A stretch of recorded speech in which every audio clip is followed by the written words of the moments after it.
Meteorologist Casey Cloud in the Weather Center with you on this Saturday afternoon, tracking now 4 severe thunderstorm warnings in play. Unfortunately, seeing things are up very quickly here, so we need to go ahead and make sure folks are getting inside and away from windows here in these yellow polygons. 5, if you count one there, outside of our coverage area toward Crisp County there in Cordell, that area there on Interstate 75, but 4 within our coverage area, so things are updating very rapidly. Didn't have any warnings at the top of the hour, and at the bottom of the hour, and just past that, we have 4 different local warnings here in play. So we'll start off to the west here. This one got issued first here, and I posted about it. It's for parts of Clay County there in Georgia, as well as Randolph, Calhoun, and early until 1 o'clock. Damaging wind gusts there, the main concern in toward that area. A second area there, that's the one that just got the most recent warning to 115 for northwestern Baker County in Georgia, as well as southern Calhoun County and northeastern Early counties, looking until 115. At 12:28, a severe thunderstorm was located near Arlington, Georgia, or near Morgan, moving east at 15 miles an hour. 60-mile-an-hour wind gusts possible toward Morgan, Arlington, Leary, over toward Commissary Hill, Ivy's Mill, even in toward the Milford area. Elmodale, you kind of get the idea. And then the third warning includes Albany now. This one's till 115 for central Dougherty County, southern Lee County, and southeastern Terrell County at about 12:22. A severe thunderstorm warning was issued there because of the storm that was located 10 miles west of Albany, moving east at 25 miles an hour. So this threat lingered until at least to about 115 across parts of that polygon. That includes Leesburg, Albany, East Albany, the Marine Corps Logistics Base, Turner City, Walker, Sasser, Stocks, Radium Springs, Forester, the Lockett Crossing, South Albany, Southwest Georgia Regional Airport, Palmyra, Century, over toward Acre.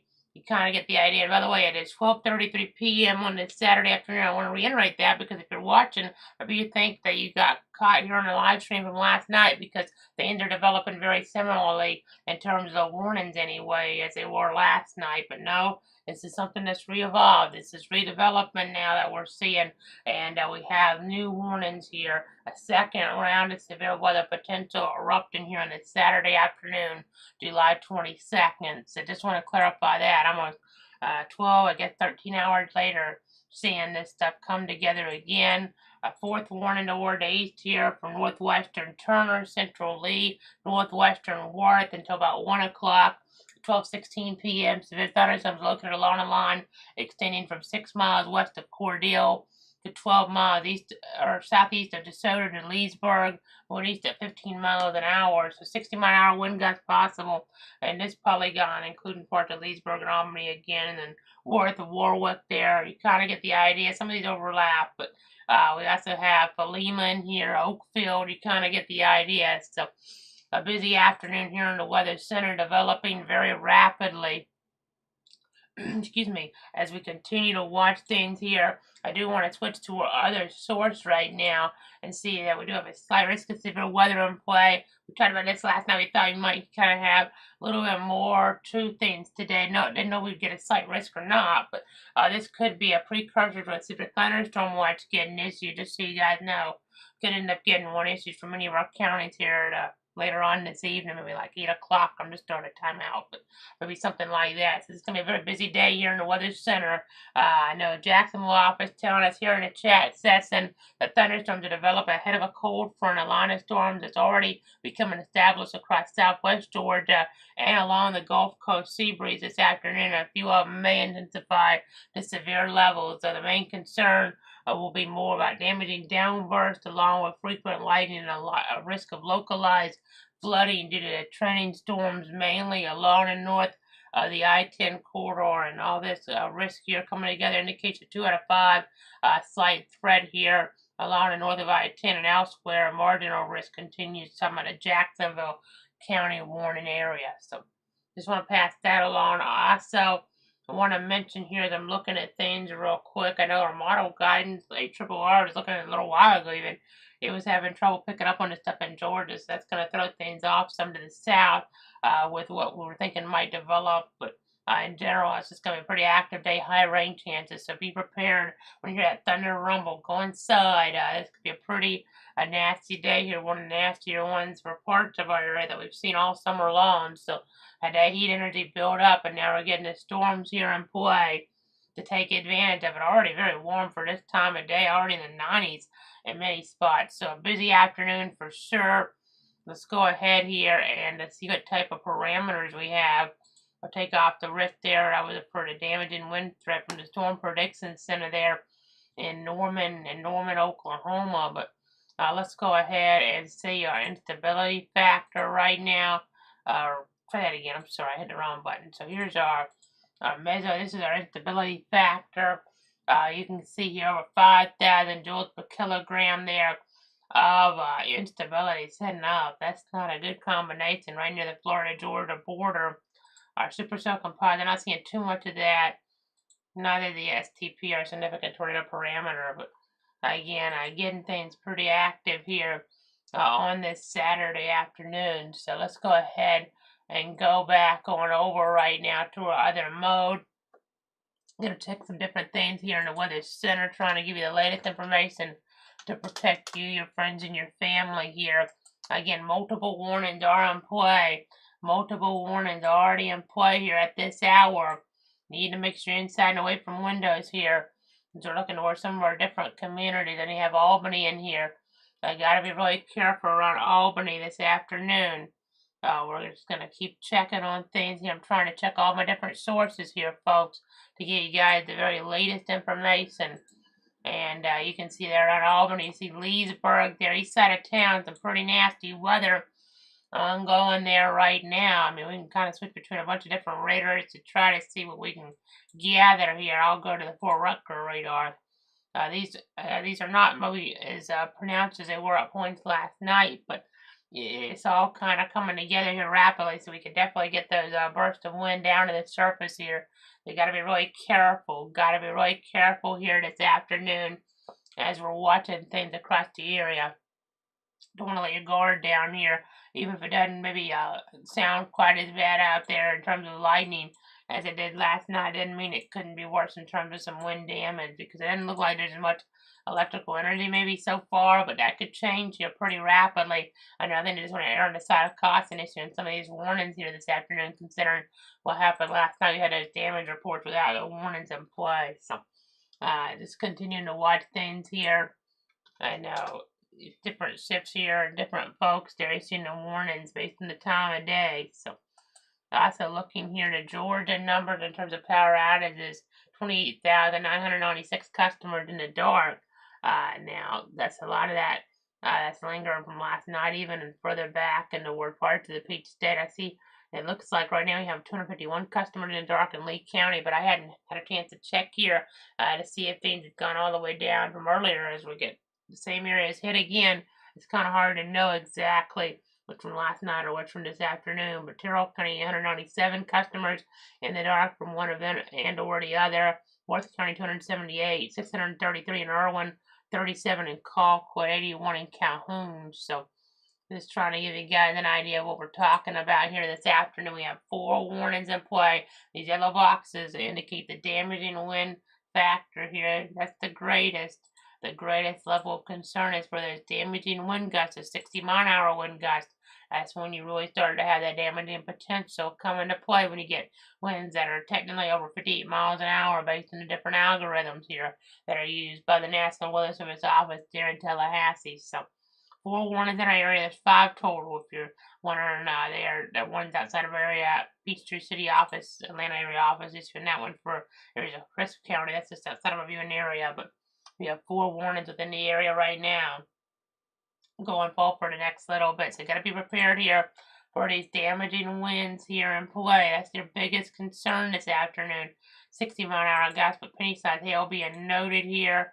It looks like in all the different warnings. So that's kind of storyline there. But again, you saw how much instability we had toward the south here. That's definitely a cause for concern here. These are numbers way higher than we had last night. So that should help this stuff kind of really come together. Maybe, honestly, what I'm kind of seeing, I'm seeing stuff pop out ahead, which could end up being a situation here where it causes the action in the north to weaken and stuff comes together to the south, because things are just so ripe for convection to form here with these very dark purples here on the screen. So that'll be something to watch over the next little bit. Maybe we'll get too much development. That can happen sometimes, and that would cut off the severe potentials a little bit here with individual storms and the storm lines in general. But we'll see that. Would be if we got luckier here. We may not get quite that lucky. Could end up being a flooding threat here to some degree as well, developing with just all this ripe type of parameter space here in play. So I know we're just watching things very carefully here. Let's go ahead and see what we have. No watches in play yet, but that could change here pretty soon. I know this time of year generally kind of gives you a pattern like this. Sometimes with storms, the lines of storms, we had this 5 years ago with lines of storms, just thinking back here in the timeline, and we're getting it again today here. A little bit different in some ways, but similar in other ways. So, okay, and speaking of watches, they just gone ahead and issued a watch here now, and they've issued it till 8 o'clock tonight. 8 o'clock tonight. So a thunderstorm watch has now been issued because conditions are favorable for severe thunderstorm activity in and close to the watch area. So we'll see that pop up on your screen here in a moment. But let me go ahead and go back here because we're seeing a little bit more of a hail indication right now on our other mode. So let's go ahead and zoom on in. This is that area southeast of Morgan. Seeing maybe hail to about 1 inch in size there west of Leary. You see again all this heavy rainfall in here as well. So just something to kind of bear in mind for sure. Some nasty weather conditions here. Moving towards some of the different communities, impacting you guys out there this afternoon. The storminess here causing some problems, obviously. And you gotta be on the lookout for what can happen. So again, I know the severe thunderstorm watch is coming out though until 8 o'clock tonight. We're just getting that information in. We don't have the details on it yet, except I can tell you parts of Jacksonville and parts of the Tallahassee County warning areas are included in that. So, going to be a busy afternoon is what we're trying to tell you guys at home. Let me go ahead and zoom back on out just a little bit here. Again, you see 94 degrees already in Tallahassee. It feels like 109. Peak heating here to some of these areas, and then you get the storms. Definitely a cause for concern here. So let me go ahead and keep checking some different things here in the weather center. We're just getting some new details in right now. We're getting some of the latest details in on these situations here right now this morning. So I want to make sure you guys are prepared here. So that's for Thunderstorm Watch 40 at Jacksonville counties. It's going here for Baker, Columbia, Duval, Hamilton, Nassau, Suwannee, Union, and Florida. And then Georgia, some of these don't cover, these are not in our area, but some of them do cover some of our counties. There are these different names: Appling, Atkinson, Bacon, Brantley, Camden, Charlton, Clint's, Coffee, Eccles, Glenn, Jeff Davis, Pierce, Ware, and Wayne. And actually, just again watching things here. Again, I believe it's to 8 o'clock. I see 7 o'clock. Yeah. Okay, they see that. I think they did that wrong, actually. The Jacksonville office sent out a statement saying 7, but no, it's till 8. The conversion there gives you 8 o'clock Eastern time, 7 o'clock Central, and I think they just misread that there when they were doing that. But so again, severe thunderstorm watch situation here until about 8 o'clock here tonight Eastern time. So again, some nasty storms coming into play here. Let me zoom out a little bit more. There you go. You can see that, and you can see that there as well. Tallahassee, Crawfordville, Perry, Valdosta, Bainbridge, Cairo, Tipton. I mean, everybody there in between being included with this threat of severe weather in and close to the watch area. So a severe thunderstorm watch and put 8 o'clock. Got to be cognizant of what's going to happen here. in this type of threat zone. Severe weather coming together now, and a severe thunderstorm watch, meaning conditions in this pinkish area here. This pinkish area potentially favorable for severe weather, for some wind damage, for some power outages, isolated to scattered here, not widespread, but isolated to scattered power outages, not out of the question here in this pink area this afternoon into the evening hours. So another 7 hours and 15 minutes here, we're going to have this threat in play. So a busy day, or excuse me, yes, let me do my math on that. 7 hours and 15 minutes, that would be correct. Just continuing to watch things here in the Weather Center. Just trying to give you guys the very latest here. We see all these yellow boxes here, some of them overlapping even. I know we have quite a bit of wind energy, even some rotation maybe. Yeah, that looks like rotation trying to develop there near that Albany area there that connects really into Lee County. So we need to get over to other mode. It's not completely out of the question. We could get a quick spin up tornado today. I'm not really expecting that, but we're starting to see some greens and reds way aloft here trying to come together. So you got to be kind of careful here. Let me see what radar gives you the best view on that. And maybe, okay, it's Tallahassee actually. And we're trying to look here at stuff. You don't see it as much on Tallahassee, but you see it a little bit there with some really stronger winds trying to come together. There's an odd angle there, so I'm not sure if that'd be the best angle to use here. And then this one doesn't show it really overwhelmingly, but it shows a little bit. So around Albany here, some stronger winds at least coming down toward the surface here this afternoon. So gotta be prepared here. Seeing some bigger hail indications toward us, and then parts of Calhoun County right now. I know the icon's further west, but honestly, it might be over Leary more than anything with some of the stronger hail indications. So, bigger hail being indicated by the Doppler algorithms. Let's go ahead and see what we have here again. Things really coming together this afternoon. So, yeah, that definitely looks like a hail indicator. You saw that on correlation coefficient probably. That's a very, very clear hail indication there, northwest and west of Leary right now there. So that's definitely not what we want to see. Around Albany here in Dougherty County, getting some nasty weather to come together here.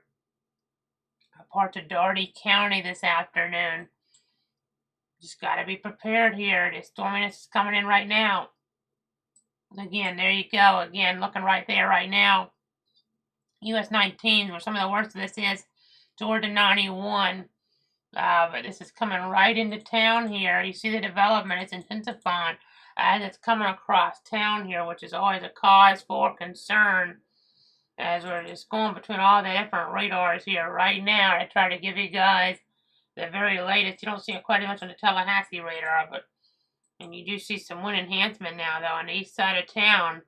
On this one here, there's like 4 different radars are going between here, which makes it a little bit difficult sometimes to keep up. But just pretty certain areas because we're all kind of with each of them further from the storms than we would like to be. But again, I'm just watching things here carefully, looking there at some of our different scans. You're not seeing any type of product there signature on the correlation coefficient product that's overwhelming. But again, we'll keep our eyes on things, obviously, to see if that changes.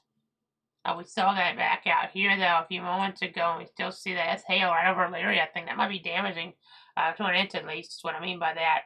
I know the warning's going for penny size, but definitely think we could have hail closer to an inch in that area there around Leary and Calhoun County, Georgia right now. So just something to kind of bear in mind here. Let's put our significant weather advisories on the screen for a moment to see where they're overlapping. See even stronger storminess to the east. But again, we have a watch in play now to 8 o'clock. Severe thunderstorm watch here to 8 o'clock here for our areas here. Many zones included because conditions are favorable and in close to the watch area for some damaging wind gusts that could go severe there to the east in just a short order here. So again, a severe thunderstorm watch here in play until 8 o'clock here. You see areas there from Florida, in the Big Bend, all those counties included really. I mean, you do see, I guess, as we're looking there, like Dixie County not included, but as we're extending there from Lafayette County north, Suwannee County north, Columbia County north, Union north, Duval north, Baker north as well there.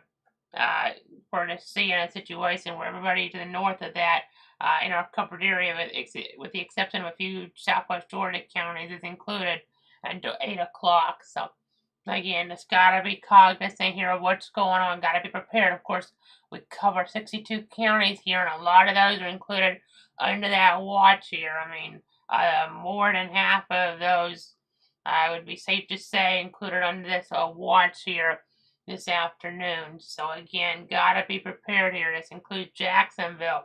It includes Tallahassee, Lake City, Valdosta, over toward Waycross and Brunswick, but also back toward areas there as we get further back toward the west there. You have, of course, Cairo there included, but not just Cairo. You have Thomasville and Bainbridge as well, so, and Donaldsonville. So I know we're jumping around on you a little bit, but just trying to give you the latest. The counties, of course.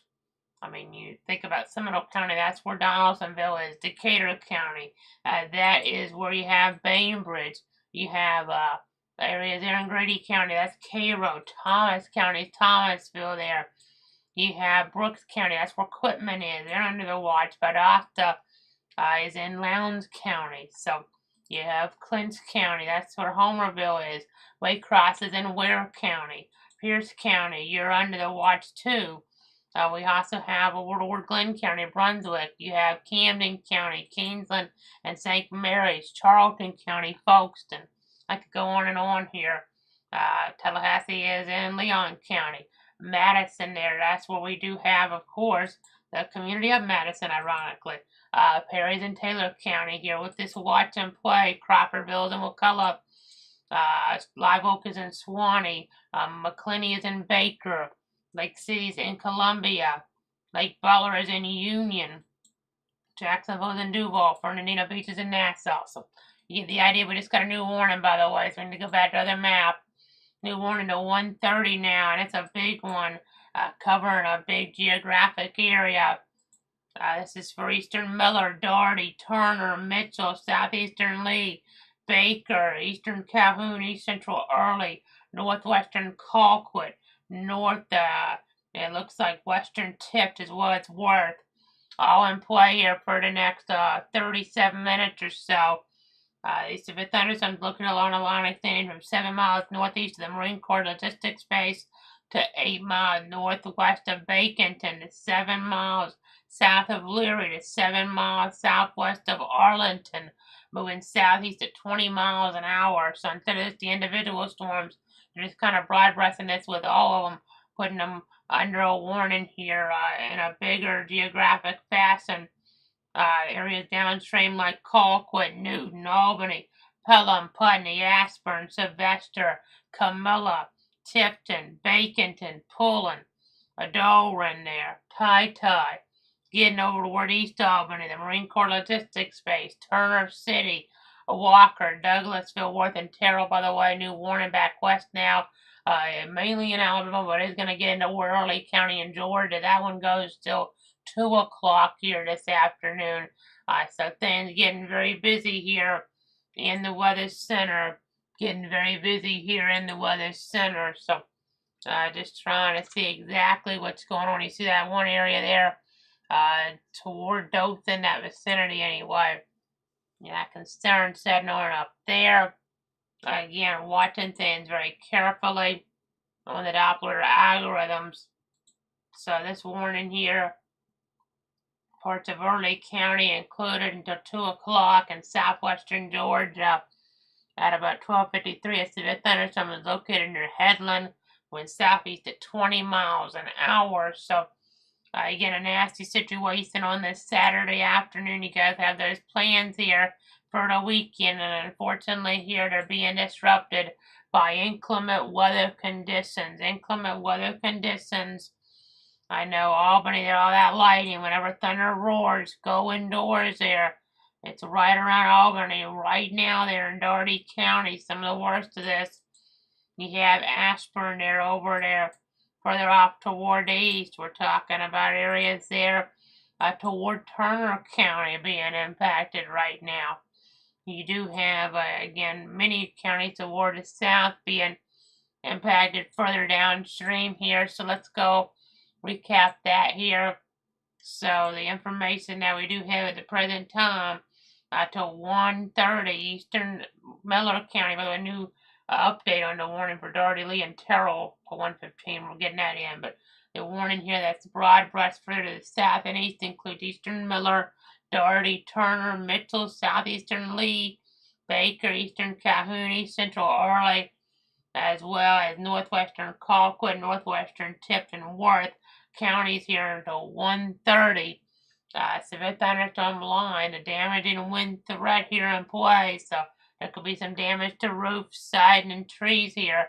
Albany, Newton, you have Colquitt there, Pella and Putney, you have Aspern, you have Sylvester, Camilla, Tipton, Baconton, just seeing some of the different areas being involved here, so different updates coming on in. They're continuing to warn toward Albany.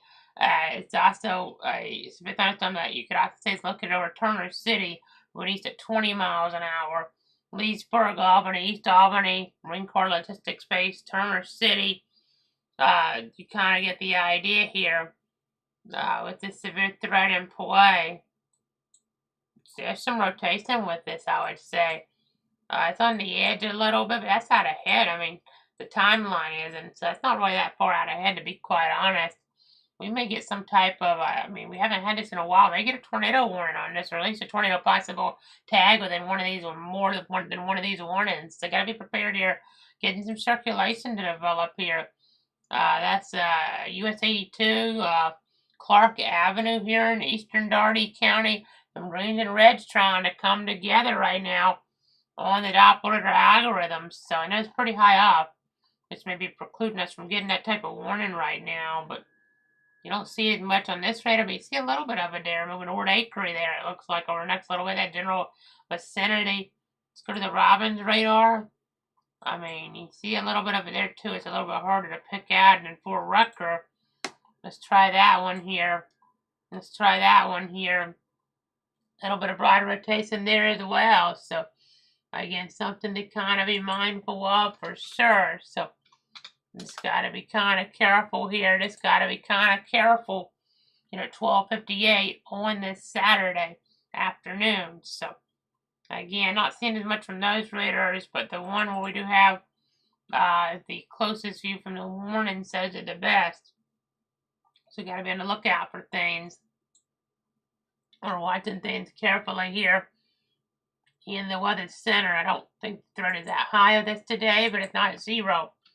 I'm talking about a quick spin up tornado. So again, we'll be watching, we'll be tracking here in the weather center. So let's go ahead and zoom back on out just a little bit here. You can kind of see we have some areas of wind enhancement as well in here, but I know once we get here in a few moments, some of these will go away at 1, and it'll get a little bit easier to see what's going on with the warnings. That is issued them the Weather Service in Tallahassee on the most robust areas. I know Atlanta issued to 1, but it didn't include our area for Crisp County. But that accident moving on in here in this broad level here of the overall accidents. So checking things here right now, trying to give you guys the very latest to protect you, protect your friends, protect your family here. I know we have a lot going on here in the weather center, so just bear with me here. Just trying to make sure you guys know exactly what is happening here. We just don't want you guys caught off guard here in this type of situation. There's just a lot happening here. A lot happening, so we don't want you guys surprised by what is going on here. And I'm jumping between a lot of different systems. If you're wondering what I'm doing here behind the scenes right now, we have a lot of different things here open on our computer system, trying to give you guys the very latest on what is happening. So let's just see what we're getting in right now. I know, just trying to look at everything here.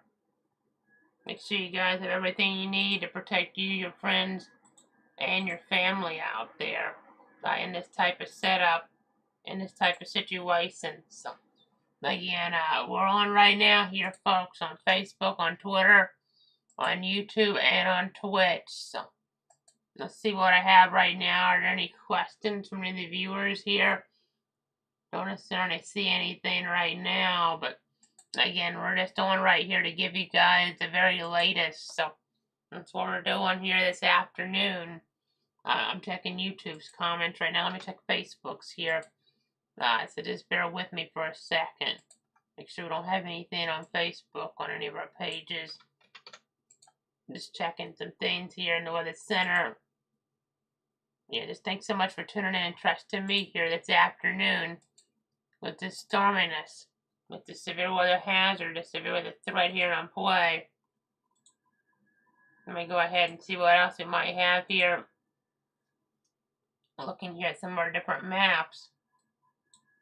You can see here, we do have a little bit of green and red coming together there, northeast of Milford as well. Nothing overwhelming. And when you have these bands, sometimes stuff, a little bit of trouble taking off in terms of rotation, but that has a hook on it, a little bit of a hook on it. So you gotta be kind of careful here. This is in northern parts of Baker County in Georgia here.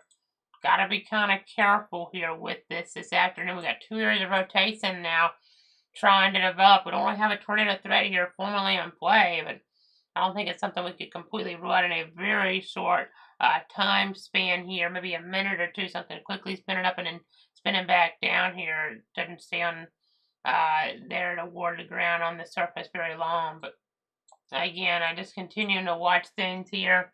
Busy afternoon in the Weather Center. Just trying to see what we got. We have 4 warnings, including parts of our area right now. 4 warnings, including parts of our area right now. I know the overall probabilities on the watch say very low for any tornadic development, but moderate fertile wind. There's a 50% chance of 10 or more severe wind events, and a 20% chance of winds there getting over about 70 miles an hour or so in at least one case. And then the hail threats are low, but combined hail and wind threat is high, so of some damage. So again, just continuing to watch things here this afternoon. Let's go ahead and keep looking here at some of our different scans. Again, I'm watching things carefully. If anything else, these areas here, green and red coming together, could just be an indication of some stronger downburst type winds, even because we're not as close to the radar with these storms as we like to be. So it might be a situation where we're just seeing some stronger downburst type of situations trying to arise here, versus maybe something that's a little bit more of a twisting type of fashion. So just enhanced winds nonetheless is what these would indicate, probably near Acre. And then down here east of Milford, just definitely some enhancement here on the winds this afternoon. So again, that's what we're dealing with right now. Definitely dealing with things here in the Weather Center. Let me go ahead and see what we got here. See what we have. Again, you see our sort of thunderstorm watch here in play for another 6 hours and 57 minutes. Technically, some areas will get cleared earlier on, but other areas may stay in this pretty much the whole duration here because the conditions will still be somewhat favorable. Maybe we'll get lucky and things will fall apart earlier on, but the model guidance, at least HRRR, was not showing this stuff to the north developing in the more recent scans like this, but unfortunately, it would make sense that this would happen, and that's exactly what's happening. So again, we're dealing with it here this afternoon. We have several warnings here on play, 4 of them to be precise here. I mean, there's some overlap. Really, it's 2 different areas because we're going to have this one area here back toward the east, kind of just merged into one warning box, and then you're going to have the other area there by itself further back. That's in Alabama, moving into Georgia here over the next little bit. But I mean, this one area here, this one geographic area here, I mean, it extends 70 miles. I mean, 70 miles really from the left side of the box to the right side of the box. So that's a big area being covered, and then I measured from the top to the bottom. That's 30 miles. So that's a lot of area being covered, folks, by this severe thunderstorm warning this afternoon. So again, we're watching things carefully here. We're monitoring the situation, trying to give you guys the very latest to protect you, your friends, and your family here. So Let's see what else we might have. Let's see what else we might have here this afternoon. You can see here, you can see we're watching some of our different scans. You see around Albany still some wind enhancement right into Ward Town and stuff not moving all that fast here. So that's making things stay a little bit more nasty for longer over portions of our area. May lead to a little bit of a flash flood threat if we're not careful, but then also it's not going to cool down as quickly to the south, so we're still building up some of that instability here for some of these areas downstream. These are your temperatures in the yellow. 95 Tallahassee, 92 as we're getting over toward Moody Air Force Base right now, 92 over toward Camilla. It's going to cool down there eventually when this stuff comes on through there. 93 Donaldsonville. So you kind of get the idea of some nastier weather conditions here, even in terms of the temperature, making things more favorable. 94 in Perry, 94 Gainesville, 94 at Jacksonville Airport there. So yeah, busy afternoon, probably going to come into play because of these hotter, more favorable conditions. Just we'll have to keep watching, keep tracking things here in the weather center. Let's look at this storm here. So a little bit of rotation north of Waycross, but I think again that might just be kind of a situation we're not actually getting it down to the surface. So look off of Tallahassee's radar, you see some, but you didn't see as much from the closer radar, which is a good sign. That's a good thing. So again, let's look back to the west. So we have this warning here. Hailburg, Columbia. You see later on there is like Blakely, Gordon there, which is just outside the area in Gordon, but Blakely's in our area here. Some areas being impacted. You see marine warning toward the Gulf coming into play now. Another one here over the next few seconds. This one's already been out there for a while, but that one's about to be extended. You'll see it pop up here. For those marine interest there in the Gulf of Mexico here. People out in the water. Gotta be really careful this afternoon. So there's your new warning out there. As we look further up to the north. Again, sometimes when these storms develop out ahead, that can kind of stop some things here, but we'll see. We'll see if that happens or not in terms of maybe getting too much development. But right now we have multiple warnings here in play. Multiple warnings, multiple severe warnings here in play this afternoon. You see between Damascus and Colquitt there, some stronger winds showing on up on the Doppler. So that's cause for concern, obviously. Let me see what else you might have here. Bear with me as I continue to give you guys the latest to protect you, your friends, and your family. I'm looking at our model guidance for tomorrow, so some more stuff developing pretty early too. Toward North Florida. I know we didn't have a formal risk of severe weather here when we look here for tomorrow either earlier on, but that could end up changing here. That could end up changing as we get here pretty quickly in the warranty timeline. Unfortunately here, I wouldn't be surprised that new update coming out pretty soon as a severe risk here over some of our areas here, North Florida, South Georgia, because we went from marginal to slight for today, which pretty big adjustment. Looking at power outages in Georgia right now. Let's see what we got there.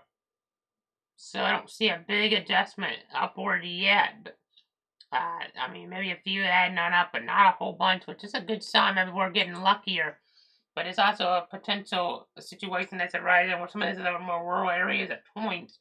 We're not able to get a good look at things. Another thing I need to check our Albany map because we had this problem last night. It's not saying on the aggregate, but let's see what we have in terms of Albany power outages. And well, so far we have no active outages. That makes me think that right now anyway, and this can change here pretty rapidly, but if that's the case here, yeah, I kind of wonder maybe we saw stuff look a little bit less impressive than it actually was based on the radar imagery last night. It was actually more impressive down to the surface, where today maybe we're getting the opposite take place here so far, where stuff is not as impressive down toward the surface as it looks like on radar. So maybe a situation where these warnings here, I mean, we'll be getting some damage in a few spots, but it could be a scenario where we're getting a little bit less damage potential overall. But even just one little area of damage potential within this sometimes makes you have to have a warning in place. So it's kind of tricky here sometimes, one way or the other. But these hot temperatures definitely cause problems, but sometimes you can get a little too much development here, I would say, as we're looking here in toward this spatial area here. So, I mean, eventually we're going to get more warnings. They'll probably even just stuff popping out ahead of this, so it's just cause for concern, but I'm probably Trump being a little too optimistic here in terms of some of this here for our timeline. But again, continuing to watch things this afternoon. We're at 1:10 on this Saturday, on this July 22nd, 2023. Just trying to see exactly what's going on here. Let's go back to that risk area. I know we said it to you earlier. Pretty similar area the yellow is to where we have the watch. This watch goes to 8, but then no risk, of course, the timeline. I mean, that's just for today in general, but you see our 1 risk, 2 out of 5 in the yellow, 1 out of 5 in the green. So gotta be prepared here for these storms to be a little bit more aggressive at times towards some of our different counties, some of our different zones.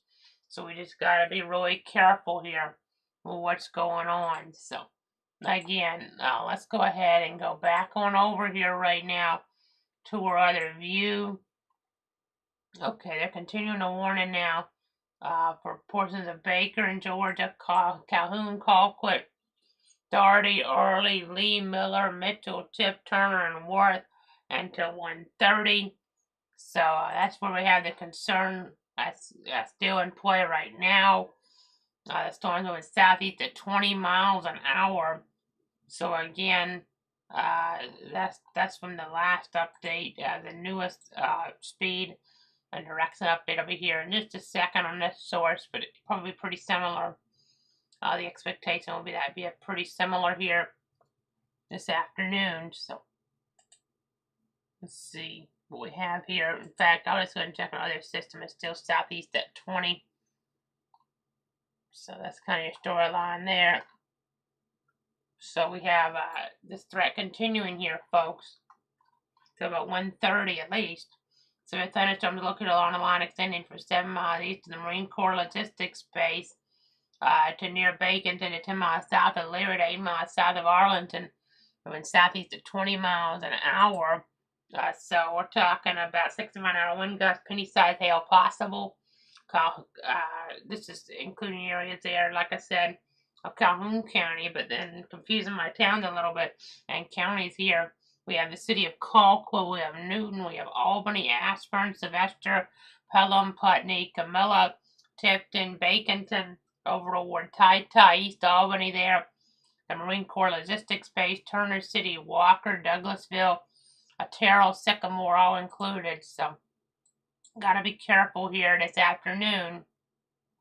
Just continuing to give you guys the latest. Trying to bear with me here, of course.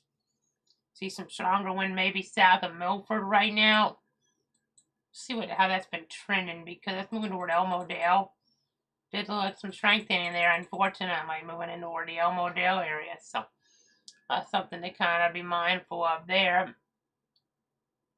These warmer temperatures to the south, the problem in terms of allowing things to destabilize, become more unstable, more ripe for severe development, and close to the watch area. So let's go ahead and see what we have here. Again, there's your watch in the pink all the way to 8 o'clock tonight, even if we get to wrap this up for a little bit here.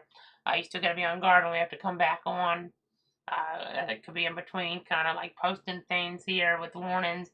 Of course, in terms of our platforms here, we go live on Facebook, on Twitter, on YouTube, on Twitch, and then you do have there, I know YouTube, something to keep in mind, where you can hit that subscribe button, that's free, enable the notifications, so you know when we're coming on with the coverage, and then you also have just be posting warnings occasionally when we don't have to come on Facebook, Twitter there, those platforms, those 3 total ones, this kind of stuff to keep in mind. So interesting there. Let's go ahead though and see, we do an aerial flood advisory now to 4:15 for Doherty and Lee counties here in South Georgia. Doherty and Lee, last hour you've seen 1 to 2 inches it looks like on our rear estimates. That can cause some minor flooding there to urban areas, as poor drainage areas here. Some flooding concerns coming into play here at times. So just gotta be careful here in that regard. Then gotta be careful there in that regard. So looking at my maps, we are down to 2 warnings right now, but that's mainly because things are overlapping here. You see that one big warning, we have the other one in the west, but the big warning that goes to 1:30. The lesser geographic area that's covered, that warning goes to 2 this afternoon. So again, watching things here very carefully. You see some of this wind here, 40 to 50 shows up right now in velocity over there. Looking back toward the east here. And sometimes in this pattern, you're not going to get as many power outages maybe at first, because it's going to be more about localized downbursts too. So that can make things a little bit tricky here. You think stuff isn't as severe or as dangerous, and then in a few spots it is, if not even a more dangerous scenario that sets up. So got to keep that in mind here as well as we track things here. And you see a lot cooler in Albany. That kind of precludes more severe weather developing for them for a while, which is some good news. But 74 degrees there now in the word Albany in Doherty County. But again, just checking some different things here this afternoon. Trying to give you guys the very latest. Still looking at Albany. So City of Albany Electric right now, their map shows no customers in the dark out of 32,101. So that's a good sign early on here. This stuff may not be overall anyway as serious as it may be looking on radar here aloft, but can't take any chances here when you have warnings in place. So again, just continuing to watch things here. I'm trying to give you guys the very latest to protect you, your friends, and your family. It can get very tricky very quickly here. I mean, we have little areas of what look like rotation, but honestly, I mean, these winds don't really add up to 60 here when you add up the greens and reds. In some cases, they did get there into where that region earlier on, but right now, not really seeing that. So that's a good sign, but it's early on. Can't lay your guard down, obviously. We're getting stuff to develop out ahead, which is a cause for concern. So when you have stuff even toward Douglas there, that could get a warning pretty soon. Need to be careful there. And toward Coffee County, I don't see a whole bunch there yet, but a little bit south and west of the airport there. So we'll watch. We'll track it. Some of that kind of be just on the edge of our area, but still kind of staying in it at points when you get into Pierce County. So that's unfortunate. But again, continuing to watch things, giving you guys the latest updates. Just trying to see what we have here. What we have here this afternoon. So let's see what else we might have on other maps. Bear with me. Trying to get the latest details.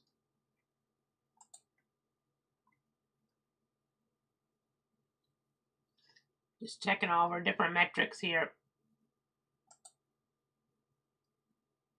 Looking at our Georgia Paradise map. I'm just seeing some different outages, but not a lot. Honestly, we're not seeing what we saw last night. I mean, some of these I think may still be left over from last night, even if they're not. I mean, 305 customers out in Lee County is a big difference.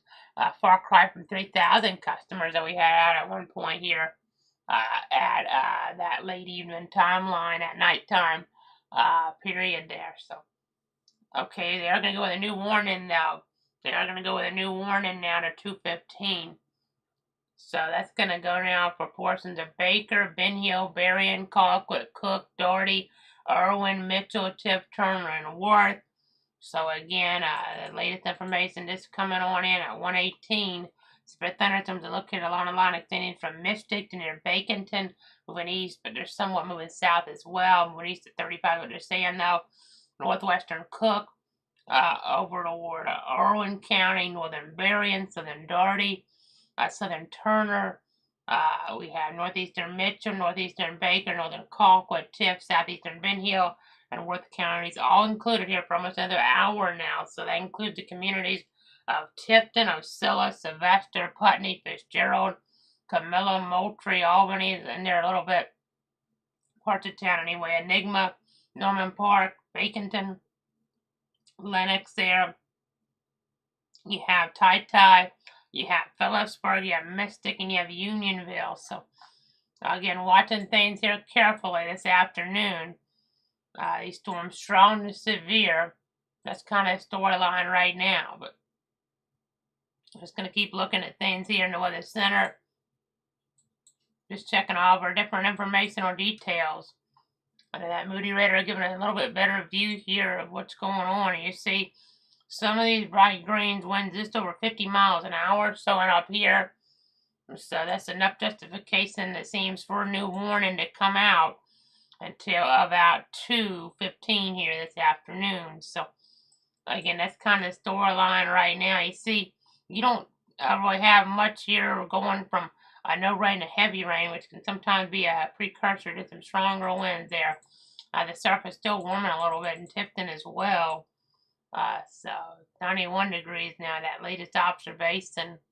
And these winds are about to be moving on in here around Tipton in very short order. So something to kind of keep in mind here this afternoon. These nastier conditions coming on into the picture. This doesn't include a day yet, but it could here as we look ahead. Yeah, we have another warning that it is included. It's for the south back toward the west now. This one also going to 2:15 here for northeastern Decatur, northwestern Grady, Miller, southwestern Doherty, southern Mitchell, Baker, central Early, and northeastern Seminole counties.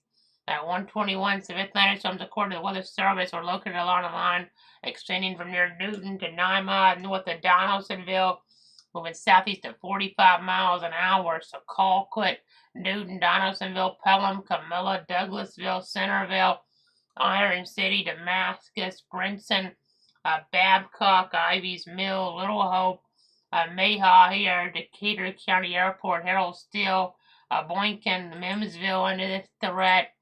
That's watching things over there. We're looking very carefully. These colors generally indicating 40 to 50 mile an hour winds. Some areas here, I mean, you never know. It could get a little closer to the severe threshold, but just bouncing between radars to see what we got here. Tipton, this stuff looks a little stronger moving into town.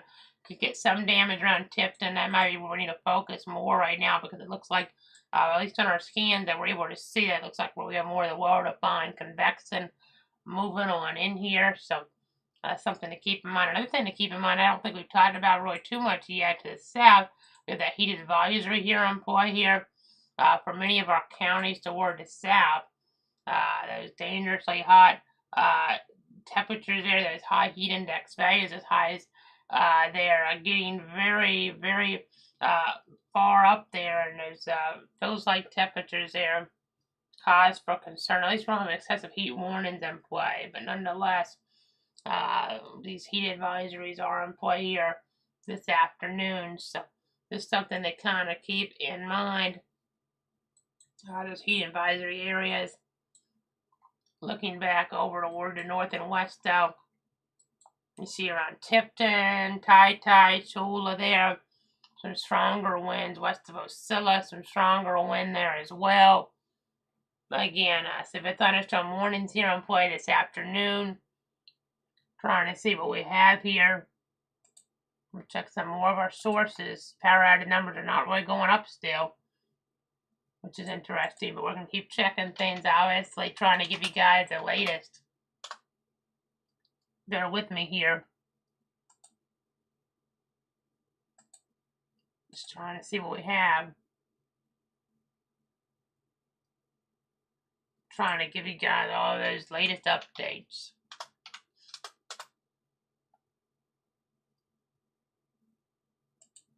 So again, we have these brighter colored indicative of stronger winds here. You see west of Osceola. You see north of Tai there. These could be areas where we have damage that occurs in an isolated fashion. I'm not seeing, again, something that's just overwhelming here. So that is looking a little bit stronger now here, just northeast of Tipton, one of the stronger signatures we've had here this afternoon, at least. Northeast of Tipton setting up. And then back off toward the northwest of town there. Some stronger winds showing up here as well. Maybe 55 miles an hour showing up there. Closer to 60 to the east of town. I mean, it kind of looks like you got one scan by one scan. You have to kind of play around with this, but again, just still tracking things very carefully. Trying to give you guys the very latest to protect you, protect your friends, and protect your family here. That's what it's all about here at Clouds Weather. Just trying to give you guys the very latest information on what's going on. So, again, let's just see what we have here. Let's see what we have. I know it's a busy day here in the Weather Center on this Saturday. I know you're weather do other things, but right now severe weather playing a role here in our local forecast in our local area. So definitely something we're following here. We're trying to just make sure you guys have the heads up on here as much as possible. So let's zoom back out a little bit again. Focusing more on Tifton right now there in Tift County. We're just going to keep checking things though. Let's see what else we might have. You can see here some development just east of the Tallahassee warning area. Atkinson and Coffee counties may get a warning out there a little bit from now if things keep evolving like they are. You see the Bainbridge Airport technically included. Same with Donaldsonville's airport in this new warning. Donaldsonville proper included, but Bainbridge proper not. That goes to 2:15. Again, we're watching things very carefully here in the Weather Center. If we don't get damage reports here pretty soon, I may go ahead and take a break in the coverage. We'll kind of decide how to approach that here. If things keep looking like this, we're not really getting some of this wind and a more robust fasten down toward the surface. I mean, it's still possible we could have isolated problems, so don't let your guard down. But it's not seeing a whole bunch in terms of power outages, damage reports here right now to justify me staying on like this. Since I've already been on for like an hour, we're giving you that heads up. The streak's going to be lasting here for another 6.5 hours or so. That's severe thunderstorm watching and play. Just not really seeing the numbers here to stick with this wall to wall, because these type of warnings you generally would with a watch and play this type of coverage of warnings. I'm just not seeing the power outage numbers really so far really correlating that much to widespread threat, but we'll keep looking at them to make sure here over the next little bit. So again, still checking things, still tracking things here in the Weather Center. I'm just going to keep looking at some of our latest data as it comes on in here. We're just trying to keep you guys up to date on what's going on here this afternoon. So checking more of our different sources here, trying to see what we might have. It's a one-man band, so that's why sometimes I don't talk for too long, because we have a lot going on here. And it's better not to talk here for a few seconds so I can gather the latest data on what's going on. It's kind of important to do here in this set of circumstances. Again, we're just trying to see exactly what we are following here. Just trying to make sure you guys know what we're dealing with here on the Saturday afternoons.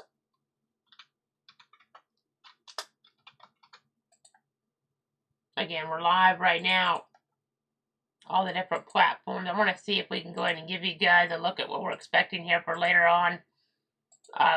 Maybe in the timeline, if you're watching from North Central Florida, you might be kind of curious. You have all this stuff to the north, and then you're not getting too much down south. Well, we are getting a little bit of isolated development, so keep in mind whenever thunder roars go indoors. But as we look here, I want to kind of give you guys a look at what we could see here later on in the timeline. Now, this is going to vary because, I mean, the models haven't picked up on the stuff to the north as well as they could. I think, let's see if this one's picking up. It's not really picking up on it either. Even it's picking up on stuff coming up, and I almost don't know if I should even, I mean, it's kind of throwing a mismile or most of it around dark. I'm not even say that model run because it's not even picking up on the stuff to the north right. So it's off from the beginning, and I don't like how it's developing this stuff. It doesn't seem very accurate here in terms of we're already getting stuff to the north that's more robust than what that is showing. we'll keep our eyes on things though. But there was sort of stuff coming in like west to east almost, maybe a little bit south to north there, which was odd. But could get a little bit of that. Don't get me wrong, but it wasn't so much around Star. That could be accurate, but some of the other stuff's not so much stuff to the north here at all. And we have multiple warnings on the board here, so kind of makes things tough here. Don't want to try to emphasize that too much then as we're looking at things this afternoon. So we got 3 warnings here right now on the board. The 1 in the west goes to 2 for southwestern Early County. Then we also have this warning here in between Decatur, Grady, Miller, Doherty, Mitchell, Baker, Early, and Seminole. That goes until 2:15.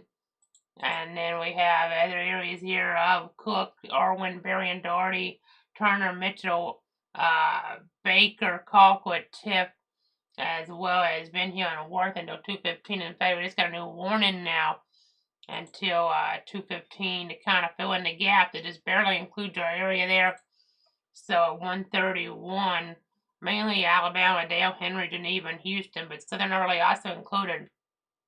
Severe thunderstorms located along a line extending from near Webb to Hartford, to near Hartford, moving east at 30, Cottonwood, Headland, Dothan, but also in the water area, areas like Blakely included. Again, that's your story now. I know we're getting some significant weather advisories to pop up. Maybe, just maybe here, and I'm not sure that's what that's going to indicate, but maybe it'll be a sign that we can get rid of some of these warnings and go to advisories here over the next little bit. But I do want to touch on Tipton, because if we're going to have some damage here in our area next few minutes, Tipton seems like the most probable place for it to happen based on the algorithm here. The signature really sewing up well. Right over US 82 right now around Tipton. That wind damage signature is not matching up that great in terms of it. That's on the edge a little bit. So maybe it's having trouble getting down to the surface, but if it is getting down, and that is 1 to 60, maybe even just there, just technically just barely above it based on radar scans. Maybe our more impressive, or most impressive signature we've seen here this afternoon. So again, that's what we're dealing with right now toward Tipp County. Let's go ahead and zoom back out a little bit here. Heavy advisory. So this advisory here is for stuff, I think the southern stuff, but ultimately this stuff maybe could kind of suck the energy out of the stuff to the north a little bit. Here, we'll have to wait and see if that happens, but not seeing much to the south of Tipton with development right now, so that's letting that maybe be a little bit more of an apex here for some stronger wind to get down toward the surface. So gotta keep that in mind. There will be southwest side of Tipton here, about to cross US 319 and I-75 here on the south side of town over the next few moments. So gotta keep that in mind. Gotta be careful here in this type of setup. I just gotta be mindful of what can happen here then in these type of conditions. Okay, new warning now. Jacksonville office now going to 2 o'clock. It's gonna be a severe thunderstorm warning. Bacon County, that's out of our area, but then Pierce County is within our area. So 132, a severe thunderstorm was located near Bristol, 8 miles north of Blackshear, moving east at 30 miles an hour. Patterson, Offerman, and Bristol under this. Again, southeast Georgia now. Again, we don't cover Bacon, but we cover Pierce. And that's seemingly where the worst of this is right now, right in here. And we're moving toward Patterson and Offerman here. And some of those areas in between over the next little bit. So some nastier conditions there. Maybe on the south side of Patterson more than even Offerman there. Based on that assessment of things. And then if that holds together, that maybe gets you closer to word, if not south of Hortense, Bauman, Dock Junction, maybe later on. We're getting kind of far out there. But if that were to kind of hold together for a little bit longer. Again, continuing to watch things here in the Weather Center. All this wind around Tipton sewing up. Again, trying to give you guys the very latest. So we have, it looks like 4 warnings here in our area right now. Plus the severe thunderstorm watch. So the warning to the east until 2 o'clock for parts in our area of Pierce County. The warning further back until 2:15. Cook, Irwin, Berrien, Doherty, Turner, Mitchell, Baker, Colquitt, Tift, Ben Hill, and Worth. Portions of those counties included, if not all. And then further back, Decatur, Grady, Miller, Doherty, Mitchell, Baker, Early, Seminole to 215. And then that furthest back one to 215 for areas of Early in our area. The Watch and the Pink goes all the way to 8 o'clock, though, because that means conditions are favorable for severe thunderstorms ending close to the Watch area until about 8 o'clock tonight. So just gotta be aware here. These instability values here really making things prone to higher levels for concern here this afternoon. So don't have much in terms of supercell composite or STP, tornado parameters, but you have other parameters in play here which are causing some problems for our viewers here, for you guys potentially if you're watching from these areas here. You guys at home, like around Tifton there. Again, it seems like some of the strongest wind in our areas around Tifton or western side of town in Tift County right now. These are some pretty strong winds showing up, more indicative of a severe thunderstorm and maybe some damage versus some of the other areas. We're not seeing those areas as concentrated, but that looks more well defined there. Again, as I zoom out, it makes it a little harder to see some stuff, but kind of get the idea here as we look at our maps. You can kind of see here, we're looking at some different things. Let me take off some of the information that we do have up. I'll zoom back on in a little bit. Again, Tifton getting hit pretty hard right now in Tift County. It would appear on radar at least. Can't guarantee that's happening because we have had these storms not verify as much of the surface, but let's check in some of our different numbers. We're seeing some outages. Let's see, Grady County, some outages further down the state, but up here toward Tift County, none so far. Some good news, obviously, but that can change pretty rapidly on us here. I'll take Georgia Power. Let me see what we have here.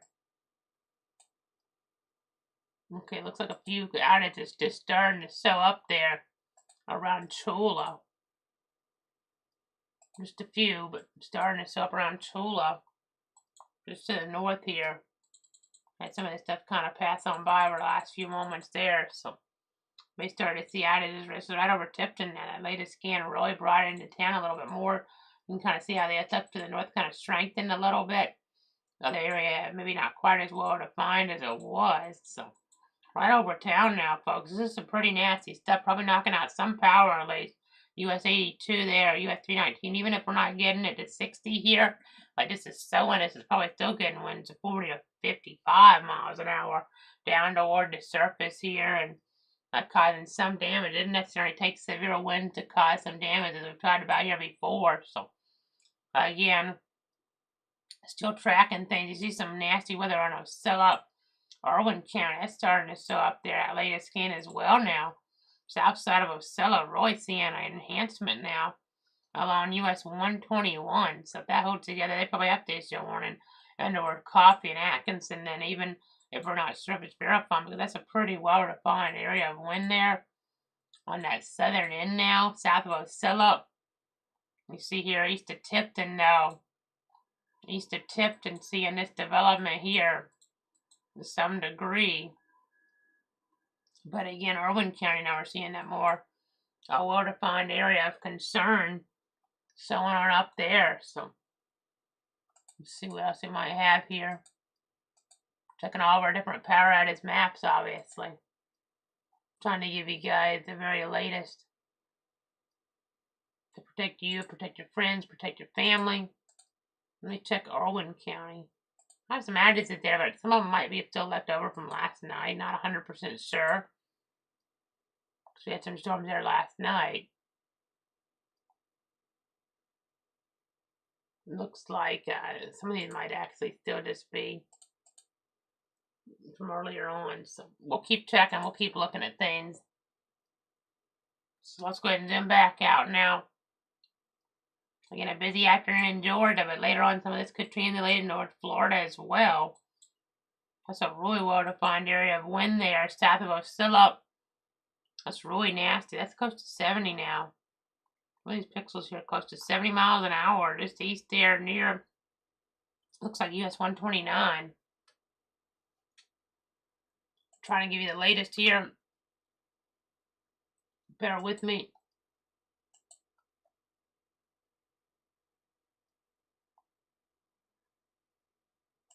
Just trying to make sure you guys have everything you need here to protect you, your friends, and your family.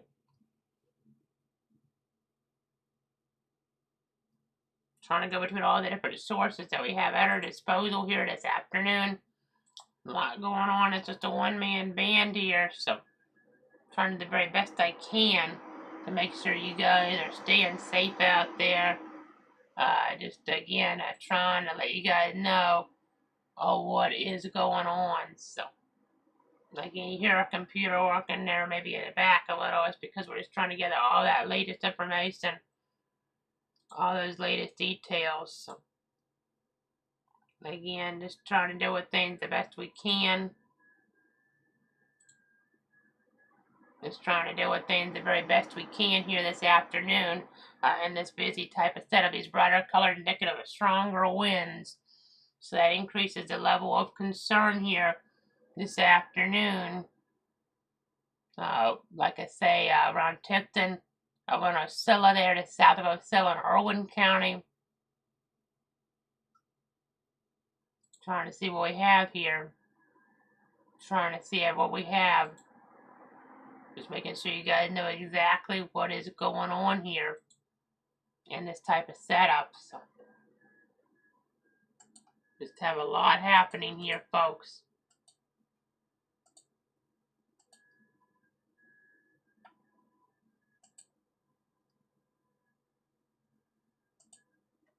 So again, looking there south of Osceola, some stronger winds, nastier conditions towards some of these different spots.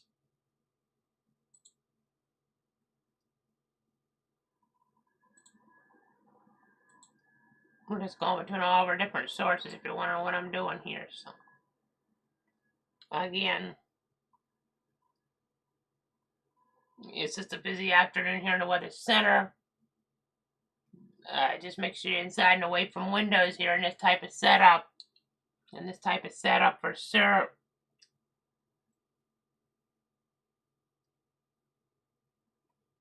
I'm just trying to make sure we have everything you need here, folks.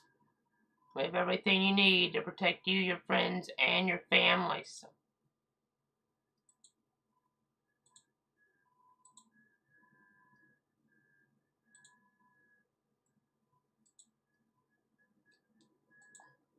Let's go ahead and zoom back out now.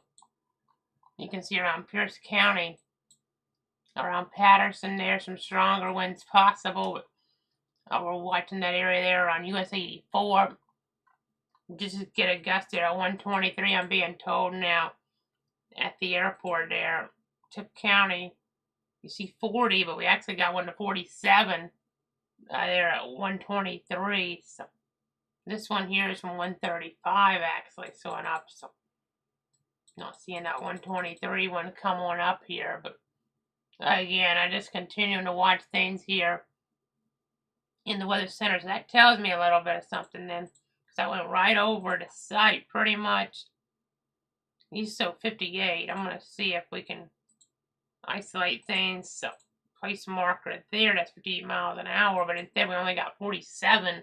We're being told now is back at 123, which is interesting. That's on the very leading edge. So this stuff further back, not really getting to the surface maybe then as much. That's a good sign, and these winds may not really be getting to 60, but to 50 definitely a possibility.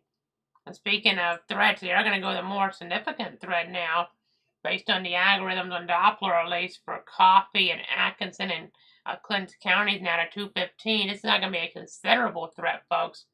Or we could see winds of 70 miles an hour. So again, I just continue to watch things here.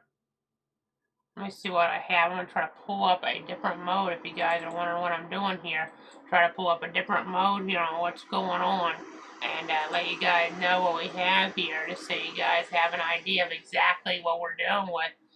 We're pulling up our other radar source real quick here, because it's going to show an orange polygon now. An orange polygon. So Well, that's something that's worth noting here for sure. We'll get that up for you guys here in just a few moments, possibly. So bear with me. I'm trying to look at all my different sources here. Let you guys know exactly what's going on. So again, severe thunderstorm warning situation this afternoon. And it looks like it's not loading our screen for some reason, but okay, so anyway, we'll try that here in a little bit, maybe if we can, but my other source is showing this in orange because it's a little bit more substantial of a threat right now. They're 70-mile-an-hour winds toward areas there in Coffee County, toward areas there in Atkinson County, and even Clinton County.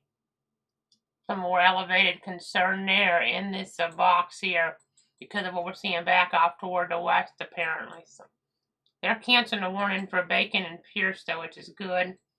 This area here falling off some. That yellow box about to go away. Did just get our first damage report of the afternoon from 1225 in Lee County, Georgia. 4 miles north of Philema. The 911 call center reported trees down along New York Road. So that's kind of information we're just getting on in. As you see these considerable winds here trying to come into the picture here from the west over toward the east here. We're watching it very carefully. So let's go ahead and see what we have here. We're just trying to give you guys the very latest on what's going on. We're just trying to let you guys know what's happening. I'm going to go ahead and keep gathering the latest details. We're just going to go ahead and keep looking at things. Keep giving you guys all the latest details. That's what it's all about here at Cloud to Weather.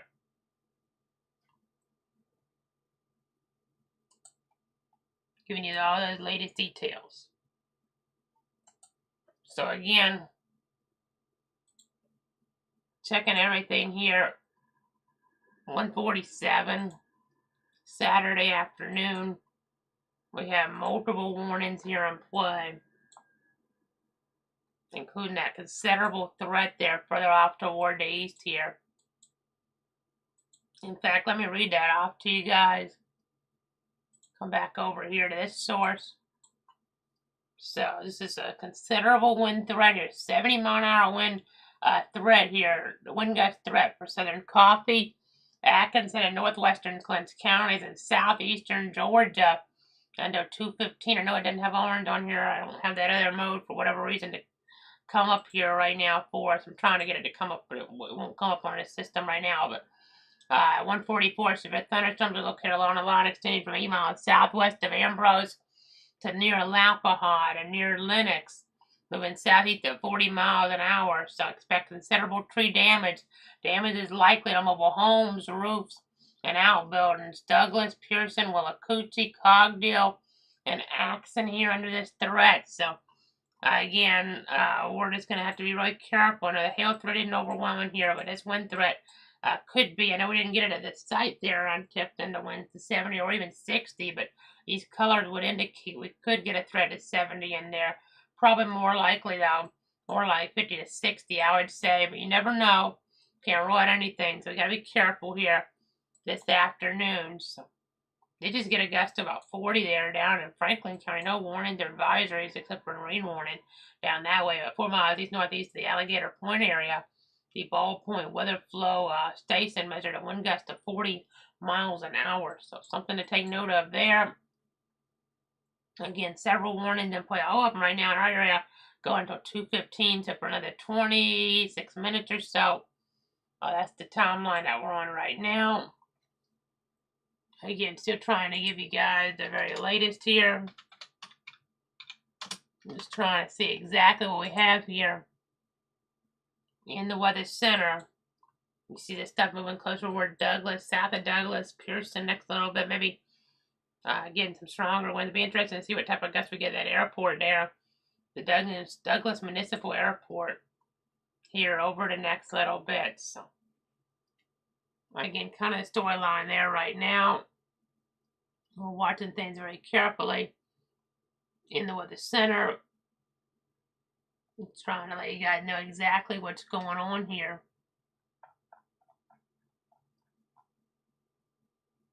Just a lot of stuff happening. Let me go ahead and zoom back on out a little bit. We're just trying to give you guys all the latest. Go to the broad perspective here again. You see the severe thunderstorm. Watch them play until about 8 o'clock tonight.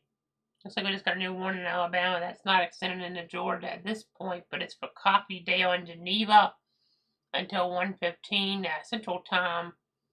So that's something they're tracking over further that way. You see that kind of expand there, that threat out of our area. See all the instability though. Look at all these brighter background colors. Are 5,000, 6,000 joules per kilogram worth of CAPE, which is not what you want to see that energy down toward the surface. So again, not great to see. Just still trying to give you guys the very latest here. Jump back over. Again, try to give you guys the very latest on what's happening. See the stuff moving toward Douglas here over the next little bit.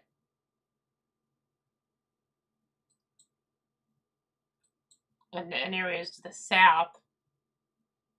Maybe more like Pearson in there as well.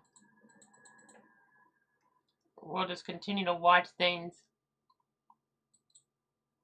Again, we've got these 4 local warnings. Let's go ahead and recap things again, I suppose. Let's go ahead and recap things. If you're just joining us here on this Saturday afternoon, so by thunderstorm warning to 2:15 for southern Early County in our area.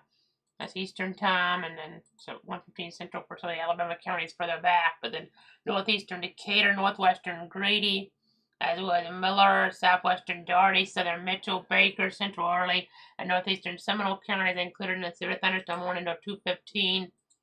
We have a warning here for northwestern Cook, Irwin, northern Berrien, southern Doherty, southern Turner, northeastern Mitchell, northeastern Baker, northern Colquitt, Tip, southeastern Ben Hill, and Worth counties until 2:15.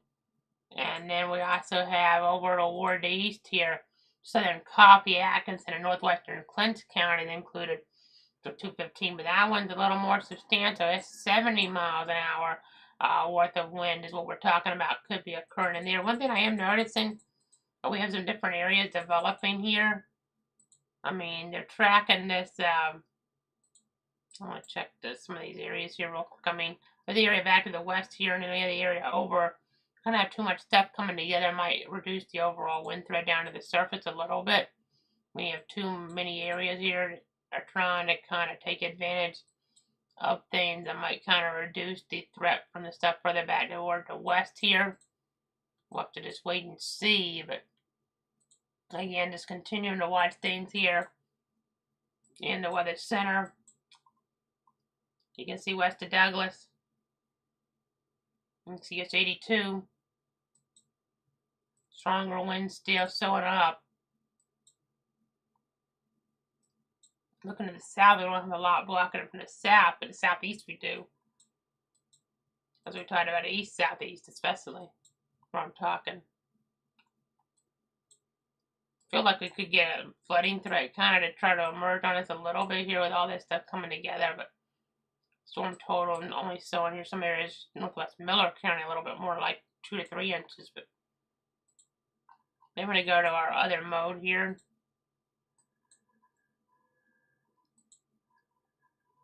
You can kind of see over the last 12 hours, some of these blue areas an inch or 2, but it's cut off at 1 o'clock, so a little bit tough here. Sometimes these pinks, purples, 2 to 3 inches, 1 hour now.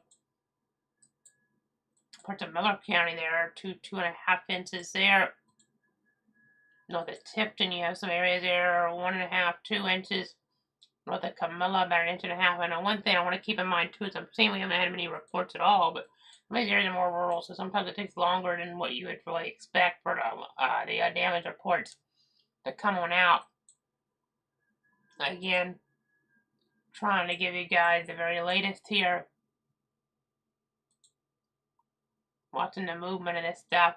The convection here. Definitely more water to find out to the east, it would seem. But again, considering the amount of warnings we've had so far, we're not getting the damage reports and the power outage numbers to really come close to correlating. But we are getting some issues, so something to keep in mind. And then they're continuing the warning here for Tipton area to 2:15. That warning there, because of and they're just going to issue a new warning now to the south until 3 now for Berrien, Brooks, Colquitt, Cook. Looks like over Grady, Lanier, Lowndes, Mitchell, and Thomas counties. So that threat further in its movement toward the south here. You see that pop up in a moment, but let's review the one that we just got the update on for areas to the north at 154th. So the thunderstorm line there was located extending from near Ambrose to near Dover and moving east at 35. But again, there's a southerly component as well. Northwestern Cook, Irwin, northern Berrien, southeastern Darty, northeastern Mitchell, northeastern Baker, northern Colquitt, Tipton, southern Worth counties. Again, that's for the 20 minutes or so, 60-mile-an-hour gust, penny-size hail. And now this new warning here until 3 o'clock. Cook County, northeastern Grady, Berrien, Lanier, southeastern Mitchell, northwestern Lowndes, northern Thomas, northwestern Brooks, and Colquitt counties. So we have severe thunderstorms located along the line from near Alapaha to near Pelham, moving east, but again southerly as south as well. East at 30 is what they said though. Nashville, Moultrie, Adel, Thomasville, Lakeland, Pelham, Cairo, Camilla, Hahira, Sparks, Ray City, Norman Park, Lenox, Ocklawahnee, Coolidge, Riverside, Moody Air Force Base, Sly, and Meigs. The end of this warning. So 60-mile-an-hour winds now going to be a threat here. Further south, you see Moultrie on the edge, but then there are the 2 warnings of Pelham on the edge of both, and then Thomasville, Hahira, and Adel, Nashville, Lakeland here, all under this new warning when they weren't under a warning before. And winds pushing further south here into Peach State this afternoon. Again, just continuing to watch things, continuing to track them to protect you, your friends, and your family.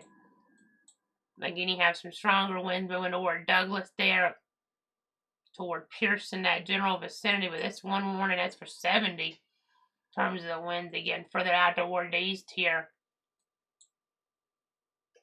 Definitely a cause for concern out there, but we're getting some stuff to overlap, which could cause those wind threats to fall off just a bit. But toward the west here, down now. Again, you're into this warning of 3. It's probably going to move in here pretty quickly there toward your area, though. By the way, new warning now further back toward the west now.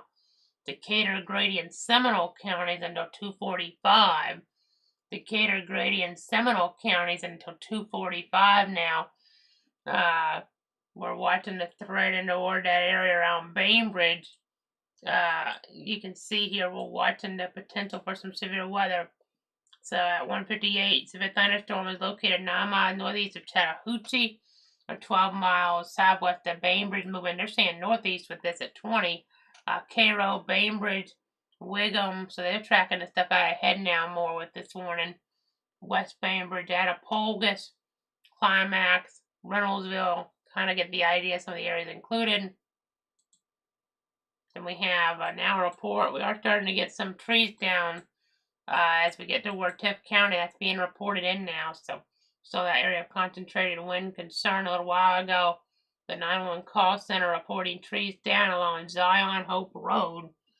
That was from 1:35. So definitely an issue there. Again, just watching all of our different scans here this afternoon. Watching all of our different scans. Let's get back on over here to our other view. Again, you see severe thunderstorm watch here in play.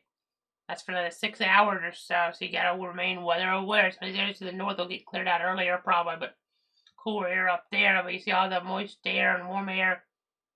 So you look here, different values of your point numbers, your temperature numbers, instability values are just really high here, folks. cause for concern. Again, watching things carefully here. Watching things carefully in the weather center.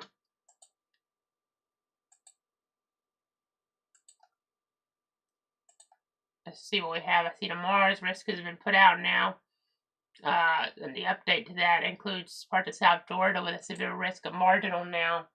We were alluding to that potential maybe coming into play here a little while ago. But again, you see the several warnings all over the place here. In towards South Georgia. In towards South Georgia here. Again, looking at this concern. You definitely see here some brighter colors. I don't think they're quite as bright as they were a few moments ago because we are getting some interaction here with the storm. And that can also be an issue where you get a quick little bit of rotation or some type of little burst of wind to the surface as things interact. But you have some different areas come together, but something to kind of keep in mind here. But again, we have just a slew of warnings. I mean, almost losing count of them at this point. I mean, we're at 2 of 1. So 1, 2, looks like 3, 4, 5, 6 warnings in our area right now. It would appear covering some portion of our coverage area. So not what you want to see, obviously, on a Saturday or in the afternoon, but at least sometimes in these situations you can stay at home. But still, you would rather maybe enjoy your weekend. Unfortunately, we had the heat during the week, and now the weekend, the storms, the thunder, the lightning, precluding you from getting outside and enjoying things. I mean, it's hot anyway, but at least you might have a chance to enjoy things outside for a couple minutes, and then let's go back in before it gets too hot for you. But I mean, in this situation, you can if there's thunder around. Now you're still looking good around Stark and Lake Butler and Gainesville. We're still doing good around here, and maybe a few scattered showers, southern Alachua, but nothing overwhelming there. See some strong storms around Waycross. We'll see if we start getting warnings there from Waycross and Ahunna over the next little bit. Definitely a possibility. So we'll be watching for that here. Again, watching some of these threats here further off toward east. You're watching Adele here in Cook County. Some heavier rain starting to come into play there at this hour.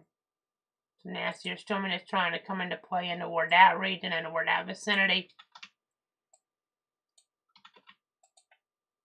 Again, checking for all the latest updates here this afternoon. Trying to keep you guys safe and informed. So let's go ahead and zoom back out a little bit. See there parts of Colquitt County. Stronger winds coming in there. Pelham heavier rain there right now with some gusty winds, no doubt. So definitely a busy picture here this afternoon. Some significant weather advisory information coming out further to the east now. Looking like could have some issues there. As we're looking 45 to 55 mile-an-hour winds there possible as you get toward the Brunswick area over the next little bit. Nothing severe right now further off toward the east, but we'll keep watching, we'll keep tracking. That's a different story out toward Port of Atkinson, Coffee, and a little bit of Clinton County, though. Got some considerable wind hazards here in play. That's the 38, by the way, not quite as severe at this point toward Douglas Airport, but 30 miles an hour being noted there in about the last 10 minutes. So definitely could have some issues there, though, in that vicinity there, in that region. Overviewing circles. So watching that carefully. Giving you the heads up here the best we can.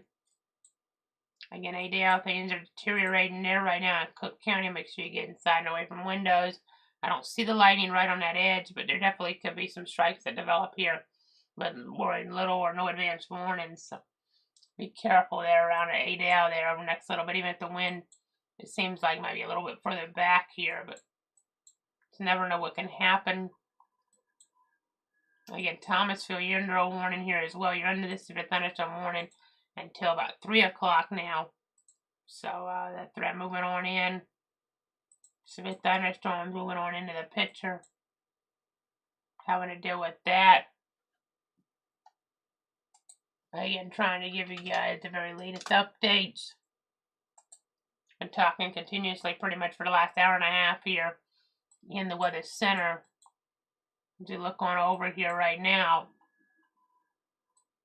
you see toward Douglas, you see toward Atkinson County, at least the south side of Douglas, some stronger winds possible. I think the worst might be just getting this out of the airport, but even then, don't know if we're getting to 70 really in there. Based on some interactions, it'll be closer to 60. Be more likely with the wind gust peaks there and toward a few spots. I know in Berrien County, you see some brighter colors there around the areas on the eastern side of that zone. Cook County, some gusty winds of 50 to 55 miles an hour showing up on our algorithms right now around Lennox coming on in. Come back out toward Bainbridge. I know it kind of gets obscured here on this radar. Let's go to the other radar then. We have this pop-up stuff there. You're under a warning around Bainbridge. Some winds coming in from the southwest, a different direction here with the storminess anyway, to 245 for the Bainbridge area. So some nastier conditions moving in toward Bainbridge and Decatur County right now, potentially anyway. Again, continuing to give you guys the updates. All these instability numbers are so high, over 5,000 joules per kilogram. That's really high, really significant. Again, temperature's cooler to the north. Things looking better there if you're not going to run Atlanta today. Even Macon here. I mean, we'll have that risk of severe weather as we get further up too much. I know it's snowing still, but really, I mean, it's not going to be in play as much as we do have it further to the south. So. Still some higher dew point values up there, though. Again, continuing to watch things. Continuing to monitor the situation. So many warnings here on the board. Let's go ahead and go back here. I know Valdosta could get another warning here pretty soon. Eventually Tallahassee might as well. Leon County, the FSU campus, FAMU campus, TCC campus there. Of course, Valdosta, you talk about Valdosta State. That campus there will be under a threat here as we look ahead potentially. So keep that in mind. We continue to give you the updates. This is the Tallahassee area showing some stronger winds around Pearson and Douglas. And we're higher up on here. But some gusty winds there in that vicinity. Nastier weather. Maybe a little bit of weak rotation trying to come together at points. But we have those mergers there. You can get that to happen for a few moments. When you have some different things try to come together here in the setup. Again, just continuing to give you guys the very latest to protect you, protect your friends, and protect your family. Trying to let you guys know what's happening. You see there some strong winds around Georgia, 135 right now. Just around US 82 as well, maybe just north of there is where some of the strongest wind could be happening. Maybe just a little bit of push of wind toward the surface there. Again, let's zoom back out a little bit. See some development there west of equipment right now. Not seeing much with the wind energy yet, but that could always change on us here pretty rapidly. Again, just a slew of warnings here in play. You see parts of Atkinson County. We're watching things there. Let me go ahead and keep checking things. Keep giving you guys the very latest. So now an area of flood advisory has been issued for areas of Atkinson, Bacon, Brantley, Coffee, Pearson, Ware until 5:15. Some of that rain kind of trending over those areas a little bit, causing some flooding concerns. Nothing overwhelming, but those urban areas, those small streams there, something to keep in mind. New warning now.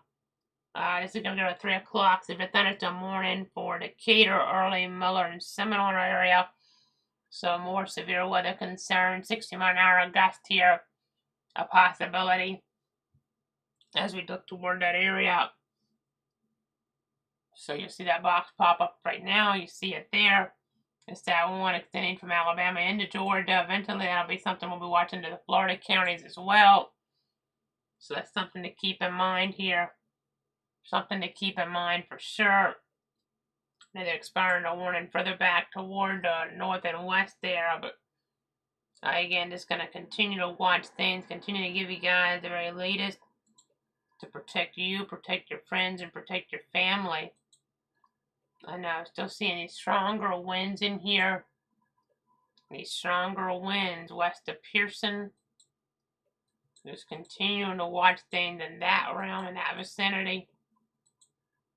Around Adele, some winds not quite as strong, but 40, 50, 55. Not out of the question there. I know one of these warnings further back, they're expiring. It's the one that includes Tipton now, so that's some good news for you guys up there. Some of these other warnings that are in between here might get expired out too, which would be some good news. See some stronger potential maybe as I look here on the edge of some radars. Maybe Jackson County, that's not in our area, but maybe some gustier winds there trying to come into play there right now. We'll watch that. And again, seeing all the different warnings come and go here in this type of setup. See Atkinson County, some western portions of that zone with some threats. Looks like a little bit of stronger wind showing up now around State Road 76 in Cook County. And right in Adele here, winds to about 50 showing up.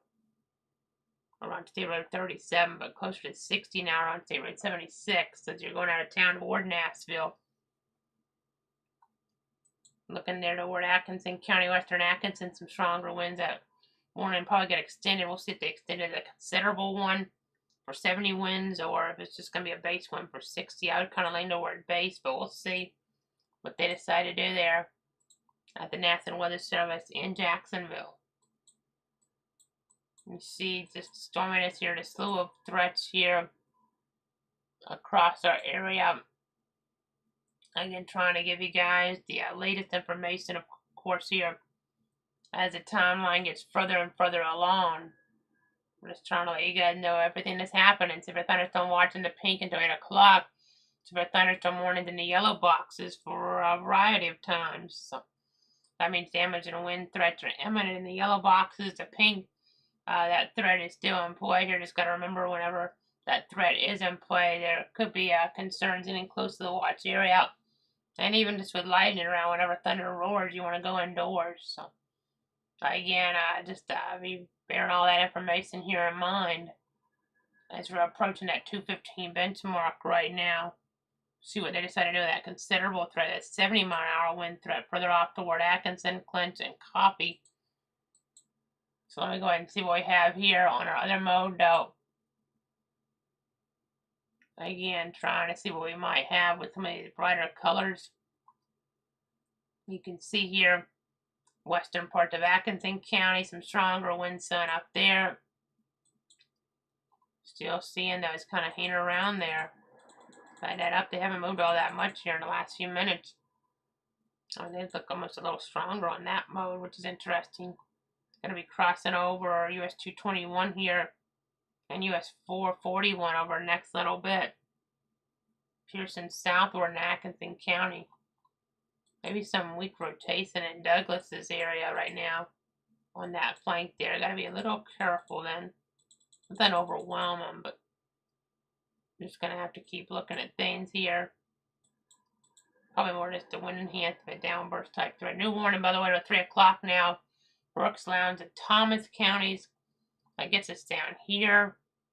60-mile-an-hour winds possible.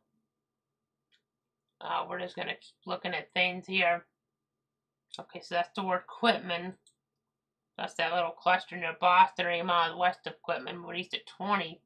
So Quitman, a little bit of Valdosta, Boston, Dixie, Gruberville, Everett, Oaklawn, Kinderloo, Impress, Brooks County Airport, Blue Springs under that. Again, for the moment, the warning in the east went away, but they'll probably extend something into Atkinson, at least the base severe. And it is just base severe now at 315 for parts there of Atkinson, Bacon, Clint, Coffee, and Ware. They are going hail to an inch on that, but 60-mile-an-hour winds instead of a considerable 70 or a destructive 80. So that's a little bit of a downward and a good number decrease there. But we'll keep watching. We'll keep tracking here in the Weather Center. So let's keep checking the latest details here. That warning here, you see the boxes popping up. Southeastern Coffee, Atkinson, Northwestern Ware, Southwestern Bacon, Northwestern Clinton to 245 at 214. Severe thunderstorms are located along a line extending there from Douglas to near Willacoochee, moving east at about 10 miles an hour. So we're watching that carefully. We're watching stuff around Adel here pretty carefully as well. The worst seems to be east and north of town in general, but still could have some problems in town as well. And then you have the warning toward Quitman, you have the warning toward Bainbridge there. Donaldsonville, we have a warning in play. Again, we've had some damage reports, not maybe quite as many as you'd expect for the number of warnings we've had. But what we're going to do, I think we need to just take a quick break here because we need to catch our breath because we could have more warnings in North Florida here for the first time today. The warnings, we've had more warnings in Georgia, could have more warnings across the area covering now for the first time parts of Florida. So we need to be prepared for that here. So we're going to take a quick break. We're going to keep the stream going. But 911 call center reported a tree down, by the way, on Taylor Road, 3 miles north of Irwinville in Irwin County, 135. So kind of interesting to keep that in mind there. But what we're going to do right now is 217. So I'm going to keep the radar up here. We're going to keep the radar up. We're going to have this loop going. This loop and all the latest information is still gathering things in that loop a little. It shows you exactly what's going on here. The yellow box is indicating severe threat, some damaging wind concerns. So, of course, if we get a red box, that'll be a tornado warning. We'd have to jump back in immediately, but not necessarily expecting that here today. If we have multiple warnings, damaging wind hazards. So we're going to leave the radar up and be back here at 2:30 or more. I'm just going to turn the mic off. It's just going to stay up in this mode for a while. I may go to the slate that says the update coming up here, or the alert coming up here before we get to 2:30, just depending on how things play out here with the concerns. But gotta turn the mic off for now, leave the radar up, keep it tuned here on Facebook, Twitter, YouTube, and Twitch. We'll keep you guys safe and informed.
Meteorologist Casey Cloud back here at the bottom of the hour right now, 2:30 on this Saturday. You do see here we are tracking severe storms still, severe thunderstorm warnings in play in Georgia. Several different polygons here.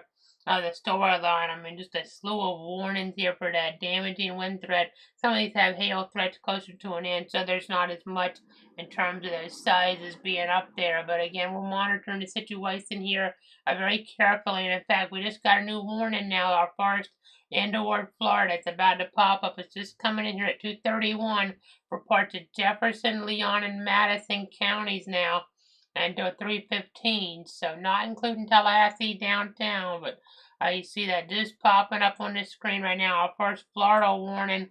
This is for severe thunderstorm located 10 miles west of Monticello. So kind of already developing in Florida. Moody's to 30 miles an hour.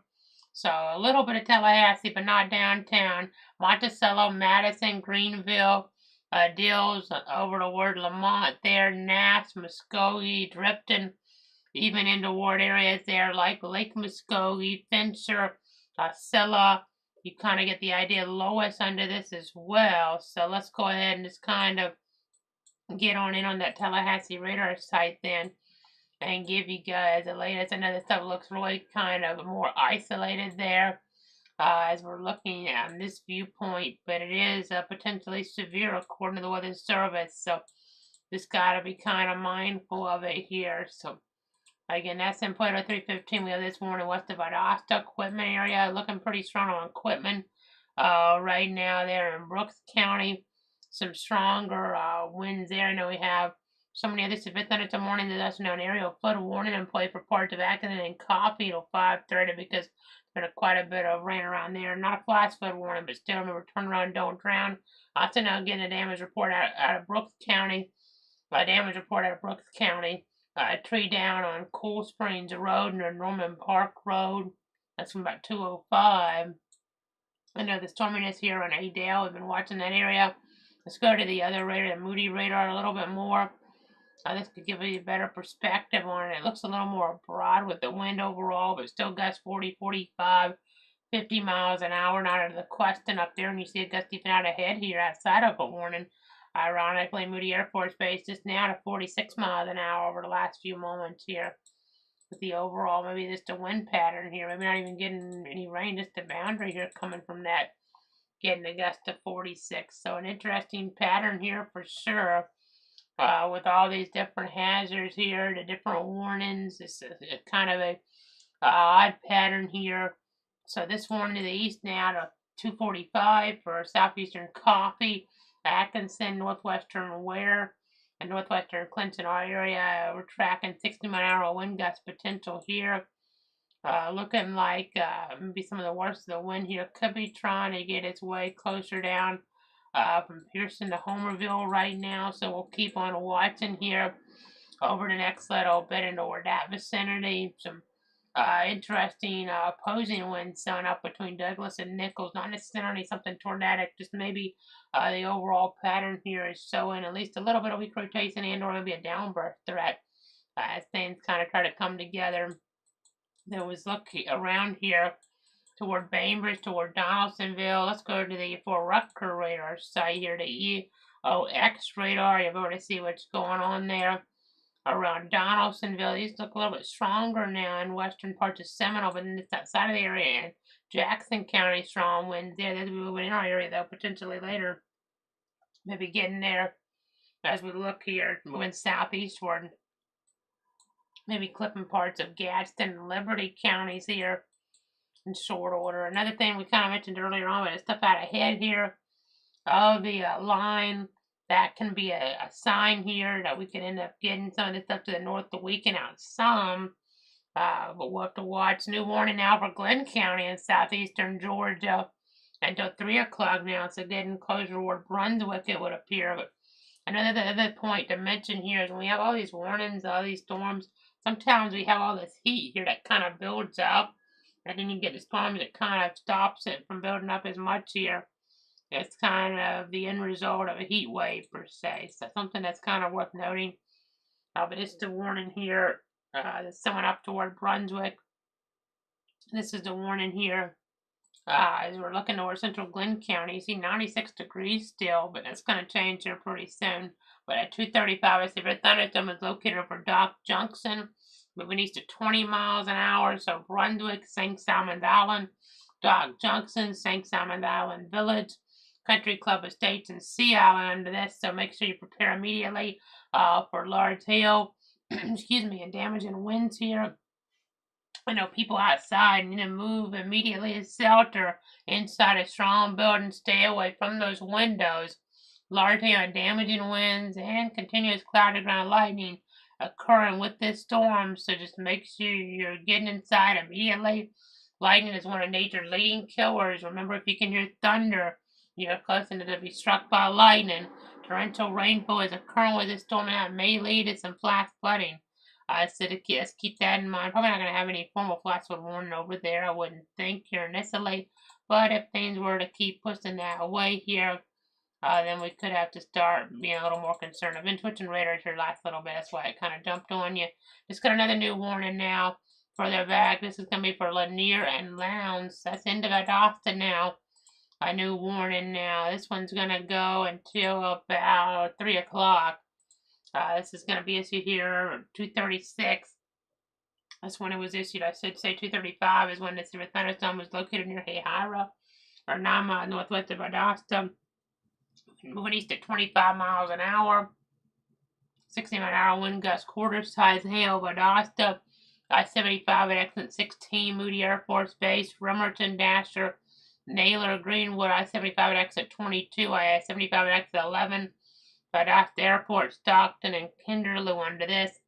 Something else to bear in mind, keep in mind here, this type of situation, I know, as we look at different things, is we haven't had many of these verified. You generally would so far, maybe in this setup. We've had some verified, kind of been hit or miss, but there's been enough damage here, and with what we had over T last night, just trying to be on the side of caution here, especially the National Weather Service in Tallahassee, but of course Jackson was seeing a couple warnings here this afternoon, including the one toward Brunswick. So again, just so many warnings, you almost lose count of them. See if I can give you a count on these. They overlap so much here. It makes it tough sometimes. But in our covered area, I know there's one that just got issued about toward Jackson and Calhoun outside of the area. But in our covered area, we have 1, 2, 3, looks like 4. As I keep going here, that one includes our area 5, 6, 7, 8. Almost like a song here with so many warnings this afternoon. But the 8 warnings in play here. So many different warnings here. 8 severe thunderstorm warnings in play. That's almost like a number that you rarely achieve here. But we're achieving it this afternoon. 8 different area warnings in play at this present time across our 62 counties. So that's why we're having to kind of stick with it here this afternoon. We're kind of having to stick with it to keep you, your family, and your friends safe and informed. So again, let's see what we have right now. Our coverage map. There's the area we cover right now. By the way, gust to 40 at 150 coming as a local storm report toward Tifton. There, seeing some of that on our screen earlier on.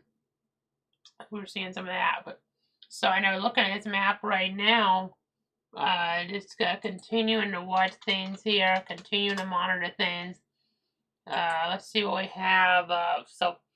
Jefferson, Leon, and Madison to 315. Portions of those counties included. The Slippers, not downtown Tallahassee and that one. Lanier and Lowndes until 3. Glenn until 3. Brooks, Lowndes, and Thomas until 3. We also have areas further on here in the listing. Looks like Decatur, Early, Miller, and Seminole until 3. Miriam, Brooks, Colquitt, Cook, Grady, Lanier, Lowndes, Mitchell, and Thomas until 3. Atkinson, Clint's, Coffee, and Ware until 2:45. And Decatur, Grady, and Seminole until 2:45. So yeah, we have a lot of warnings here in play this afternoon. A slew of severe thunderstorm warnings. Nothing tornadic here, luckily. Not really expecting that. We've seen little areas of green and red come together, but nothing overwhelming. But more about the wind, hail secondary, but then across areas that don't even have warnings, you have to watch out for the heavy downpours and the frequent lightning strikes as well. They can be dangerous. So Stuff to keep in mind here. You are seeing a little bit of a hail indication closer to Brunswick now on this mode, just over an inch in size in the north side of town now, it would appear. Haven't seen too much of that here today in this setup. That's a little more favorable right there near the coast, though. Kind of out ahead. You're tracking that. Just bear with me as we continue to get more information in. We're looking right over town, north side of town. With this, it would appear. And the dock junction to some degree as well. Let's go ahead and jump on over to other mode and zoom in really close on street level mapping. Okay, that latest scan actually had it pushed a little more to the north now, which is interesting. Let me check the particulars on this. So this one's kind of not in the same facet as some of the others. It's moving a little bit northerly now. It would appear. I know we've been bouncing between the radars here, so that's why you don't have everything loading on there. But that definitely is interesting. A little bit of a renegade movement here, all with this compared to some of the other accent. But that's right around Dock Junction now. Seeing some indications of hail there, more maybe in the Dock Junction even than Brunswick, but it kind of all come together there in some ways. You have an aerial flood advisory that's been issued now until 5:45 for parts of Brantley, Camden, and Glenn counties. So some heavy rain causing some problems there. Let's go ahead and go back to the west now. I mean, this is just a warning after warning after warning. We're tracking. We have to keep switching radar because things go so far west to east here. I mean, all the way from Alabama all the way to the farthest east we can go in Georgia, folks. I mean, this is not something you generally have to see. Let's go to the wide view then for a moment, so we don't have to switch radars when it kind of puts things together. I know the other radars we like to stick with when we're tracking one particular area because those are a little bit quicker with the individual sites. This takes a second to kind of get the picture together and not quite as good, but in general, when we have so many warnings, it's just easier to do this than bounce between every radar here. I mean, you have to go between like 4 different radars if you want to get the best view on certain areas. I mean, even 5 in some ways. I mean, you have Fort Rucker, Tallahassee, and Moody, and Jacksonville, but even Robbins in some ways we've had to use a little bit here today. So, a busy picture for sure. All that instability really fueling this. I mean, these numbers are just off the charts. Over 5,000 joules per kilogram in that darker purple of storm-based, surface-based cape, surface-based storm energy. Being told now a tree down on Cool Springs Road near Norman Park Road at 205. That's over in toward Colquitt County. Again, we'll keep tracking all the information that we're getting on in. We're just going to go ahead and keep tracking things, keep monitoring things. And we do see now, okay, they're expiring in severe thunderstorm warning for Atkinson, Clint's, Coffee, and Ware. So I believe maybe it's the area here out toward the east then. So then this, yeah, that one right there, they're taking off. So that's good. A little bit of good news here. Still got quite a bit going on. Excuse me. I've been talking on and off here, mainly on for over 2 hours now. So again, trying to just keep you guys safe and informed here.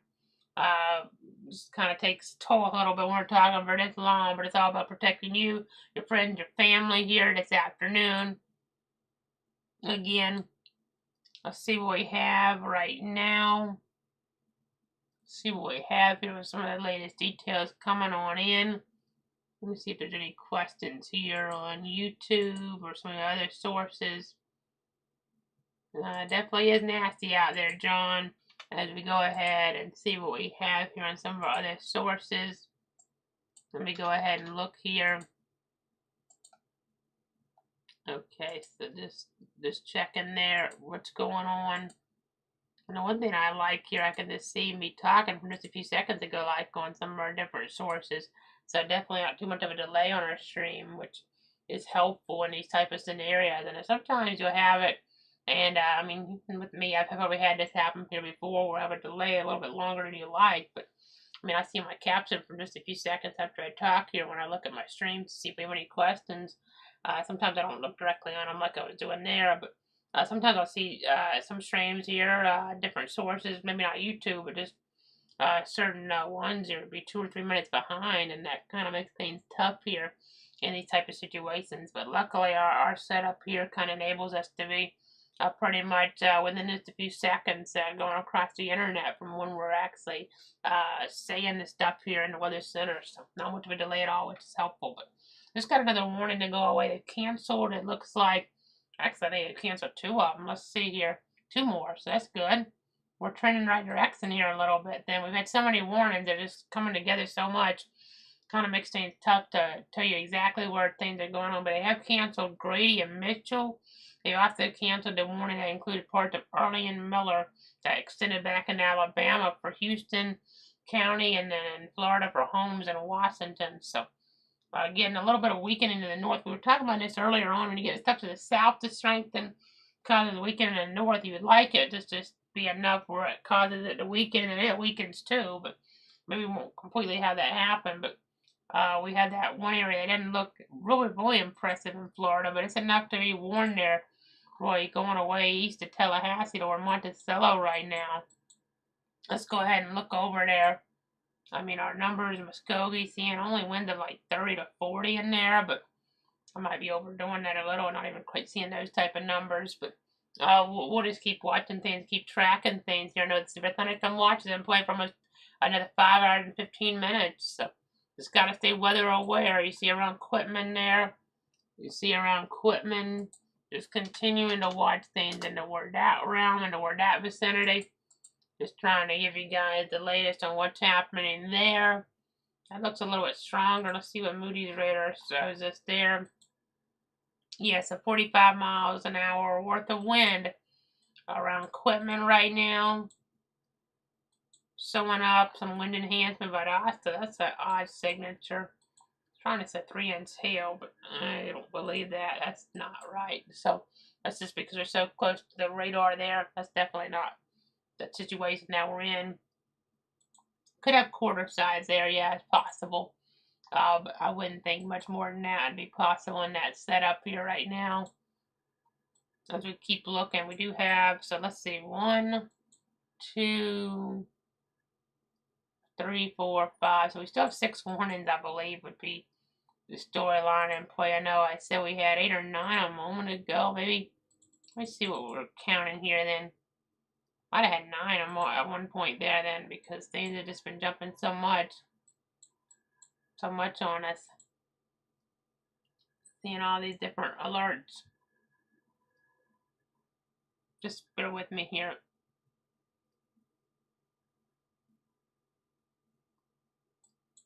Just a lot of warnings here this afternoon to keep tabs on. Just a slew of warnings. So let's see here. We got 1, we have 2, we have 3, 4, 5. It looks like 6 warnings right now still in play for the area. So again, a very busy afternoon for sure. Causing some problems here. We're being tore out of Leon. There is some. Okay, that's interesting.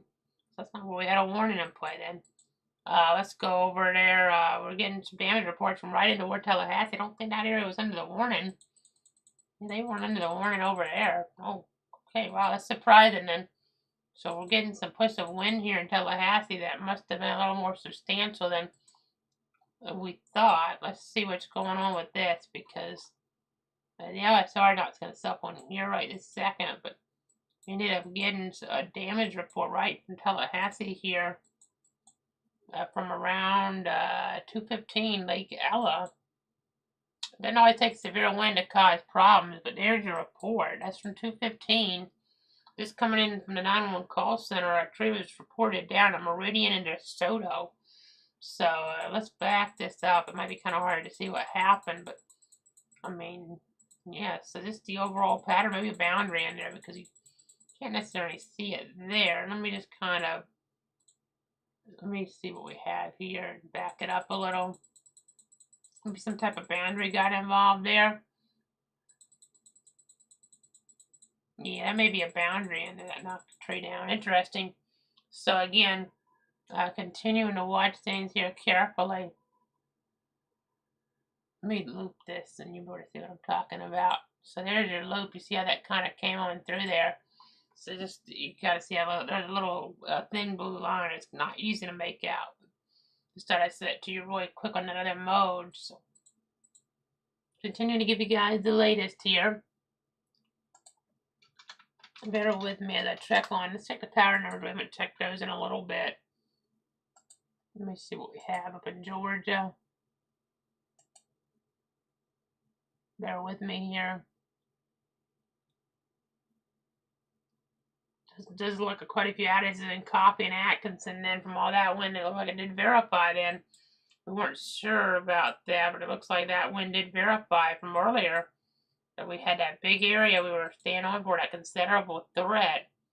It looks like we had a verification because we have 1,403 customers now out in Atkinson County and 1,409 out in Coffee County. So some other areas in between Grady and Colquitt, you can see I can see a few of those adding up a little more. But Atkinson and Coffee looks to have been really had the hardest hit zones here so far today. So just something to kind of keep in mind. Just getting into southeast Georgia and the Jacksonville jurisdiction officially where we had that considerable warning. That's the only considerable one we've had for the considerable damage threat. It seems like that verified to some degree. Maybe not necessarily with the winds, but with some damage they're adding up. Definitely gonna have some reports. It seems based on those power outages coming out of that zone. So something to kind of bear in mind here. I'm just going to keep checking some more information here in the Weather Center. Just trying to see what we have here. Trying to see what we have this afternoon. There's so many different warnings here coming into play. Let's check Brunswick again. I think it might be where we want to go with this. So let's check. That's Glenn County. So that's going to be the Jackson radar. That's the closest one. North side of town, moving away some enhancement. Just got a new warning until 4 further back west, but I see something else here on Thalman. May get a new warning around Thalman here pretty soon. We'll have to watch that, but just got a new warning back out here now. A lot of Georgia, but a little bit of Florida included as well. So Madison and Florida, but then Berrien, Brooks, Cook, Lanier, and Lowndes in Georgia at 4 o'clock. I mean, we were seeing a little bit of a hail indication here trying to come up on north side of Adasta, but nothing just overwhelming. But a new warning is just coming into our system here. Let's go ahead and tell you the latest on that. So at 2:52, severe thunderstorms located along a line there extending from near Lakeland, Georgia, 7 miles east of Quitman, going east at 35 miles an hour. So northeastern Madison, southeastern Cook, southeastern Berrien, Lanier, Lowndes, and Brooks County included until 4 o'clock. So the big wind of Florida with Madison, but mainly south central Georgia.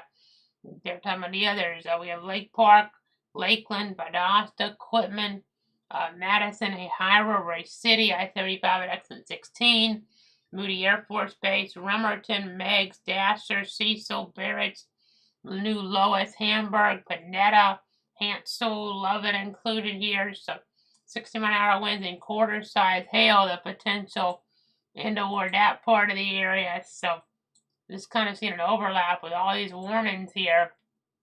It makes it hard to even know where is what is where, I guess I should say, trying to put everything together. But where these warnings are is where I'm going. I think it's this area here. I might want to go to other system. I can see it, but let me see if I can go up to radar scope real quickly. And I know our system's pulling that up, so you kind of hear it getting that up there in the background here, getting that data loaded on in. But again, let's go ahead and see if I can kind of highlight that for you then on that other source, because that might be kind of helpful to the viewer at home. Might be kind of helpful to you guys. We have a bunch of warnings. Some of them expire here pretty soon. Some of them don't, though, because of what's going on. I mean, the threat's still lingering in place. So let me see if I can I'm going to try to do an outline of this one. This new warning. Not going to be perfect here, folks, but trying to kind of outline it so you guys see what we're talking about here. Just bear with me trying to do my illustration here of this. So this is going to be roughly where it is. I may not draw on the line here perfectly, but this is where your new warning roughly is going to be. So let's go ahead and jump on over here. It's that blue outlined area. That's where your warning roughly is now till 4 p.m. So let me write that on here. In fact, if I can, yeah, 4 p.m. So trying to illustrate that for you here. That's when that's set to expire in that blue outlined area. That's another hour and 4 minutes. So still watching that concern here. We'll keep tracking it.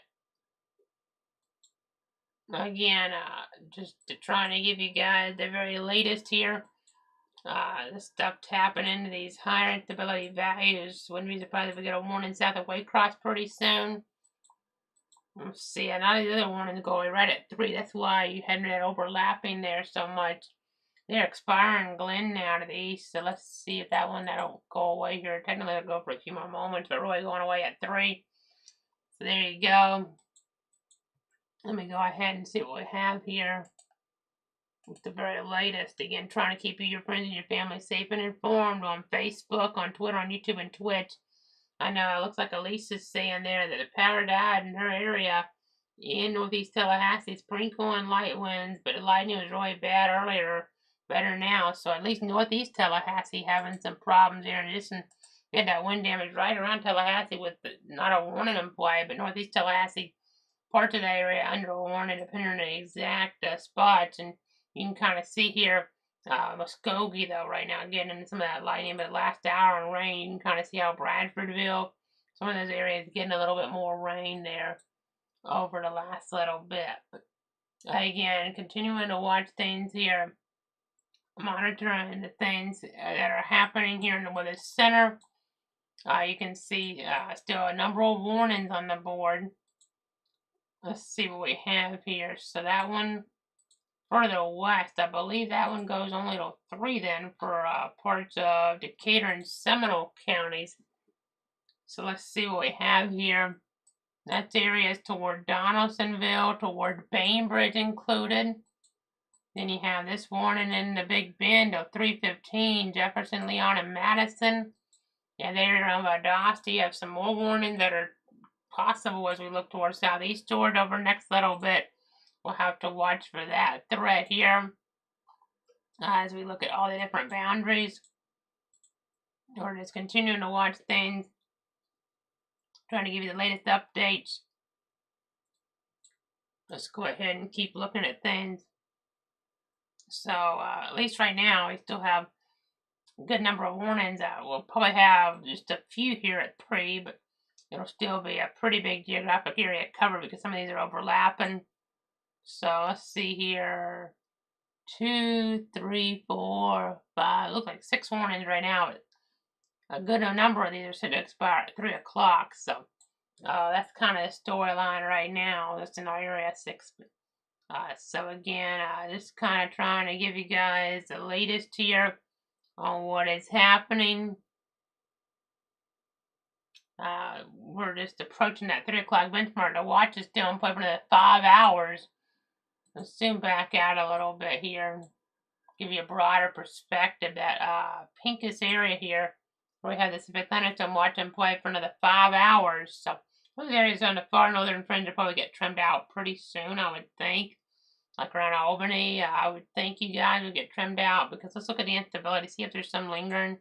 There is some, I mean, more than you would like to see, but going off that much here, that might preclude some more development. The models weren't forecasting, at least HRRR wasn't forecasting it to play like this. There was some indication it might, but we'll just have to see what happens here as we look ahead here in that time when you saw a bunch of those yellow boxes go away at 3, but still, in our area anyway, we still have 2 warnings here in play. One just outside of the area there for Jackson and Calhoun in the central time zone until 2:15 central. That may end up getting into our area though in the next little bit, but that's about the fewest number of warnings we've had here in a while, but still there's just some concern, no doubt.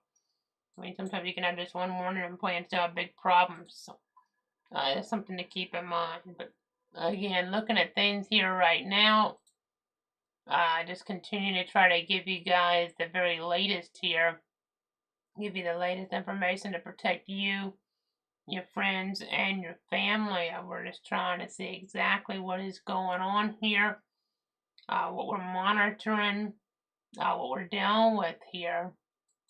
So I see a significant advisory just being issued for areas around Gadsden and Liberty and Decatur and Seminole. So maybe that area to the west we won't get a warning on initially. We'll have to wait and see, but maybe that'd be a good sign there. That's the area in Alta. We'll watch that obviously, but then looking toward the east here, we have the one warning for Valdosta to 4. Very long fused one. The other one in the Big Bend only till 3:15. Could get an extension now, as I've alluded to, as we've talked about here this afternoon. So again, just continuing to watch the situation as it develops. Trying to give you guys the latest updates to protect you, your friends, and your families. So again, let's see what we have here. Just all these different updates coming on in toward the Weather Center. Let's go ahead and see here. This area here on looks like from just north of Greenville to south of Lovett, we have some wind enhancement going on. We'll watch that. That may end up, some of that might end up working back in if it's moving northerly a little now. I may end up working back into the other warning here actually. Some of this here, like get us down to one warning then, which would be good, but still a pretty big geographic area included. So as we're being told, Turner County there, it looks like a tree was reported down on Sadie Lane from around 1 o'clock to northwest of the community of Rebecca. So again, that's kind of the storyline there. Continuing to watch things, continuing to monitor things here. We're just trying to give you guys the very latest on what's going on. Let's go ahead and see here all of our latest details on this setup. We're just going to go ahead and go to the broad perspective here. You can kind of see here what's happening. Again, that severe thunderstorm watch still in play. These temperatures, look at those numbers in Duval County now. These are getting really high. Heat advisory in play, but some of these numbers are approaching pretty much what we saw in some cases here in today's past. I mean, even yesterday, some of these heat index values here, I mean, that 115 is technically what you would be more considering an excessive heat warning situation, but not widespread, not enough for that warning in play to be issued, but still interesting with this thunderstorm watch, heat advisory, everything kind of coming together here in some ways, but sometimes you get these hotter conditions that kind of get an input to them. Boy, these storms really put an end to them here. Just after things kind of have to come together. I mean, the atmosphere has to rebalance itself in some ways. So that's how things kind of set up sometimes. So as we're looking at things, let's see, Walton County and the Panhandle to Phoenix Springs, there was a gust to 42 miles an hour earlier on. So yeah, that's kind of the storyline there. As we look at things here in the Weather Center, let's see what else we might have here. Let's go back on over toward our other mode you see in parts of Madison County, south of Lovett there. Some wind enhancement showing up still. You see moving on up here toward the Valdosta area. Doesn't show as well there. Might just be because we're right over the radar, but maybe things aren't quite as bad as they could be there. Let's go to Tallahassee radar. Sometimes we use Valdosta to go see what Tallahassee area is doing. If it's too hard to see, we'll do the reverse of that now. I do see some winds at 40 to 50 and they're right over Valdosta, but not necessarily damaging, but that can always be tricky. Sometimes right over town you could have a little bit of damage because there's more objects that could be impacted, even if the winds aren't quite reaching the severe criteria. So that's something to bear in mind here this afternoon as you see these warm temperatures here. Some of them going downward now though. And as you see the wind, I guess there earlier on, pretty high on Moody Air Force Base, 46, kind of a boundary causing that down to 24 last check. But anyway, it's kind of worth noting here, everything that's going on here across the region. Just always interesting here to kind of get a gauge on exactly what is happening here as the situation does progress. So Again, just always kind of intriguing here to give you guys the latest information to protect you, protect your friends, and protect your family. So, again, got 2 warnings in our area right now, which is still, they're still noteworthy. They could be worse, though, as we talked about here, but we're just going to keep looking, keep tracking things, trying to give you guys the latest updates here on what's going on. So, I know, just interrupting that Saturday afternoon plans, unfortunately. I know we're in the 90s here east of Stark, by the way, if you're wondering. If you're tuning in from Central Florida, let's take the winds off. These are those latest temperature numbers. We're at 94 here on our century east of Stark, by the way, just looking behind me. It's not on this screen, but 93.7 to be precise, but that rounds to 94, so that's kind of where we're at right now with the heat this afternoon. A heated advisory in play there into this orange area. So you have the excessive heat to worry about if you're not getting the storms right now. Just make sure you're drinking plenty of water here this afternoon. You're drinking plenty of water if you're outside for a bit there, and really try to limit that outdoor time if you can. But it's not quite as dangerous technically in some ways based on the alerts as yesterday, but it's not that far off. And on a weekend, you're trying to relax, and hopefully that's what you're doing and not overexerting yourself outside, because that makes it even more dangerous there when we have these heated advisory conditions in place. So that's in the orange there. Of course, we have the severe thunderstorm watch on our other screen here in the pink. So that's something we're having to deal with here this afternoon as well, with these severe thunderstorm threatening close to that watch area. So again, just continuing to monitor things here with that. Seeing a little bit of lightning there east of Live Oak and the like, but nothing too strong or severe. North of Live Oak, actually, there's one in. You can kind of see that better, but again, continuing to watch a lot of lightning in Georgia. It's lightning here in the Big Bend region around Monticello there as well. And you have some of these areas like Greenville. And again, some of this might get more into the other warning that's in play, which would be a good sign, a good thing here to get us down to 1 warning. But it's not always just about 1 warning. I mean, you could still have some problems anyway. So keep that in mind. Keep that in mind. So let's go ahead and go back to this broad perspective, or say broad, and we're jumping between different things, but I mean, you'll be able to see the temperatures there, at least 93 Lake City. I'll zoom out to give you more of a broad one, but now we'll get tighter again, and you can see here we have these winds. A new warning now, Calhoun, so that's going to be outside of our area still. Okay, so that's going to be outside the area. As you see, advisories in play further back. Calhoun until 3 Central Time now. New warning out that way. Again, we don't cover Calhoun, but areas to the east we do, like Gadsden and Liberty. Again, I just continue to watch things here. New advisory out toward areas in southeast Georgia and a little bit northeast Florida to 4. Strong winds here on play. We're still watching things. They don't look as organized, but it could just be really a factor of the radar here being so close, making things tough to see in here sometimes. But it looks like this area right here standing out northwest of Madison winds to about 42 miles an hour, and that's over into the other warning that's already in play to 4.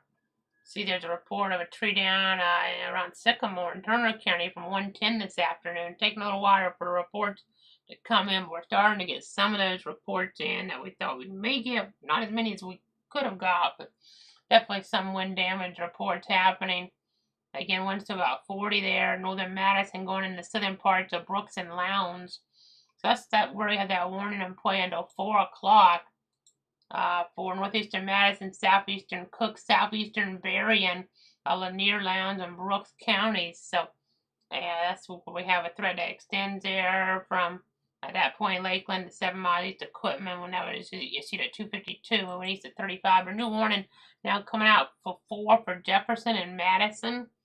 Okay, so we're going to see that pop up here in a moment.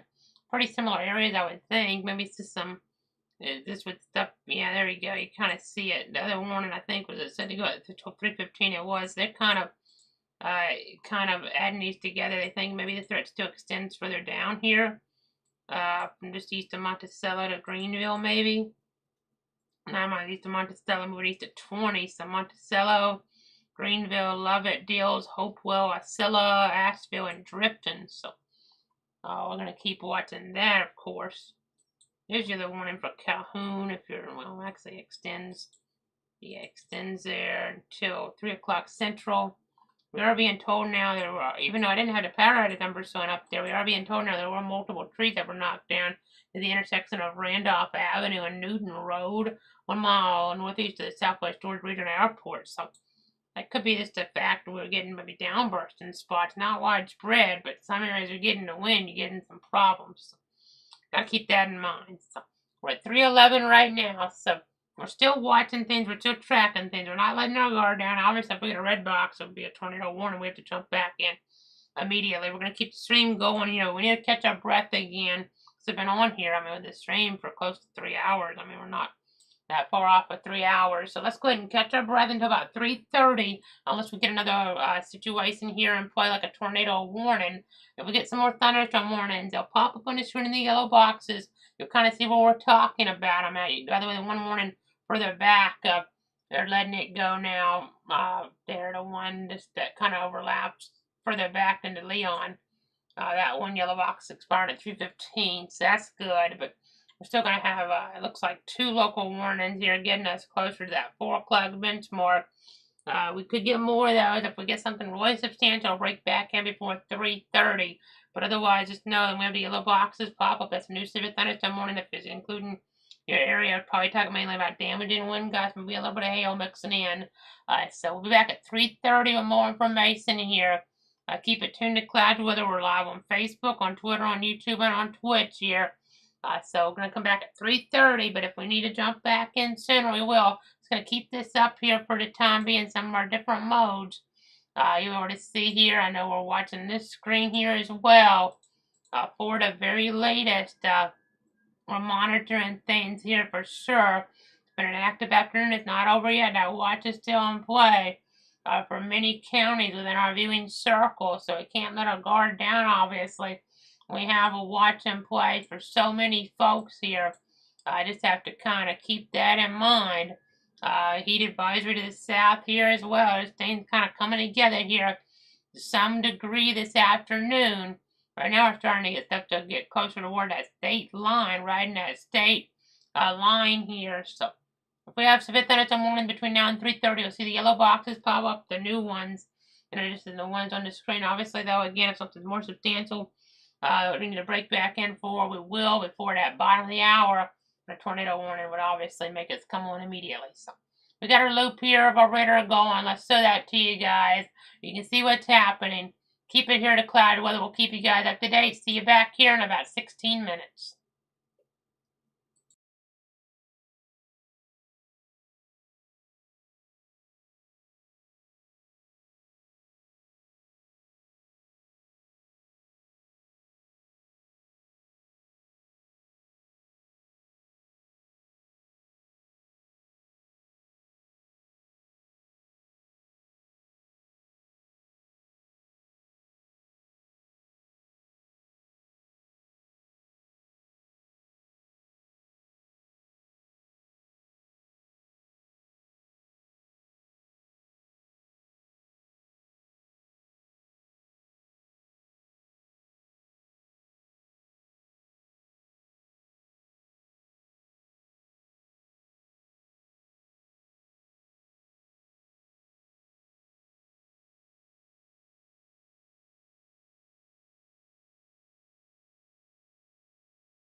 Meteorologist Casey Cloud back here in the Weather Center at the bottom of the hour, tracking the latest on the severe thunderstorm situation across the viewing circle. You can see here we have 2 severe thunderstorm warnings in play in our area, one just outside of the area toward the west here.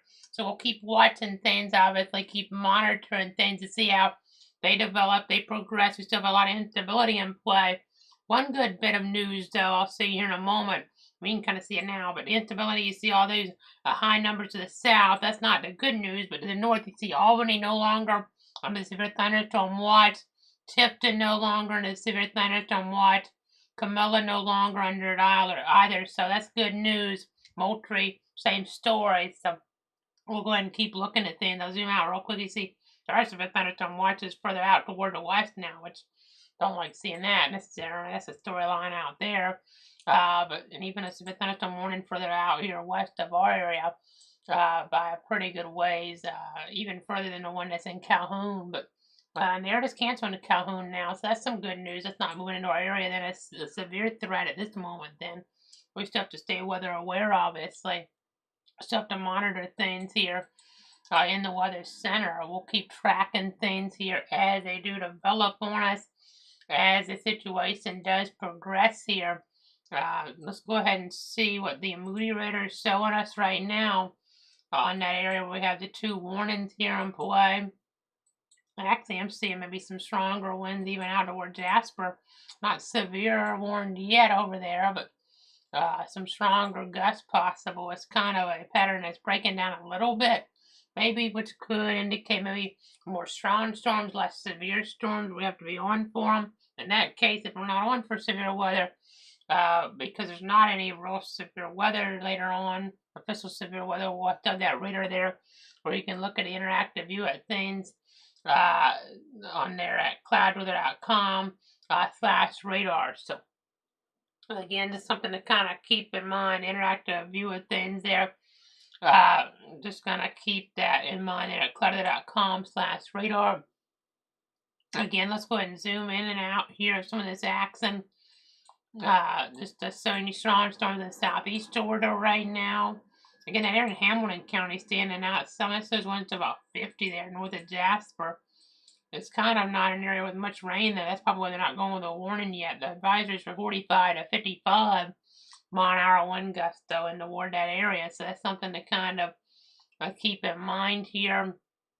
And keep monitoring in this situation. So again, we'll just keep doing that here with you guys as long as we need to this afternoon. So again, just trying to give you guys the latest updates on what's happening. Let me see if there's anything in terms of any questions here from the viewers right now. Don't see anything new at this point, but we're just going to keep on checking things as the information does come on out here from all of our different resources at our disposal. So again, just trying to see here what we're dealing with. Maybe want to go to some traffic cameras since this is closer to I-10 here in Madison County. I know, by the way, Marion County, we're getting a report of a tree down on J.E. McMillan Road, 147 this afternoon there. That report is coming on in, but let's see what we might have here in terms of any maybe traffic cameras. I'll try to pull up something new for you guys here in that regard. Just bear with me. Again, trying to give you guys the very latest. Trying to give you guys the very latest on what's happening here. Let's see what we might have for you guys at home. And now that warning's in lower parts of Jefferson and Madison counties. Looks like there might be a object on a roadway there toward Jefferson County. I don't know if that has anything to do with the weather or not, but it seems like it'd be possible. Let's keep looking at stuff here. Bear with me. Just a one-man band here on this Saturday afternoon. We're being told multiple power lines reported down across the Boston, Georgia area from the storms as they came on through earlier on. So that's worth noting. Trying to see what I can find here on some of our different traffic cameras. And now, kind of interesting here. They get an idea on what's going on as the situation does develop here. Again, looking there. Let's see if I can find anything a little bit further on over.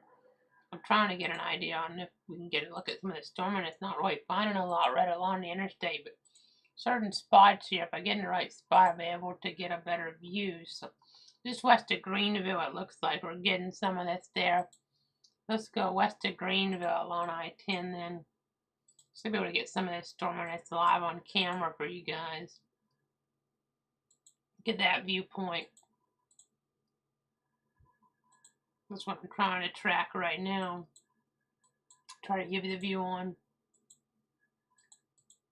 Let's go to mile marker 237. Let's do that. This could be a pretty good view, I think. Yeah, let's try that. Florida 5-1 perspective right now. Mile marker 237. You see some of those wet roads here on the interstate for sure, so something to keep in mind. You see the trees blowing some, nothing overwhelming here at this point, but this is that Florida 5-1 perspective, so at least some of the storminess in play here this afternoon. Definitely something to keep our eyes on here. We'll just have to keep on tracking things, keep on monitoring things here as the timeline does go along. So again, that's kind of your storyline right now. The visual, at least. Let's just go back on over to the Doppler though. Don't see again as much of this wind as I saw earlier with it, but there's a little bit here. Maybe right there around Pinetta, Pinetta there, depending on that pronunciation, Lake Park, maybe some moving in as well. Just trying to see how things are translating here. I know this kind of goes into Jacksonville jurisdiction where it's a situation things don't look as organized or right out ahead, so it could be a situation that precludes maybe another warning instead of maybe an advisory. Because these winds are like 50 miles an hour so up here, but they're not really with organized convection, so it'd be harder even if they still pull off to get them down to the surface. But we aren't that far off the surface here in comparison to when we look on radars from other parts of the viewing circle. So that's something to keep in mind as well. Again, looking at things here, you can kind of see the greens and the reds there around the state line. So some stronger winds at least moving toward Lake Park here in the sort order really of things. I mean, again, just continuing to track, continuing to monitor here. So these two warnings here, the one for Jefferson and Madison goes to 4 o'clock. The one for Madison, Brooks, and Lowndes also goes to 4 o'clock. So vote for another 22 minutes or so. I mean, hopefully this will be a situation where things we can add enough, we'll be able to wrap it up here, but that's nothing we can guarantee, especially the watch going all the way at 8 o'clock and the heat energy out ahead. So just never know what could end up happening here. But I do also have the heat advisory though in play in addition to the severe thunderstorm watch that we talked about on our other screen. You see the heat advisory in the orange there. That's going here as we're looking ahead in the timeline a little longer. That threat for those dangerously high heat index values, those feels like temperatures, they're up there pretty high, pretty dangerous for you guys. 195 there around Keystone at the airport there. We're at 95 now here east of Stark, as you found on up here on the temperature gauge, the thermometer. 94.6 to be precise. Actually 94.5 now. They kind of look at that there, but it kind of fluctuates on us, it seems. But again, continuing to watch things. We got a 96 yesterday, 98 actually on Thursday. You know, we had the excessive heat warning yesterday. We ended up getting hotter Thursday. It's kind of interesting how things play out like that. A heat index value peaked out higher on that Thursday as well. But it's just the way things go sometimes. The meteorology, not always the easiest thing to forecast. But Decatur County there, 2 miles southeast of Bethany. Emergency management reporting there a tree down across Stubbs Road. So getting those reports to trickle on in here as we've alluded to. Let's go ahead now. Excuse me. We've been talking here for over 3 hours, the better part of it. So losing my voice just a little bit, but it's all about protecting you, your friends, and your family here. Let me go on over to our wind mode, our wind gust mode. And a little bit of that wind enhancement still in Liberty, but it's not as organized as it was. We'll watch things, we'll monitor them, make sure that doesn't kind of get us some type of warning further off toward the east. Again, just looking at things here, trying to give you guys the very latest. Stronger gust in that part of Jefferson County, but then I know strong thunderstorms might be impacting parts of Duval and Baker and Nassau here through about 4:30. They're telling us here in the chat session right now with the special weather statement being issued. Again, just continuing to give you guys the very latest here on what's going on. Again, trying to see what the latest details are here. Let me go ahead and keep checking things here on all of our different scans. Stuff southeast of Tallahassee will be increasing a little bit there in organization. Seeing some upscale growth here in parts of eastern Leon County. Just continuing to look here though. Our 2 warnings in play till about 4 at the top of the hour officially. Again, the biggest area of wind looks to be right here on that line with Hamilton County, which would technically be out of the Tallahassee jurisdiction area and out of the warning. That could be a sign that we may have some issues as we look into Hamilton. Let's see the other radar because that would be the better view on this probably. Based on different angles, and you don't see maybe as much right there, but you see further out. You have a lot of gusty wind. It's tricky. So again, let's just see what's going on. We're trying to give you guys the latest. Trying to give you guys the very latest on what's happening here. Again, we have to keep switching between different radars, so that's why it jumps around on us some. I apologize, but it's just the way it goes. I mean, with the different scans here, you have to try to get the best views, the closest radar site generally. Not always if it's too close, but generally are your best views here of things. Now getting some reports out of Grady County here, some wind damage, trees down along Pine Level Road from 2:02 p.m. this afternoon. We're also seeing some pop-up stuff in Clay County now. Nothing too strong or severe outside to watch, but we'll make sure nothing gets crazy because we have a lot of instability.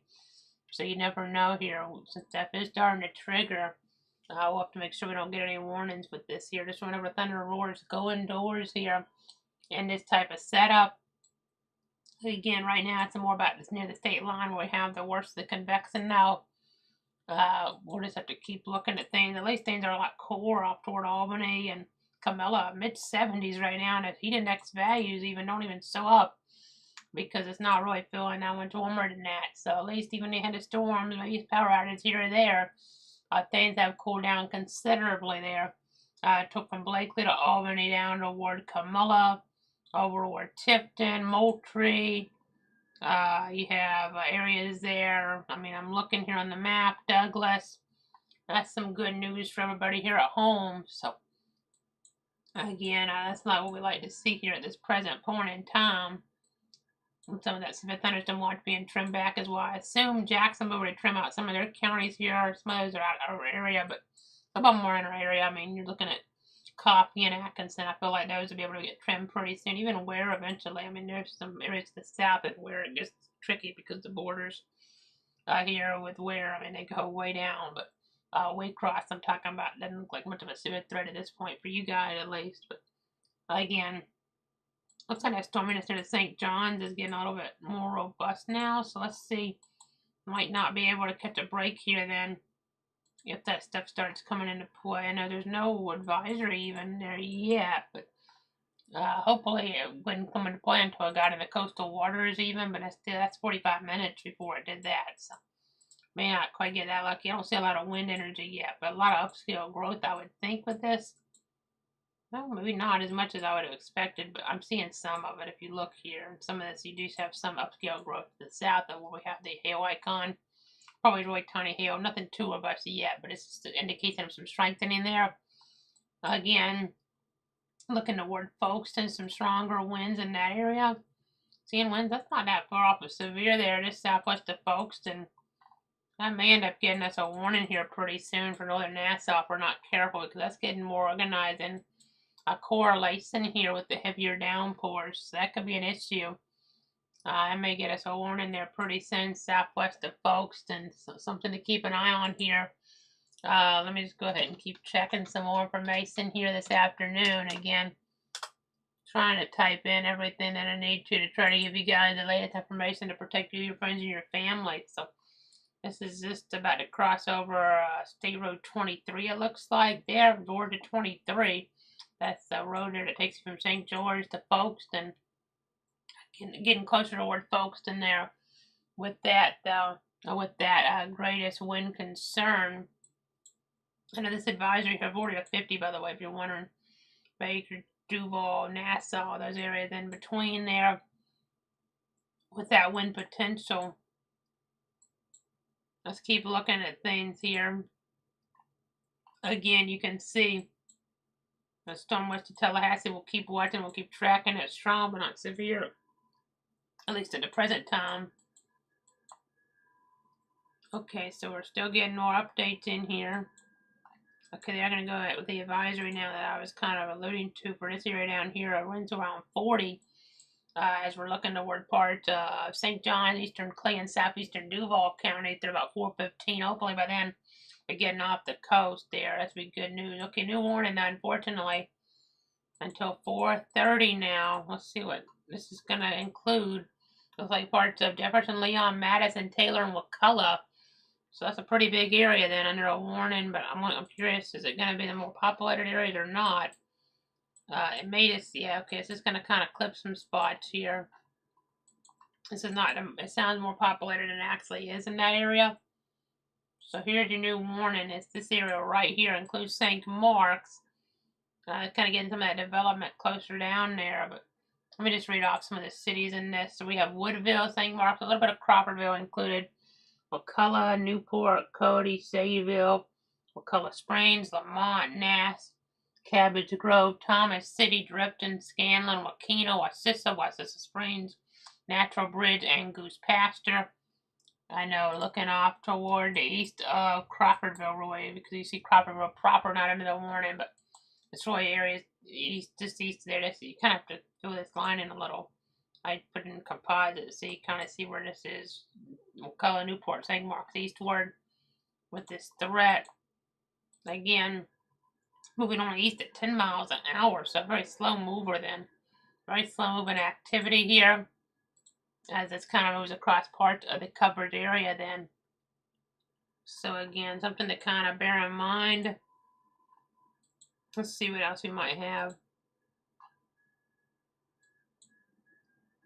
Just trying to see what we have. Decatur County, by the way, a report from 103 this afternoon from northeast of Brenton, a tree down along Brendan and a Cofty Road. We're being told that's kind of a storyline there. I know one thing I'm noticing as you go in a different tilt, you're seeing some of the stronger winds in spots further on off here. We just keep checking things, keep monitoring things here.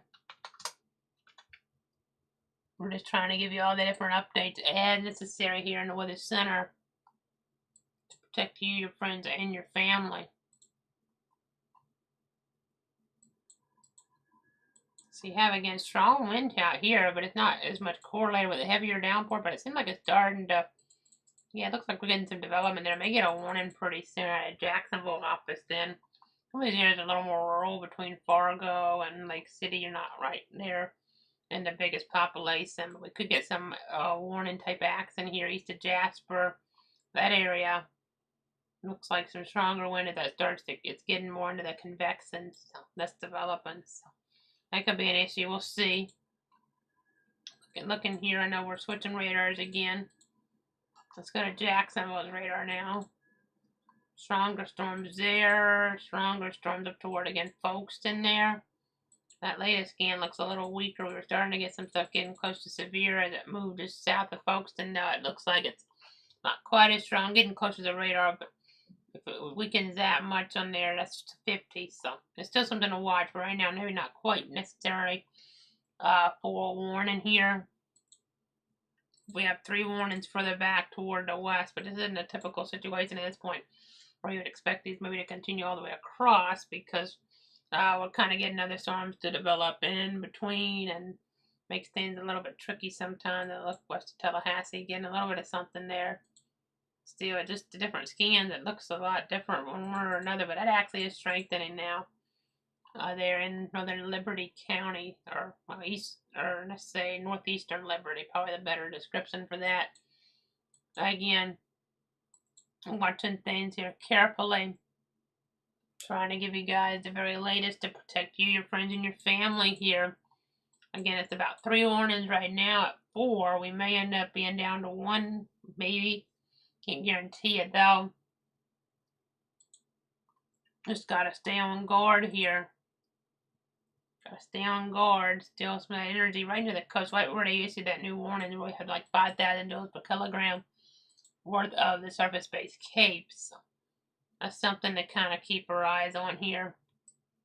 That could be an issue here. I mean, it's pretty rural relatively out here. I'm kind of going in between all the bigger towns. I mean, in between Crawfordville and Perry and Tallahassee and Monticello, but still some folks that live out there could have some damage. Just stay weather aware.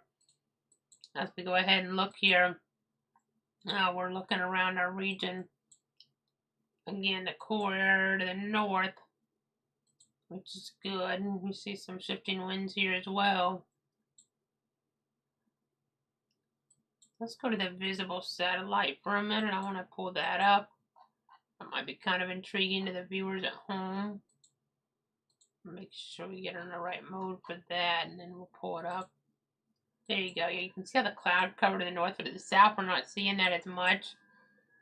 You see how we still have the open areas here, so that can allow for some more convection to fill in, but it's tricky because you have such high energy values here, really.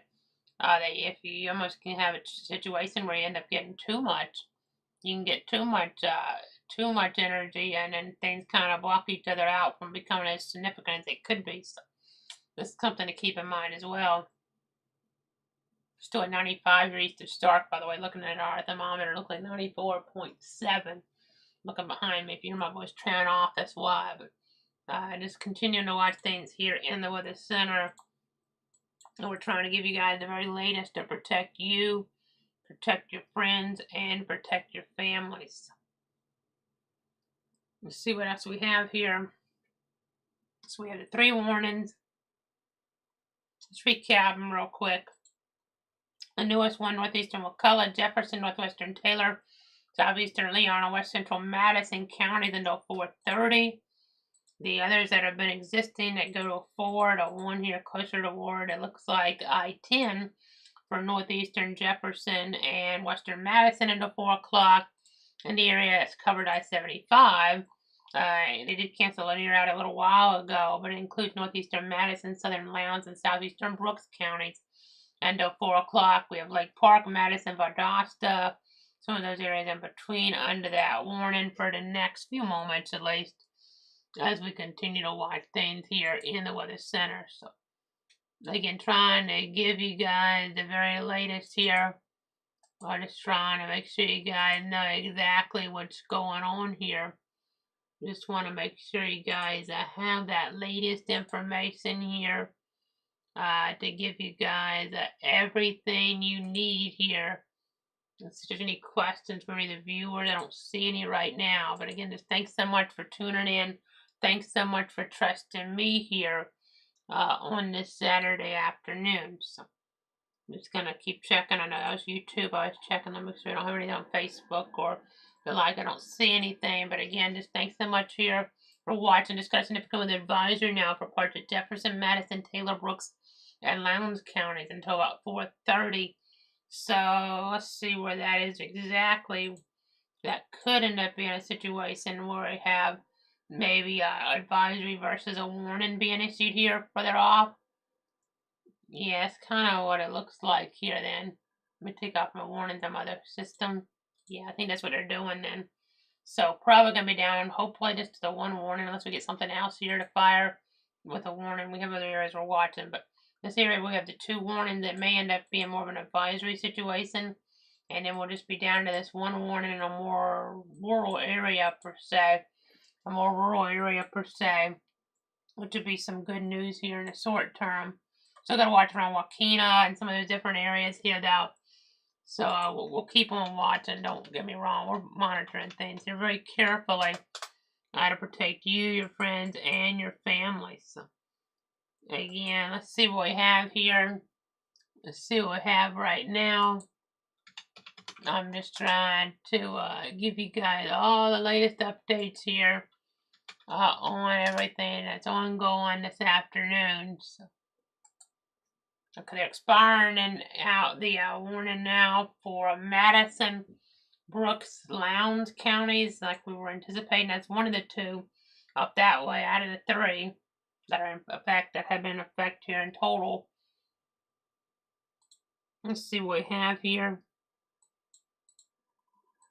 I don't see a lot of wind in the two areas, so it's more about that's one area now than further down to the south. You see around Wassissa there. You see Wakena, again, some stronger winds coming up there. That's how we get toward Jefferson County. So that's kind of a storyline there. So yeah, it is expired. The other warning too for Jefferson and Madison. So it's about a one warning now.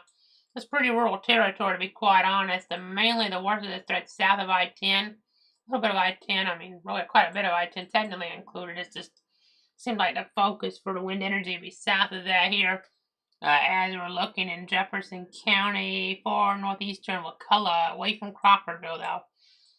So again, that's kind of storyline right now. So, okay, we're at 3:57 here. Let's see what we have again.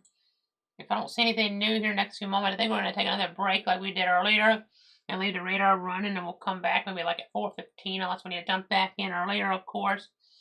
Do something like that with another warning going to 4:30. It's just the overall population density maybe kind of precludes me from thinking we need to stick with this continuously, but with the watch and play, we think more stuff could still develop potentially with the higher instability values in play.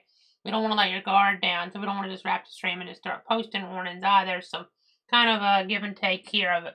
Seeing now an advisory for parts of Union, as well as Columbia, Swanee, Hamilton, and Eccles, Ware, and Clinton counties about 4:30, with some stronger wind gusts possible in that vicinity there, that realm. So let's see what we have with that then.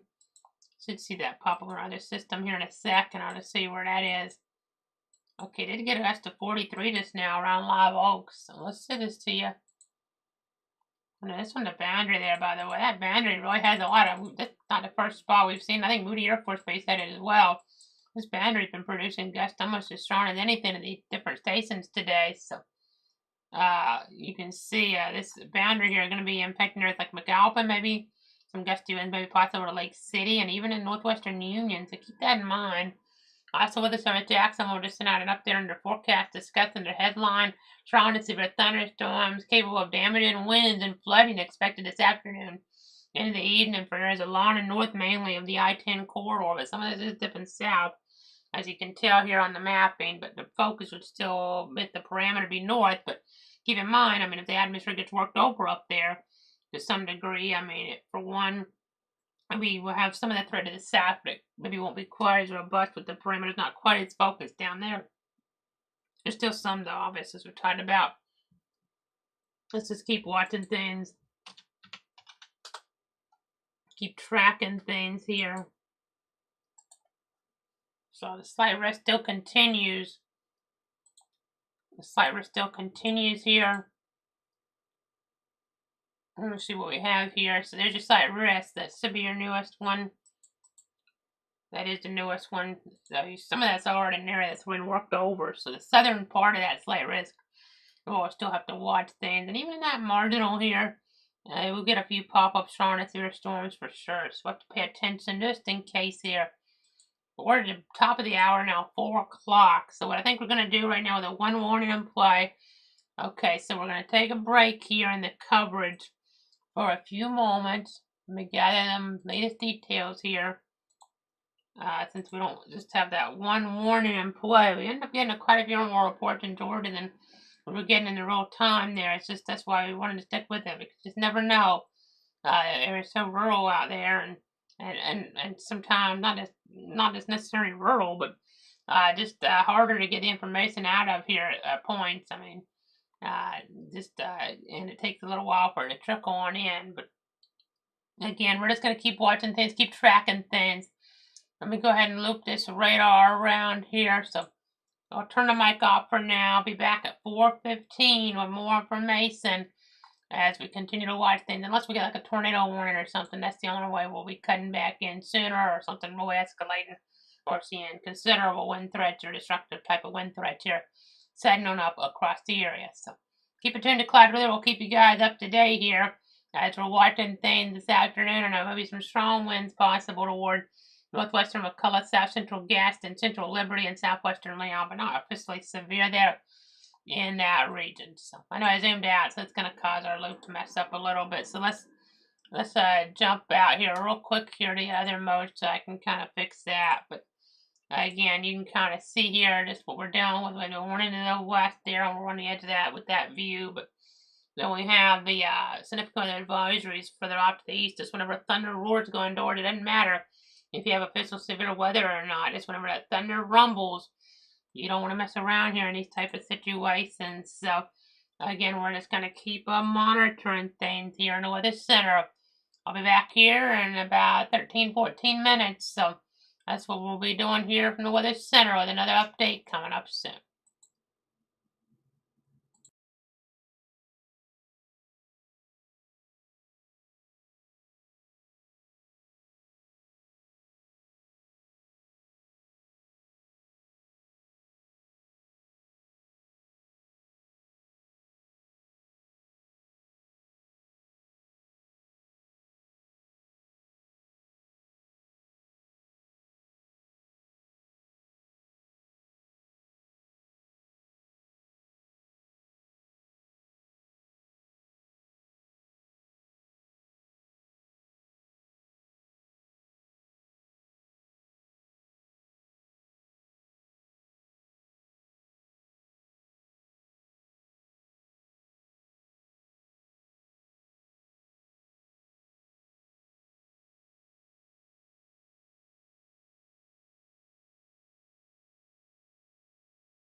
meteorologist Casey Cloud jumping back in a little bit before 4:15 because of a new severe thunderstorm warning in play for an area that really hadn't seen a severe threat here today toward the first coast. So I wanted to give you guys a heads up on this. Let's go ahead and zoom on in.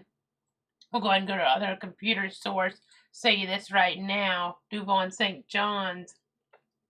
That's where that threat lies until about 4:45, especially in the word St. John's County here at this hour. So at 4:06, a severe thunderstorm was located over Ward Goff Village, or 10 miles northwest of St. Augustine, moving northeast at 20 miles an hour. So St. Augustine, Ward Goff Village, Sawgrass, Nocatee, Durbin, Volano Beach, as well as Palm Valley, South Ponte Vedra, Guana River State Park, and St. Augustine South here under this threat here in northeastern Florida. May get this warning out there canceled before 4:45, but for the next little bit we have this threat here right along 995 and toward the east. So really some nasty weather there around the Hilton, approaching areas further in toward South Ponte Vedra Beach as well. So just got to be kind of mindful of that as we're looking at things over the next little bit. I'm going to try to pull up some traffic cameras, in fact, in this area. I'm going to try to give you guys the very latest on what's going on here.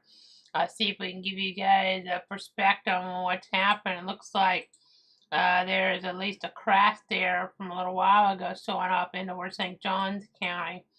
I don't know if that's weather related or not, but some nasty weather nonetheless with people kind of stuck on the roads. So don't like having that, obviously. I know we're kind of the back end of this near the interstate at this point, but International Golf Parkway, see if we can get a shot off there of that. You'll still be able to see some lightning in this shot. Potentially, I just saw it here just a second ago. I'll show it to you guys now.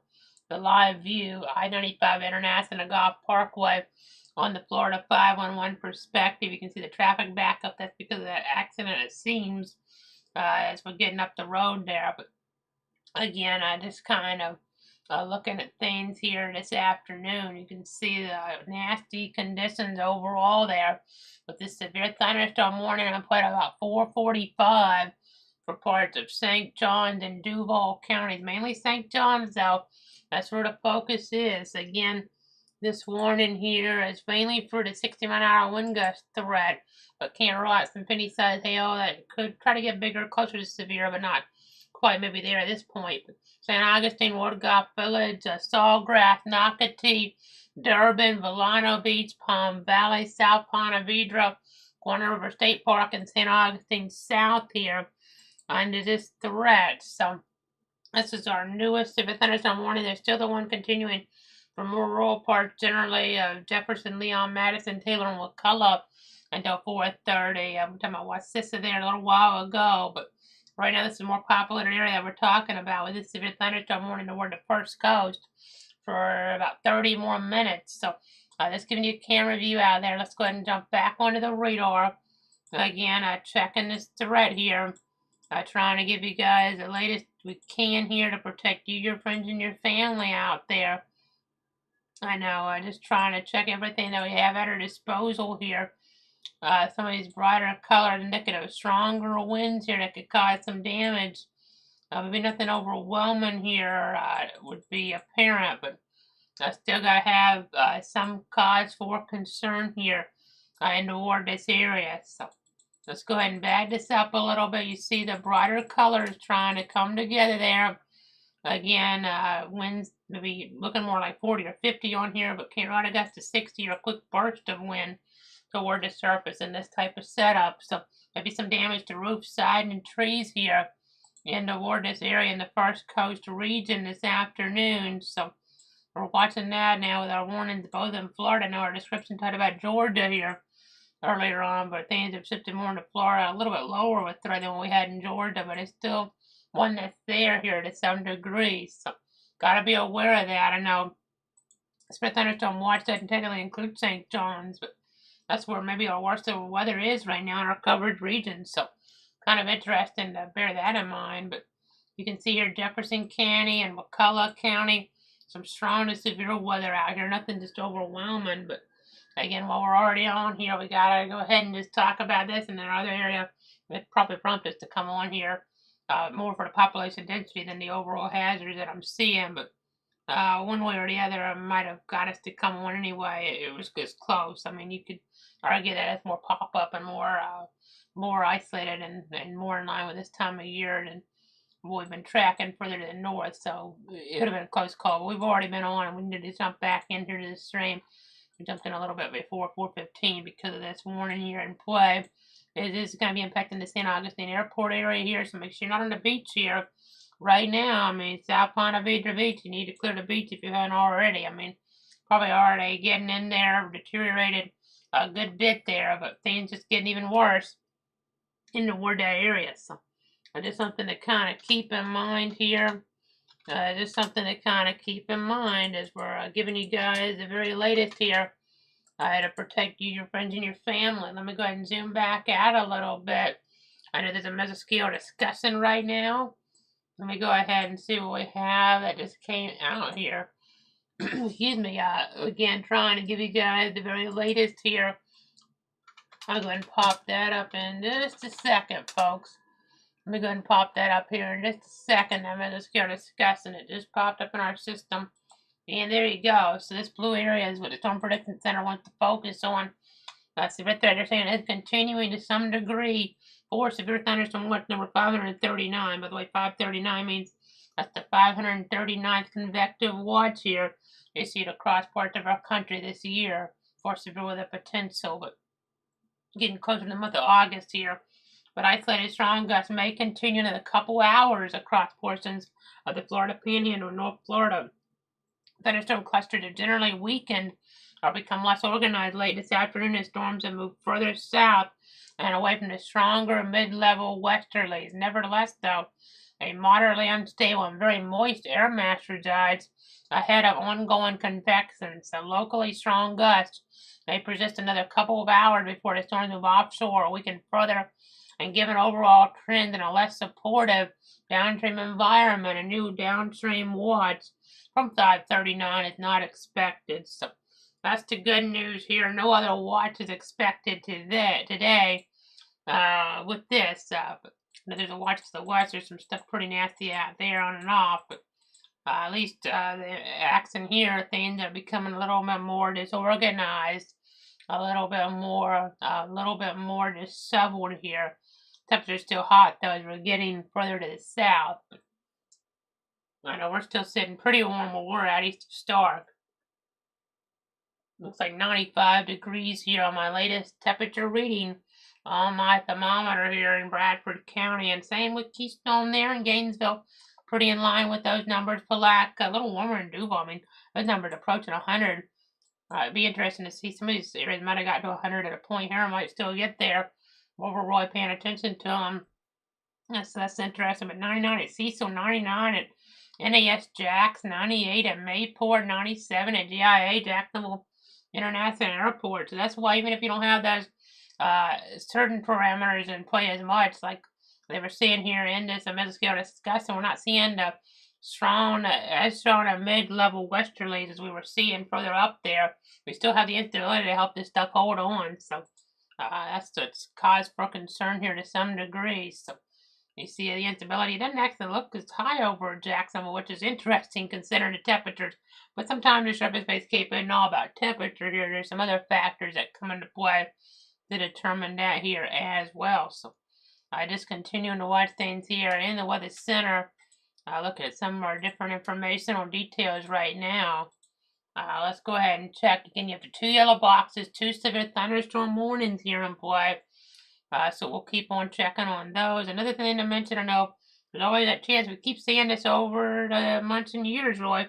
Stuff sometimes a weekend before it gets to dark, and we cut our stream off before then because things just don't want to stay on. So maybe a good idea to try to give you guys an update here on how things may progress here on us, even if we don't have to be on for Stark later. Of course, the interactive radar at clutter.com/radar. But looking here around McClinney and areas west of there, there are some stronger winds north of there, and this stuff here is kind of moving off toward south and east to some degree, but this is more east actually on this run of things. That might preclude as much from getting down to the south here. Looks like so for a while. Excuse me. We'll continue to watch things. So Let me go ahead and continue to watch the situation at large. At 421, it said the thunderstorm was located over South Ponte Vedra or 9 miles north of St. Augustine, northeast at about 20 miles an hour. So we'll be watching that threat still over there, but also could have some pop-up stuff out ahead of that line. Even if we don't get that stuff, you see how it's kind of actually, it was earlier kind of moving more south, some stuff is moving more north, east, and this is trying to move maybe more just easterly here. Maybe a little more northerly tilt, but that could kind of preclude us from getting that accent, but then maybe some pop-up stuff out ahead. I know last night we had stuff from the north fell apart before it got down here, but it got close. Just I didn't really get into word Stark too much there. No rain on our rain gauge here for this 24-hour this daily period that started at midnight.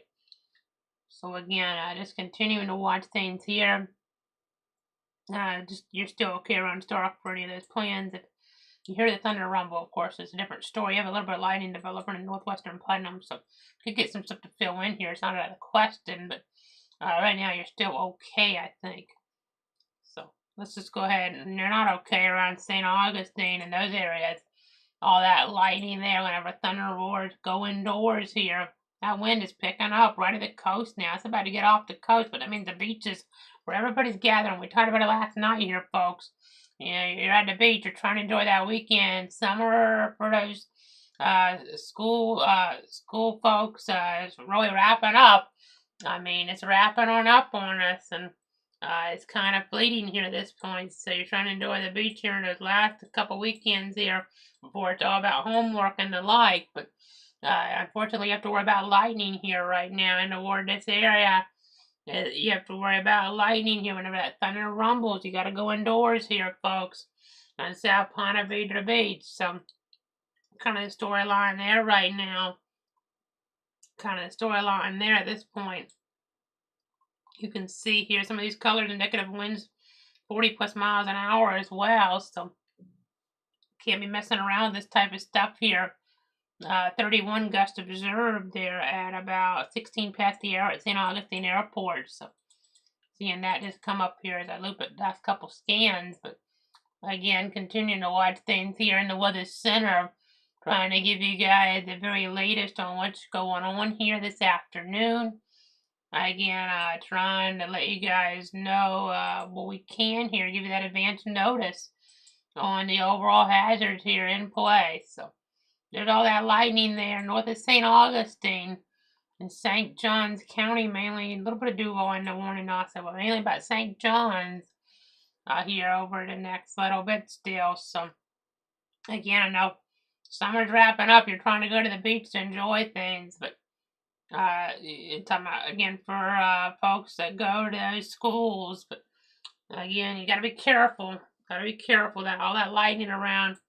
The electrical energy here, Hilton, South Ponte Vedra Beach, Villano Beach, St. Augustine. You're seeing that threat here in play. I mean, I'll just read off the names here that are impacted with locations in the statement. St. Augustine, Wardgoff Village, Palm Valley, Sawgrass. Also looking there, it looks like over to South Ponte Vedra. We have areas there like Nocatee, Durban, Villano Beach, Guana River State Park, and Anastasia. So, again, kind of the storyline there. We're still monitoring things. Let me go ahead and keep looking on in. I know to the north we have the temperatures cooler, which is good. We probably got that watch canceled for most of the rest of Georgia here pretty soon, I would think. So that'll be some good news, but just keep on watching things here. Keep on tracking things in the Weather Center. Just continuing to monitor the overall scenarios at large. So I know it looks like a new advisory just got issued that might drop that warning there from Jefferson and Wakulla. So that'll be some good news in that area there. I mean, we kind of get some stuff coming together. That stuff back west of Crawfordville actually looks almost as strong as stuff east there that had no warning. Crawfordville not really under a warning. Downtown proper. Really, it was really about this area moving away, but now this area back behind, the behind's coming in. So remember, whenever thunder rumbles, go indoors. Thunder roars, go indoors around Crawfordville, but not severe there. in town and downtown proper, but strong thunderstorm advisory being issued there. The operator is tracking strong thunderstorms along the line extending from their Dallin Park over toward, it looks like 12 miles west of Perry to 12 miles north of Carabel. The movement there, they go ahead and zoom out and move over a little more, was south at 20 miles an hour. Wind gusts up to 50 and pea-sized hail. Woodville over toward, it looks like Carabel, Mayo, St. Mark's, Perry, Madison, Crawfordville, McCullough, Greenville, South Troppy, Lee, Pineland, Jewel Fire Tower, Sadeville, Leon Sinks, McCullough Springs, 8 Mile Pond, Panacea, Scanlon, and Poplar Camp. So that's kind of storyline there. Okay, so we got a couple different gusts coming in. I see one on this system, 41 miles an hour at GIA in the last 5 minutes. I think it's from that boundary. Yeah, I think that's what caused that to go up. And in this area down here that we just got a gust there in the Mesonet Station, pretty high gust at 420. There, St. Johns County Fire Station, 1426W is what it's showing up as. A gust of 54 miles an hour. So that'll show up on this map here in just a second, probably. The LSR. Bear with it. Should show up. Actually, I think I can get it to show up quicker. Sometimes this mode doesn't want it to show up as quick, so let me go ahead. I know it's showing up some of our information, but let's just go ahead and it's on our other system already. Let's take that. So here we go. Now right there, it's just near the coast then.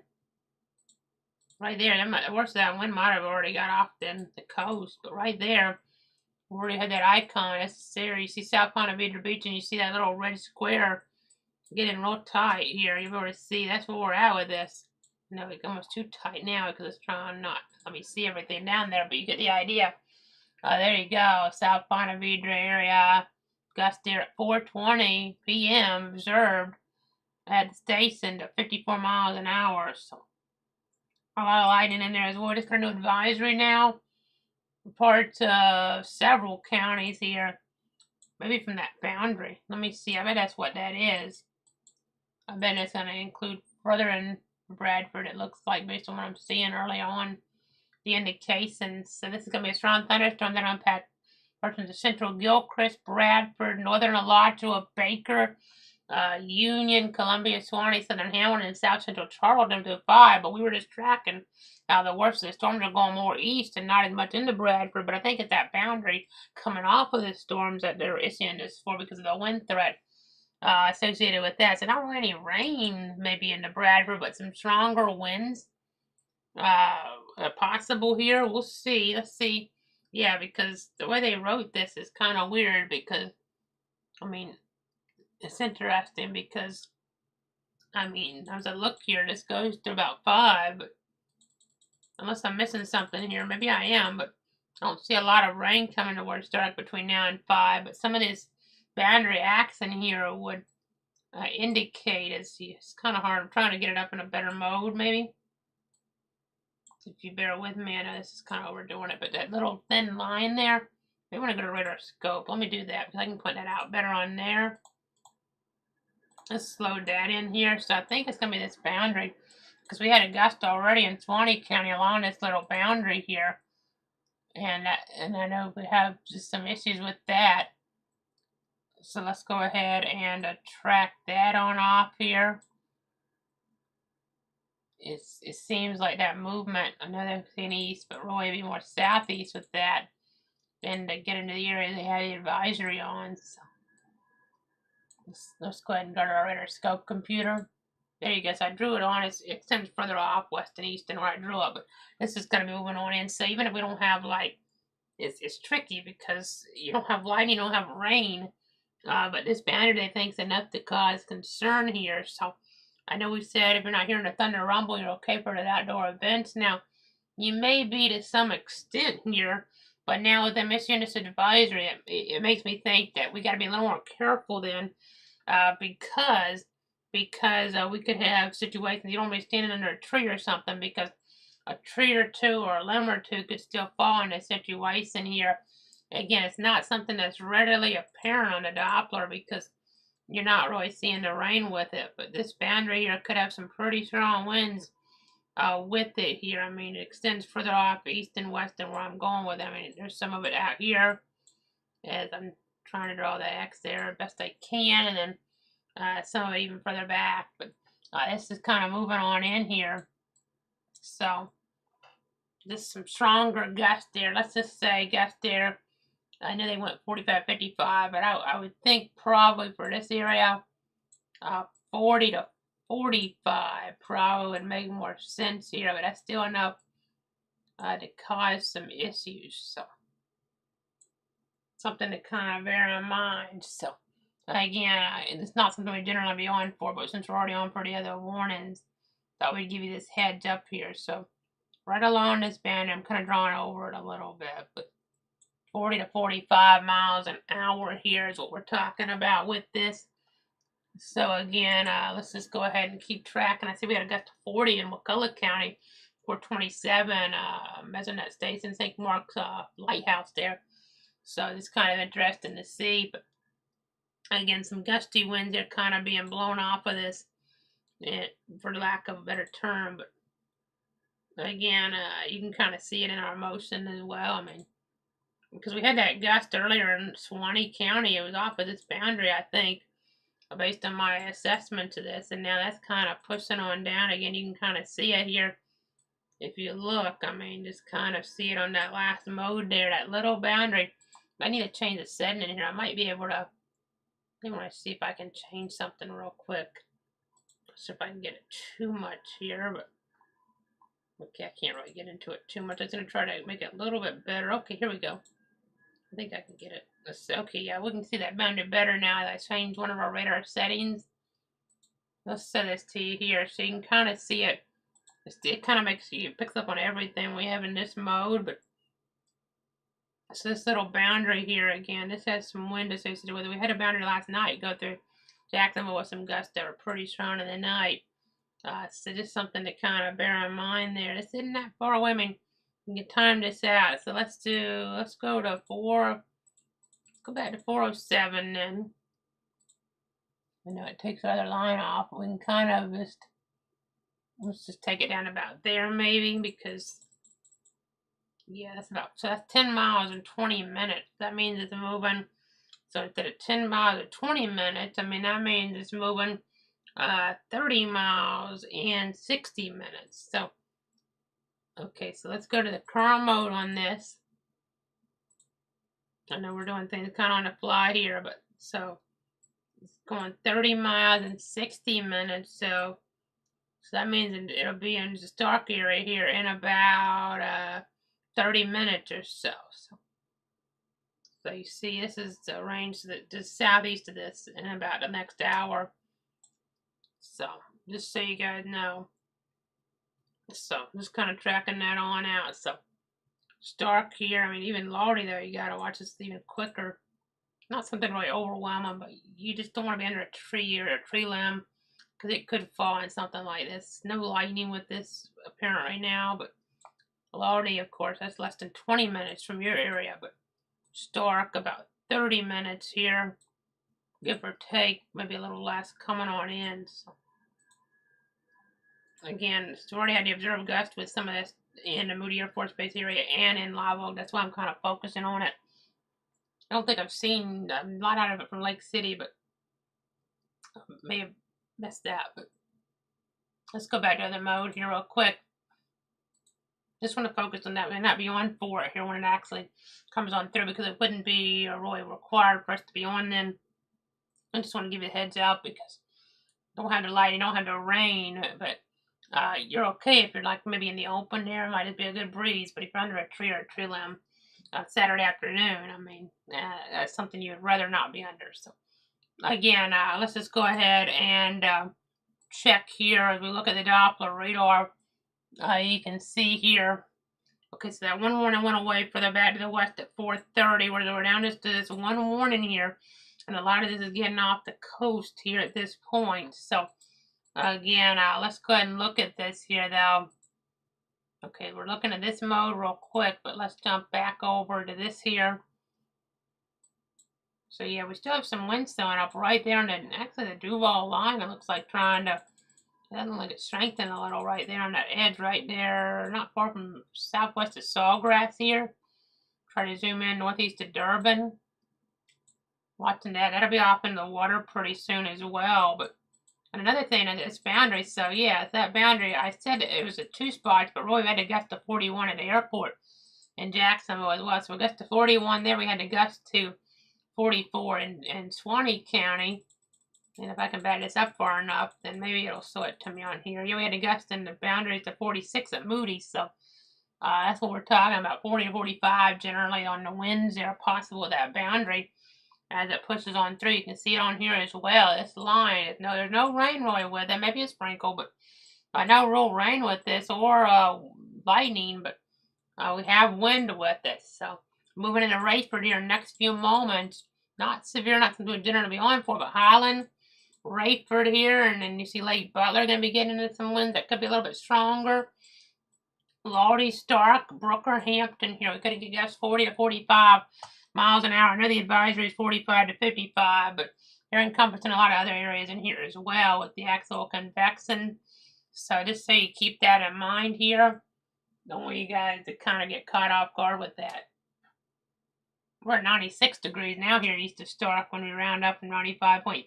It looks like, as I look behind me, I know it's not necessarily the same thing because these are things that we talk about in other parts of the country that are more dangerous in general, but we have heat bursts sometimes, and as warm as it is with this boundary coming through in the afternoon, it almost is reminiscent of something like that, but not exactly the same thing. But again, it kind of comes to mind though a little bit. But to look here, they're just canceling out to watch now for Gadsden, Holmes, Jackson, Walton, Washington, Brooks, Decatur, Grady, Lanier, Lowndes, Seminole, and Thomas County. They just saw a drop off some of those areas, but they're continuing to Tallahassee areas for Bay, Calhoun, Franklin, Gulf, Jefferson, Lafayette, Leon, Liberty, Madison, Taylor, and Wakulla for the time being. Technically 8 Eastern, 7 Central, but some of that's going to be dropped out sooner rather than later here, hopefully. So again, let me go ahead and keep looking at things here in the Weather Center.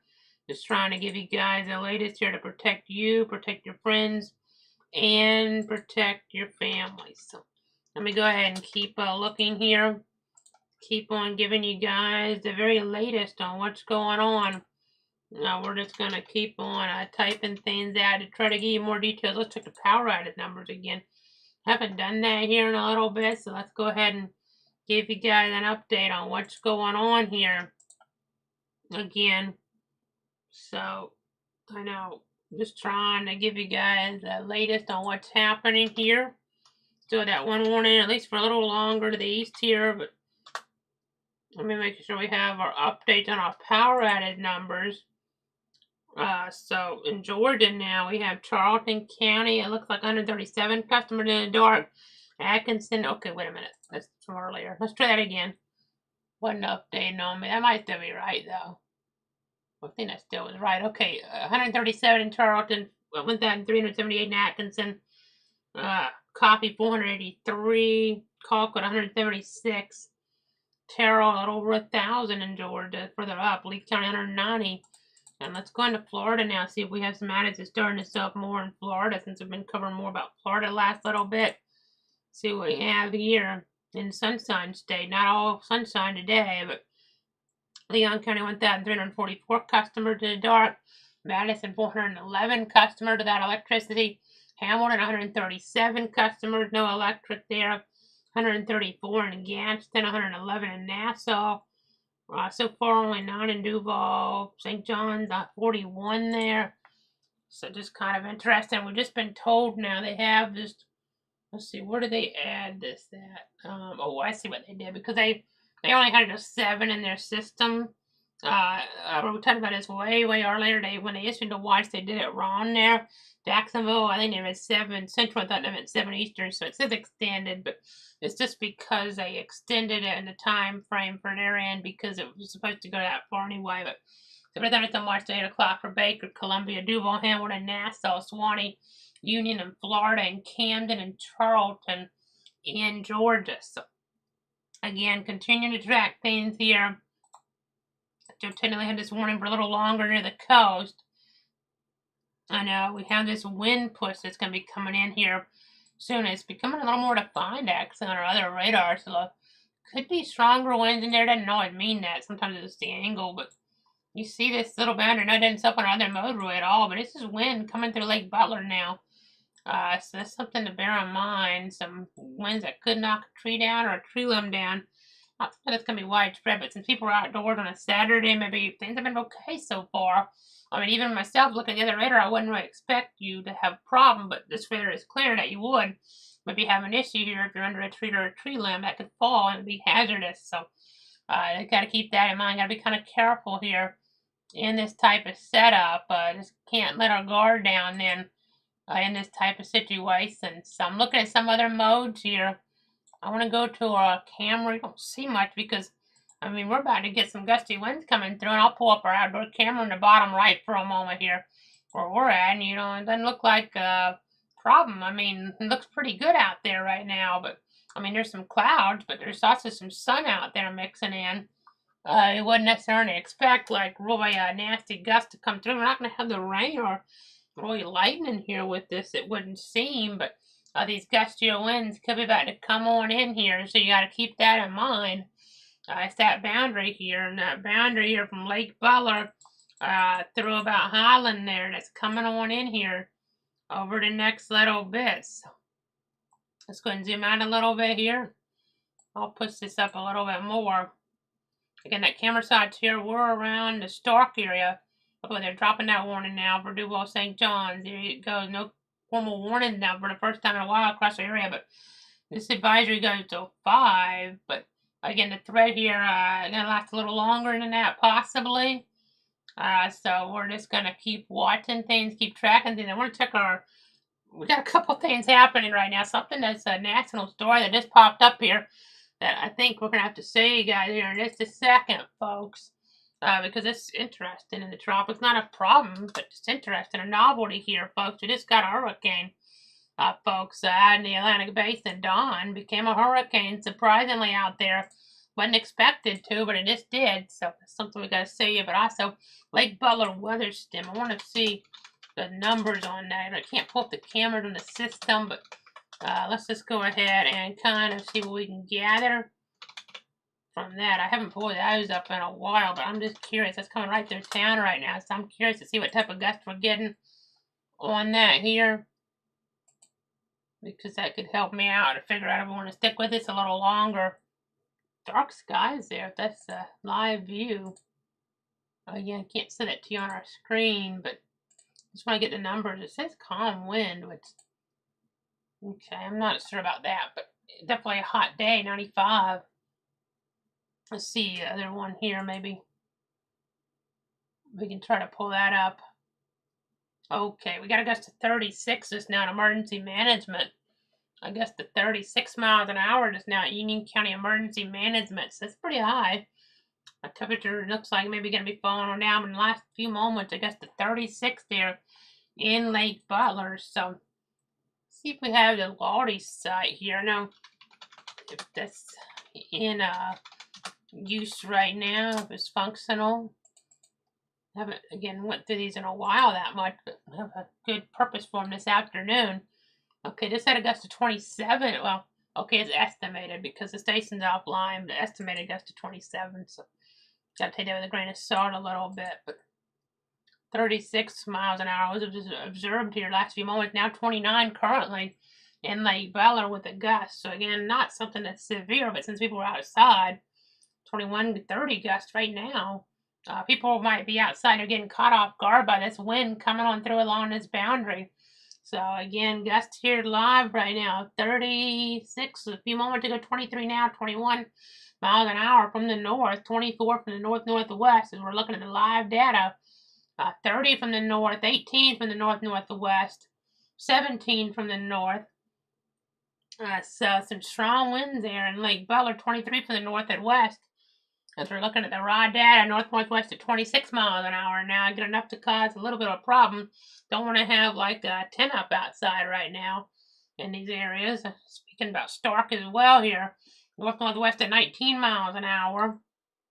Again, our camera we have in the corners from where we're at here. East of Stark, looking back toward the west. But Just reading these numbers here coming out of Lake Bella right now. Northwest at 20 miles an hour. Union County Emergency Management Weather Stem Station. Northwest at 25 miles an hour. Northwest at 21 miles an hour. Northwest at 22 miles an hour now. As it keeps changing here, staying steady a little bit for a bit. So just gotta be kind of careful. Maybe starting to drop a little. Northwest at 19. Northwest at 16. I feel like I'm an oxen here reading these off. They're going really fast. Northwest at 26.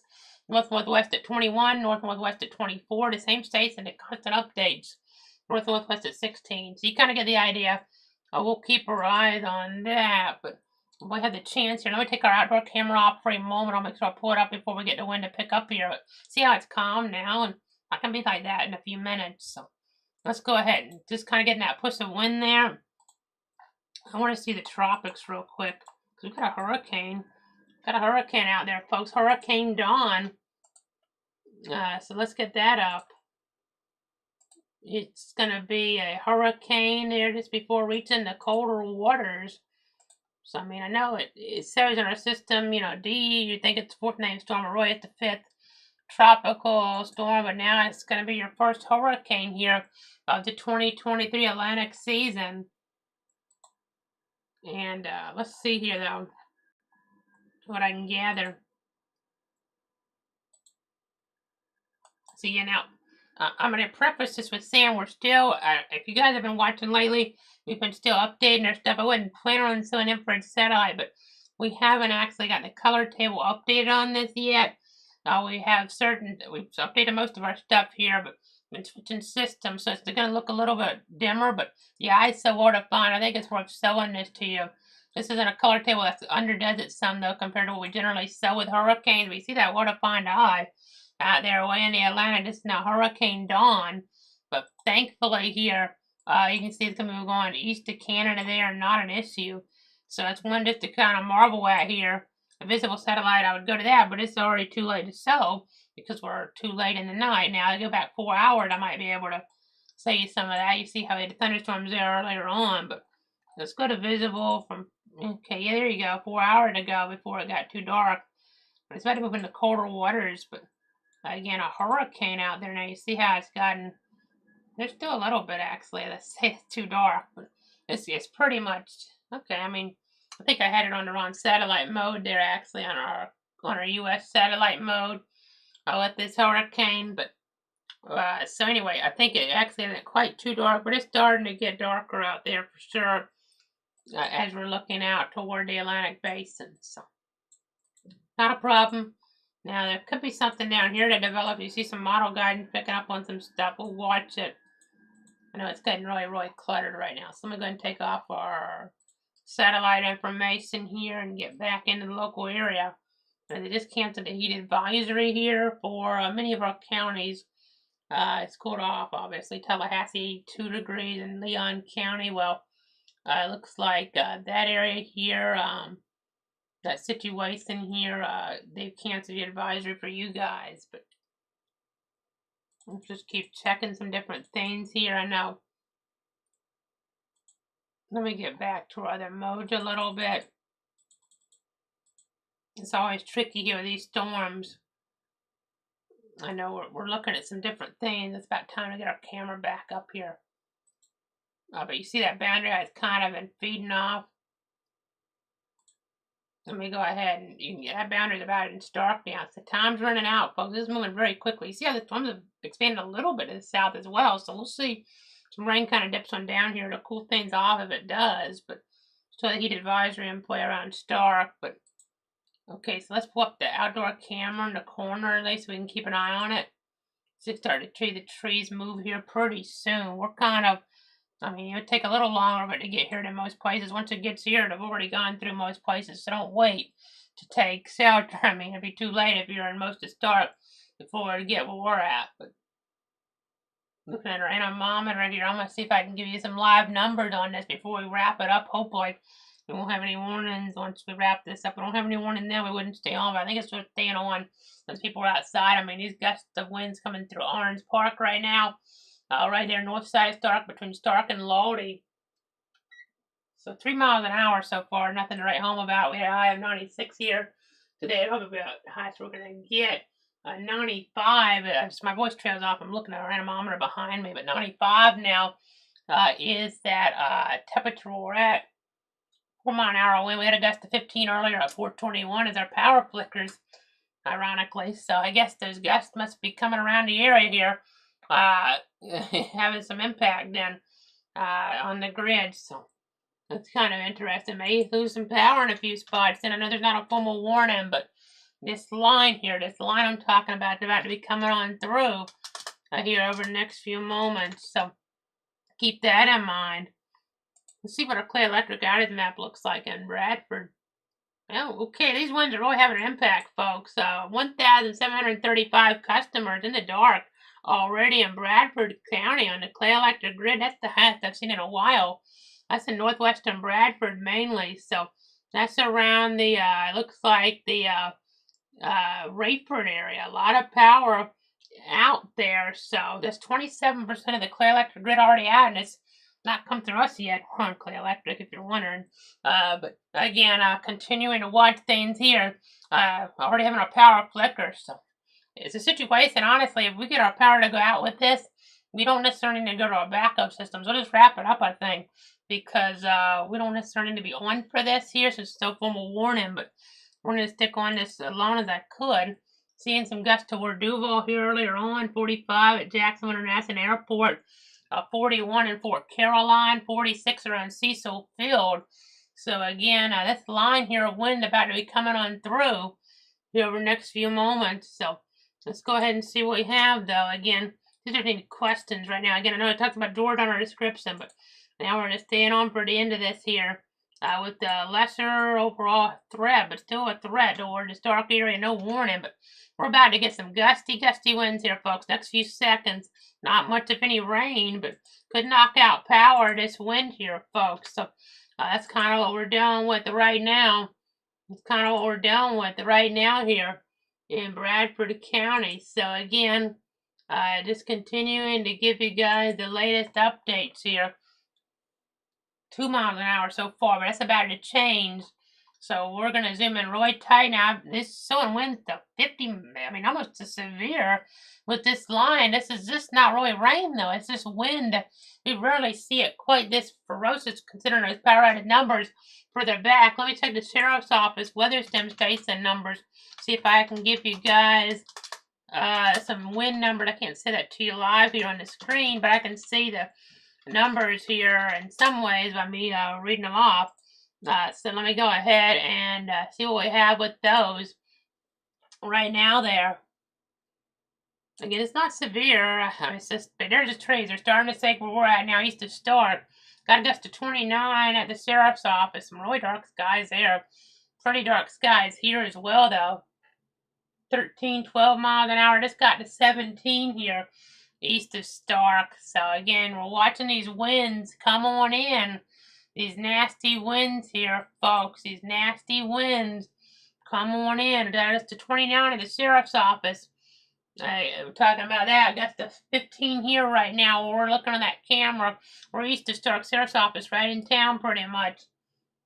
Right near the courthouse. 14 miles an hour here east of Stark.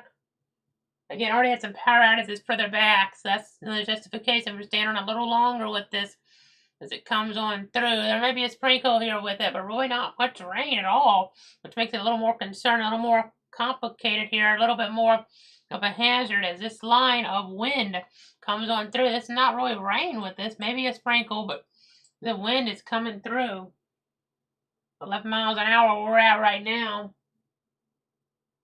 Winds mainly from the north. 16 miles an hour. I'm looking behind me, so if my voice trails off, I apologize. Anemometer right behind me, that data coming in. I know 29 was the highest at the Sheriff's Office.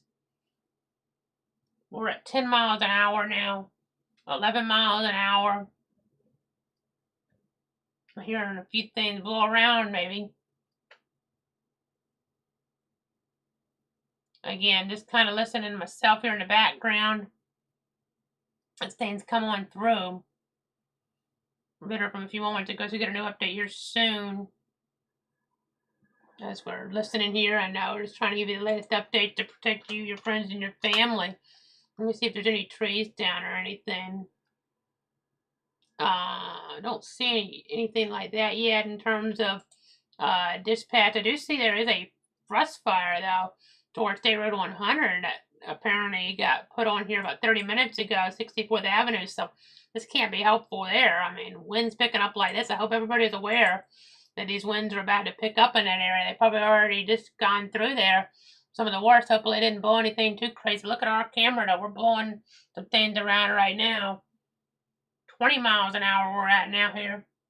20-mile-an-hour gust, which for us, it's pretty low. Anemometer is. It's not that much higher up than I am. It's in an open spot, but it's just not really, really high. I mean, 20 miles an hour is pretty gusty there, to be quite honest, especially with no rain around. So that's worth noting. Again, I always just turn off. I don't use a microphone generally for this, so I normally don't look away from the camera either, but I'm trying to look away so I can give you these latest numbers here. The highest was still 29 at Serap's office, but 18 miles an hour now is right where we're looking at this camera in the corner. You see some things going around in the corner right now in the bottom. Look at that. That's interesting. I don't know if that's even rain. That might just be dust there that was blowing around, some dirt even. So 23 miles an hour now here. Again, some folks already losing power in Bradford County from this. So again, this line here of wind coming on through 27 now at the sheriff's office. As we don't have that camera up, but I'm looking at their numbers. Again, we've gusted to 23 here so far. Not done yet, though. This is going to take a few more minutes to get through. 20 now here, east of Stark. 17 miles an hour. Again, these numbers, if you're watching nationally, they're not that big of a deal. They don't sound like a big deal, but for us, with this boundary of wind here in the middle of the afternoon when people aren't getting caught off guard, it can be an issue. 24, just got a gust to 24 now. Here we're east of Stark. Peak 24 here, east of Stark, 29 at the sheriff's office around downtown. Or, well, it's not really right around downtown, but it's near the courthouse, but center of town. Hearing that wind pick up outside, you can see it blowing. See it blowing. Again, catching you off guard a little. Look at that. I don't think that's rain. I'm pretty sure that's just dirt blowing around there in that shot, folks. You don't see this too often now. People disrupted plans here without the rain around, Roy. And see what our power outage numbers look like. Clear Electric now in Bradford. 1,735 customers still in the dark on that. Let's see what we have here right now. Again, no warnings anymore formally, but we're sticking with this a little longer because of what we're seeing. Just bear with me. I'm trying to get the latest numbers in. These are some FP&L updates in terms of outages. Don't see any on FP&L. Of course, there could be some in the city of Stark, too. Don't get me wrong. We don't have an ability to track those, but let's go ahead and see what we have here.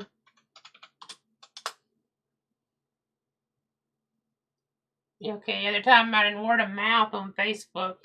Bradford word of mouth. Some folks without power off at 225 on the prison side, like what we were seeing on our Clay Electric map there. And apparently power out on 229 close to the bypass as well. So, yeah, some folks definitely losing power. That's the area we were seeing on our outage map just a few moments ago there. Some of this wind really pushing on through here this afternoon. So that's where it seems like the outages are clustered there. Some in Clay County, though. 1,935 customers in the dark. Looks like right around Middleburg there. Some outages in place. So. Okay, we got a peak gust right when I was looking at my other systems at 28 here east of Stark at 5:01. So here in the last few seconds then. A gust to 28 miles an hour. So that's kind of the storyline. 26 now, right when we're talking, folks. 26 now east of Stark. What we're seeing with these, tropical storm force 39, but if we get this without rain, that can cause some issues as we're seeing. So 28 miles an hour now. That's one of the stronger gusts. I have had this up for 2.5 years, and that's probably on our top 10 list, the strongest gust we've had here in 2.5 years of having this up. So getting us that rain is definitely impressive and can be dangerous in some ways, as I've alluded to. There's the trees just blowing there in the corner as this comes on up. Peak gust at Sheriff's Office is 29, 25 right now, though. Still coming on through this wind. Maybe a little bit of rain up toward Lordy now, way back behind. But again, this may be knocking out some power for a few folks. We're seeing some of the worst of the winds here. We're on the south side of town near the Walmart area right now, I would think. Again, extending back out through Brooker Hill and to the south side of Kingsley Lake there. Hopefully nobody's out on the lake. I mean, no lightning, so you might be okay, but you don't want to on a boat. I don't know. I'm just thinking here, if you're on a boat or something, and this could have been enough wind to flip something over, which we don't want to see. So again, just got to be careful. Same with the St. Johns River. Be careful out here. I know there's okay, there's an advisory now. It looks like further out there. So for some of this stuff, if you're out here, yeah, that wind, that could flip a boat over on the St. Johns as well here, folks. This is the middle of the afternoon or toward the early evening on a Saturday, but people are out and about, and you wouldn't really expect this. It's not something we see that often with this boundary of wind just coming on through here, folks, and causing some problems. Again, the wind boundary here now setting up the worst of it, La Crosse to Hampton now on this assessment of it. We went right to the Hampton area. This, I mean, it's not going to be this high, but our because we've seen the numbers are not. We don't have the rain. If we had the rain, it'd be a bigger deal. We'd have probably a warning, but this says winds to 70, but that's not going to be accurate because you don't have the rain to push that down. But 40 to 45 on some of these gusts. I know the numbers we're reading off aren't quite that high, but sometimes these anemometers, you're not going to get the gust as high because the official one is higher up, like right here at Keystone. This probably get a gust I would think more than likely going to get a gust there, or at least over 40 on there next few moments. I want to stick with it just to make sure we don't get something close to like 50 or something down there. But 25 was a gust at 55 past the hour. But okay, so 28 is probably going to be our peak gust to east of Stark. 29 at the Sheriff's Office, but still some tree acts in there blowing around here in the bottom right. That's where we are. That's our view out our door pretty much here, looking from east of Stark back to the west. So we're east of Stark looking back to the west there with that view. By the way, earlier on, a report of some hail, peace sides there at the intersection of US 1 and Stokes Landing Road around 416. Okay, so may report a gust of 40 at 452. New advisor to 530 here. For way further down, all the way into Marion, 40 to 50 mile an hour gust here. Even if you don't get with the rain here at first, might get some of this rain to push back, but maybe not as much of a wind threat even with some of this further back as we've had with this leading edge here, this boundary without rain around really. So again, nasty situation here in this setup here for sure. Again, just continuing to watch things here in the Weather Center. See if we have some new updates. There's some new updates here.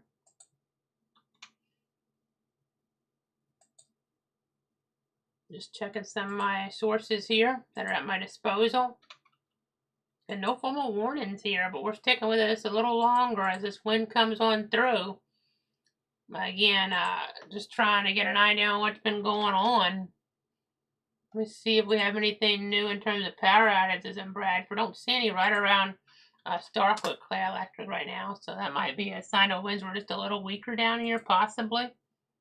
Not for sure, not knowing for sure, but let's see what we have in terms of anything on another page that we have here at our disposal. Let me see what we might have here. Just a one-man band, so sorry I'm not talking the whole time, but again, let's zoom out a little bit here with this. So you see some rain back to the north and west, but it's about that wind further off here toward the south of this. got a gust of 51 miles an hour, 456 to NAS jacks. You can kind of see that there. That's something. It's almost look like we're getting enough of convection to kind of pop there now over that. That may be from, it might have just been more the boundary though, because it's hard to say for sure in there. But some gusty winds nonetheless being observed at NAS jacks, not that far from severe limits there. Again, looking at things here. Again, our peak was 28. We're still at 10 on our gust number of anemometer, 28 miles an hour right now. Again, that's got to be, I'll have to look back, but that's got to be in the last 2.5 years, one of the 10 strongest gusts we've probably had here since we've had that up. So 2.5 years we've had it up, probably one of the top 10 highest gusts we've had, give or take. And without the rain around, without convection, that's got to be up there. One of the highest ones I know. Just thinking back when I first put it up back late 2020, actually. I don't actually have the records for the last few days of 2020 before we put it up to 2021 is when I started officially tracking it. But I know we had a gust there today after that tornado there on Christmas Day, 2020 to almost this level here. It was just a really windy, cold day, but so that was without convection, obviously. That one comes to mind. There's been some other days in there, but getting told now it looks like damage report from the Killearn Lakes area, 215. A WCTV media member received a call from a viewer about a downed tree near the Killearn Lakes Plantation area on looks like Folkestone Road. So that's kind of the storyline there from 215 this afternoon. Probably gonna have a tree or two down with this. I mean, we're gonna have some rain coming in now, but I mean, I'd have been more worried here about this boundary coming through. That's where you had the stronger wind, and now that's come right through that anemometer there at the Keystone Airport. Probably get a gust on that pretty soon, a little higher. Got to be higher than that because that station's way up there. I mean, look in the elevation on that station, 197 feet. So almost assuredly they'll get a higher gust than what we got here, 28, or the sheriff's office got 29. I would think it'd be more indicative of what we're seeing on the official type of numbers, 40, 45 miles an hour, give or take, but plus or minus a little bit. But as I keep looking back at my anemometer, my voice keeps trailing, and this mic sometimes doesn't pick up quite as good when it trails behind me. I mean, when the sound trails behind me. But okay, so we'll keep checking things a little longer here. Again, not necessarily any justification. I'm going to stay on here for too much longer, but we're still just going to keep looking at some stuff here. Still some brighter colors in the wind mode. And this boundary, though, definitely catching off guard Keystone. Make sure you're aware of this wind coming into the rest of the area now, right into the airport, Keystone Airport. But Keystone proper is going to be there pretty soon. Gainesville a little longer, but could have some power outages there from this as well. So keep that in mind. Don't be caught off guard in this type of situation. So again, this just keeps checking here all our different modes. Again, let's go ahead and see what we have here. And if we take a look at see the thunderstorm watch and play, but it's starting to be more of just a line where you have the wind pushing out, causing some issues. So, again, looking at things, and Georgia, our civic there, it's pretty much diminished for the Georgia counties here, which is good. I mean, there's some stuff way back out here. We'll have to see if it tries to interact later, but things, when you get that rain to show up like that light to moderate rain, that kind of suppresses things. Still some instability lingering, but just the overall pattern here. They're now canceling Bay, Calhoun, Leon, and Madison from the watch, I'm being told. So clearing some more areas, but they're continuing it for Franklin, Gulf, Jefferson, Lafayette, Liberty, Taylor, and Wakulla for a little longer. They're continuing to watch things. So again, 20 miles an hour was that peak gust for us here east of Stark. Should get a new update on that anemometer at a Keystone here pretty soon. I'll be curious to see what that gives us.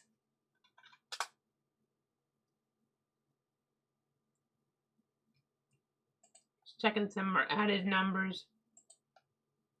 See what we have here. Okay, now Bradford 1,765 customers in dark. There are a few outages down toward. It looks like the area there, Lake Sampson. Also, just east of Brooker, at least one outage being noted there. Clay Electric. So, wind definitely having an impact here to some degree this afternoon. Again, if we weren't already on for this, we wouldn't have stayed on, but since it was close enough to where we had the severe warnings in the timeline, and just being Saturday as well, people out and about kind of surprising you. I mean, you don't see it on some of the other radar products even. That boundary of wind coming on through. We have some rain now coming in, some thunder. Remember whenever thunder roars to go indoors, but the wind may not be quite as strong with that, but that wind out ahead catching you off guard. But that's something that you wouldn't necessarily know about otherwise. But obviously, the rain and lighting, you don't want to be outside in that. 9 miles an hour, the latest gust where we're at. Again, looking at some different things here and different products. Let's look down here. Again, we're in Bradford County if you're wondering where we're at. Real quick, I'll pull up our coverage map. So we're in the highlighted area in Bradford. That's where that camera sight's coming out of in the bottom right. Back to the view we go, though. Radar view. I know we still have that watch heading late for Liberty and a few other areas over the Tallahassee region, as well as some of them in the Jacksonville region. Could still get a rogue warning or two, don't get me wrong, but thinking that chance is going down some. I think, by the way, this point with this kind of pushing down itself, let's go ahead and take the camera out of the corner. Don't think we need to keep that up anymore, but we'll go back to it if we need to. Probably not going to be on too much longer if we don't get another warning. I just stayed on that for I mean, we're getting people losing power here on a Saturday when you're maybe not expecting to, and we could kind of help warn people. So that's why we wanted to stick with it since we were already on. Makes sense, but 11 miles an hour there, gust here east of Stark. Again, nothing like what we had with 28 a few moments ago, but let me see what else we might have here. See if we have any other numbers out of Bradford. Bear with me. Trying to give you guys the very latest here. Again, you hear 2029 nationally, you don't think that's that much, but really those stations aren't official sites. I suspect the official site there at Keystone will be higher because it is higher off the ground here. So just kind of keep that in mind. But it'll probably gust a little bit higher here, I suspect, unless things are really weakened with that boundary. It doesn't really look like it's weakened enough. Again, this mode, you're not going to see it. So let me go back onto the mode. Then that boundary should have just went through there. So we should get a number out of there any moment now. Be curious to see what we get out of that area. So just bear with me. Trying to give you guys the latest updates here. So maybe we'll try to pull it up a separate way. Maybe we'll get it a little bit quicker for us here. Okay, 25 was the last gust at 455. So we should get one at 5:15 here, some types of observation. It'd be right about time. Maybe we would have liked a minute or two earlier, but may come across there anyway. Again, just curious to see what we get out of there before we wrap it up. That's the anticipation, at least.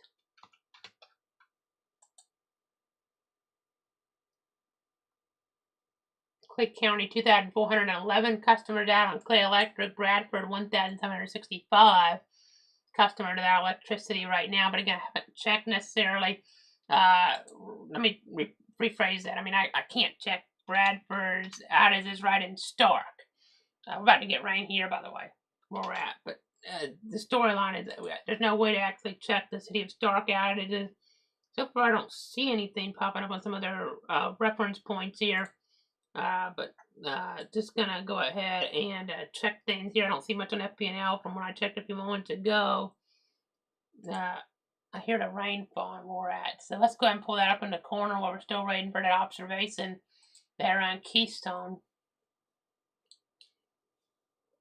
Yeah, we're only getting winds to 3 where we're at now, by the way, with this rain. But so whenever thunder roars go indoors, obviously. But you see some of that rain now? So again, just continuing to watch things here. Continuing to monitor things. See if there's any other observation sites here I can get an update on. Be curious. I have some other sites I can go to here that we don't normally go to here in the Weather Center. I want to check. Let me. You can see some of that rain coming down. But I wanted to see if we have any. If there's anything higher than what we had, it's probably worth noting. If not, there's a site pretty close to where we're at. I can kind of check here. Let me just see if there's anything in there that's kind of worth noting. Well, that didn't really get a very high gust at all. Another site here pretty close to where we're at wasn't as high as what we had. Let me see if there's any other than Bradford here. Just bear with me. Surprised we didn't get a higher gust on that here. I know I'm not talking as loud as I generally do, but we've been on for a while. Let's see if that one gusted there. The site closer south and west in Bradford County. Okay, I'm not seeing a whole bunch on that one. Did they get higher earlier? They did, though. We got in the 20 range, so nothing overwhelming on that one then either. There's an official site I'm looking at, but some other methods I have here in the Weather Center. See the rain coming down, though. Gust to 11, 13. So it's gusting a little bit here right now, 15. Okay, it's getting a little higher now, 20. Wow, 25. Are we going to surpass what we just had? We might. Okay, down to 19 again. So hopefully not. A little surprising there. Just got a gust of 25. It didn't really stick much in the trees, but 19 miles an hour now here in this rain. Okay, that's interesting. So even if you don't have a surrounding velocity, you can the rain, it helps to get that wind down to the surface a little easier. It helps that wind to get down with the rain. Still seeing if we get another update out of Keystone.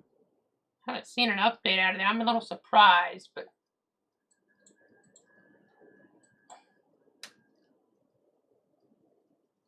a little surprised also that we got a gust there. High as we did just now, 25. Not the highest of the day, but still not something you really want to be out in if you can help it. Okay, 39. That's our report now. And then I round a little bit up or a little bit down there in the official update. But 39 is what we got there at the Keystone site from that boundary. So that's a tropical storm force gust, give or take. That could be one high or one low, but around that tropical storm force gust number, that's about what we were thinking. Then that makes more sense there, you know, versus what we had. We're a little lower down, don't get quite as strong with those actual readings, but 39 makes a lot of sense there. Down toward the Keystone Airport area. Now that wind's coming right through Keystone right now. Could cause some more issues, a few power outages here or there. Same story for Gainesville over the next little bit, so keep that in mind. Looking at my monitors behind me. My data behind me, I should say. So yeah, the winds aren't as strong now, 4 to 7 miles an hour, kind of going between that. See if we have any more power outages to report, and I think it'll be about time to wrap it up. Because I don't see any new information in terms of warnings here coming out. Don't see anything new really in terms of power outages. Maybe a few starting to develop. Okay, last few moments, a few just they're on Keystone now starting to show up. It's 2000 and it looks like, let's see here. Let's recap. Okay, 2,424 customers in the dark in Clay County on Clay Electric, 1,765 out in Bradford County on Clay Electric. That's your storyline right there. 2 100th of an inch here on the rain gauges to start. No new warnings. I'm making sure we have everything up to date in chat. We do. That's okay. So let's go ahead and go back to the broad view. And we're gonna wrap this up for now. Then I think. So we'll take the camera off. See if we have any wind enhancement out here. That's anything really noteworthy. I don't see a lot, but we'll watch some of this stuff out here just in case as they were to tap into more favorable conditions here. You see some heavy rain or west of Lake City. You see some stuff in southern Duval, northern St. John's. I'll make sure we don't get some type of warning. I already had some stuff around there, so hopefully the stuff will be suppressed a little bit more, but gust 40, 50. I mean, you see, again, we had that gust at Keystone there that's pretty strong. You just got to be kind of careful when you guys caught off guard here, obviously, with that boundary coming out ahead before the storminess comes into play. So A lot of different factors here that we're looking at on this Saturday afternoon going into the evening.